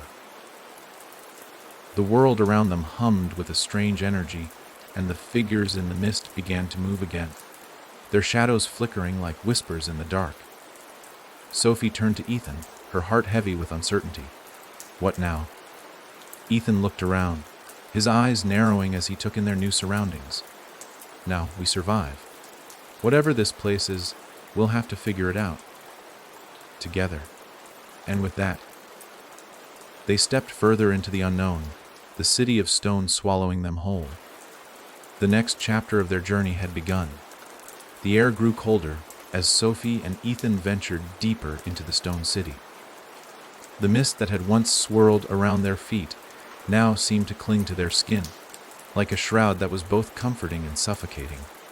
The buildings, ancient and towering, loomed overhead, their surfaces etched with unfamiliar symbols that seemed to shift as they moved, like they were alive, watching them with unseen eyes. The silence in the air was deafening, broken only by the soft echo of their footsteps on the stone ground. The city was vast, stretching out in all directions, but it felt abandoned, empty. Yet, Sophie couldn't shake the feeling that they were being followed. Every now and then, she thought she saw movement out of the corner of her eye, shadows flitting just beyond the edge of her vision. But when she turned, there was nothing there. Ethan, too, seemed on edge. His eyes darted around the mist-filled city, every shadow a potential threat, every movement a possible danger. "What is this place?" Sophie asked, her voice trembling despite her attempt to stay calm. She had faced horrors before, but this felt different. This place wasn't just strange, it was wrong. Like it didn't belong in the world they knew. Ethan didn't answer immediately, his gaze fixed on the horizon, where the mist seemed to thicken. He squinted into the distance, as if trying to make sense of what lay ahead. "I don't know," he said quietly, "but I don't like it. We need to keep moving." Sophie nodded, swallowing her fear. They had no choice but to press forward. There was no telling what dangers lay ahead, but standing still wouldn't help them. With each step they took, the weight of the air seemed to increase, like the city itself was closing in around them. They passed through narrow alleys, the walls of the ancient buildings looming on either side. Every so often, they came across strange markings, almost like warnings, etched into the stone, but they couldn't decipher them. The language, if it was one at all, was like nothing they had ever seen. The symbols seemed to change the longer they stared at them, shifting and flickering like the remnants of a dream. After what felt like hours, they reached a large plaza. The center of it was dominated by a massive stone structure, a towering pillar that seemed to pulse with an otherworldly energy. It was covered in more of the shifting symbols, but now they glowed faintly, casting an eerie light across the plaza. At the base of the pillar stood a figure. This one was different from the shadowy being they had encountered earlier. This figure was solid, real, and unmistakably humanoid. It was cloaked in flowing robes that shimmered like starlight, its face obscured by a hood. Sophie's breath caught in her throat.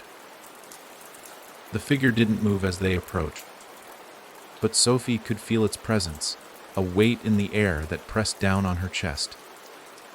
She glanced at Ethan, who was standing just behind her, his hand instinctively gripping her arm.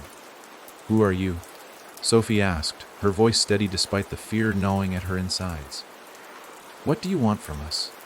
The figure's head tilted slightly, as though studying her. Then, in a voice that seemed to echo from all around them, it spoke. "I am the keeper of the threshold." Sophie's heart raced. The keeper of the threshold. The words rang in her mind, but they made no sense. Was this another part of the strange world they had stumbled into? The figure continued, its voice both ancient and timeless. "You have crossed into a realm between worlds. This is the place where all paths converge, where the echoes of time and space collide. Here, you must make a choice." Ethan stepped forward, his jaw set with determination. "What kind of choice?" he demanded. "We didn't ask for any of this. We just want to go home."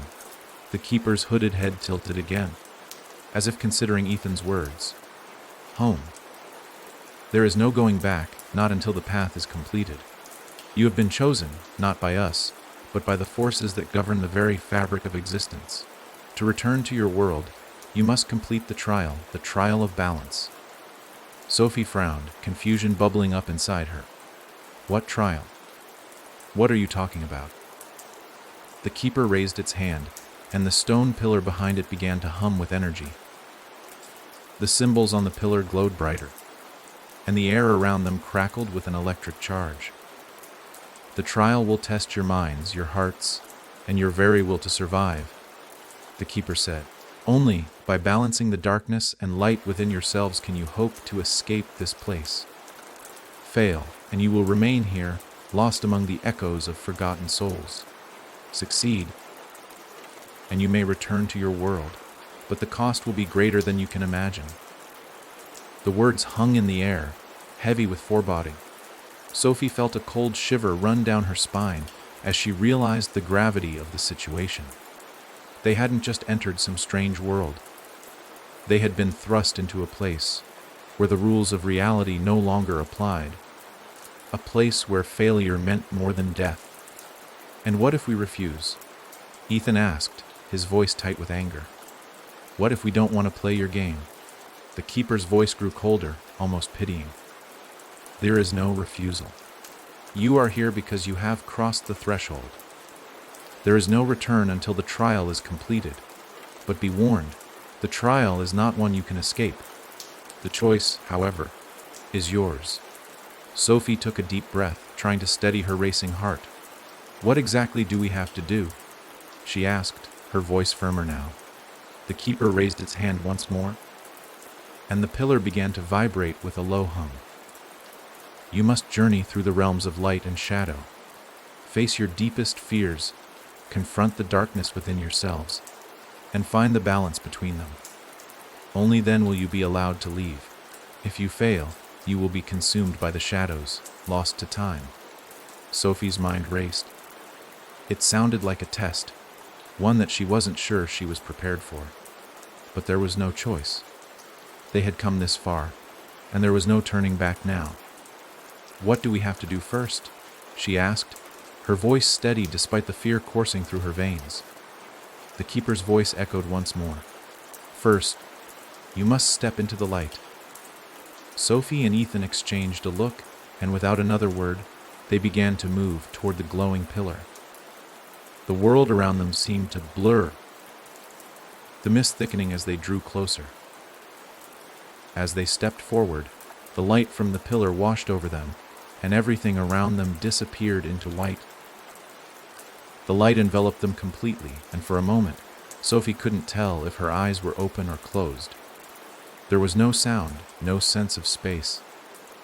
Just an overwhelming brightness that seemed to stretch out into infinity. She could feel the warmth of the light on her skin, but it didn't comfort her. Instead, it felt suffocating, like a promise of something terrible yet to come. Then, just as suddenly as it had begun, the light faded. Sophie blinked, trying to adjust to the sudden shift in her surroundings. They were no longer standing in the plaza with the glowing pillar.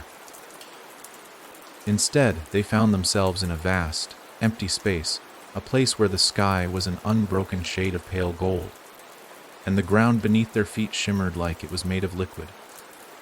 Ethan stood beside her, just as confused and unsettled as she was. He turned to her, his face pale, his jaw tight. "What is this place?" he whispered. Sophie shook her head. "I don't know. It's different. It doesn't feel like we're in the same world anymore." As they looked around, the silence seemed to deepen, and the air felt impossibly still, almost too still. No birds, no wind, no sounds of life, just the overwhelming sense of isolation, as though they were the only living things in existence. Suddenly, the silence shattered. A deep, echoing voice reverberated around them, so powerful that it seemed to come from everywhere at once. "Welcome to the realm of light." Sophie's heart raced.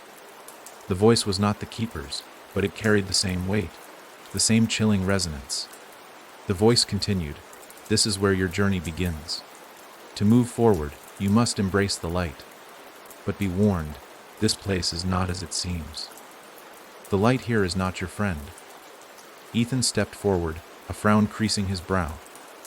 "What do you mean? Isn't this supposed to be the realm of light? Why wouldn't the light be our friend?" The voice didn't respond immediately, but the ground beneath them began to shift. The golden landscape rippled, like the surface of water disturbed by an unseen force. A series of glowing paths materialized before them, stretching out into the horizon, each one winding off in different directions. "Choose your path carefully," the voice boomed. "Each path represents a different trial. The light may guide you, but it will also test you. Only by conquering what lies within can you hope to progress." Sophie exchanged a look with Ethan.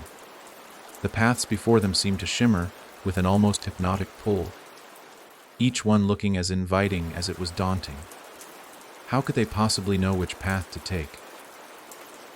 What awaited them on the other side of these glowing roads? Ethan took a step toward one of the paths, his eyes focused on the glowing light ahead. "We don't have a choice. We have to choose one and keep moving." Sophie hesitated for a moment, her mind swirling with doubts, but there was no time to waste. They had to move forward. They couldn't afford to stand still. "Let's do it," she said, trying to muster a sense of resolve. "We'll choose one and face whatever comes next. But we have to be ready for anything." Ethan nodded, and together they stepped onto the path that seemed to beckon the most strongly. The moment their feet made contact with the glowing trail, the world around them shifted again. The golden sky darkened, and the air grew heavy with tension. They were no longer in the open field.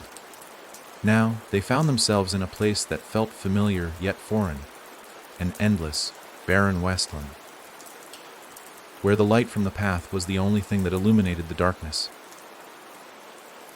Jagged rocks jutted out from the ground, their sharp edges gleaming in the faint light, and the air felt thick with a sense of dread.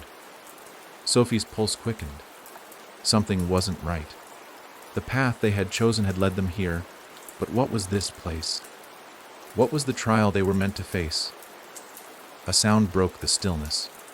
A low, distant rumble that seemed to come from the depths of the earth.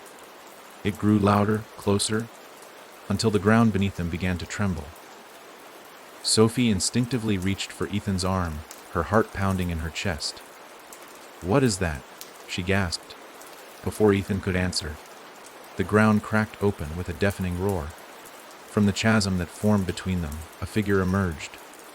Tall, shadowy, and twisted, with features that seemed to warp and shift like smoke in the wind. The creature moved toward them with terrifying speed, its dark eyes fixed on Sophie and Ethan. Sophie felt a surge of panic rise in her chest, but she forced herself to remain calm. This was part of the trial. They had to face whatever this was if they were to move forward. But the creature seemed to be made of pure darkness, its form flickering in and out of existence, like it was not entirely real. It felt like a nightmare come to life. Something from her deepest fears. "Stay close," she whispered to Ethan, her voice tight. "We can't let it separate us." The creature let out a guttural growl, its form shifting into something more monstrous, more tangible. Its long, clawed hands reached out for them, and Sophie knew that they had no choice but to fight, or they would be consumed by the darkness it carried with it. With a deep breath, Sophie stepped forward, grabbing a sharp rock from the ground. It wasn't much, but it was something. She was ready. They had to be ready to face the trial head on, whatever it took. Sophie and Ethan's struggle against the creature in the realm of light escalated. Their bodies and minds pushed to the brink. It felt like an eternity, every moment a battle for survival. The creature's endless whispers grew louder, each one gnawing at their sanity. But through sheer will and determination, they managed to escape the suffocating grip of the realm. With the creature vanquished, the landscape around them began to shift. as if the very fabric of the world was unraveling. The fog lifted, and the forest they once knew reappeared, but it was different now. The trees were twisted, the air colder. The portal they had passed through was gone, leaving only the faintest trace of the darkness that had once held them captive.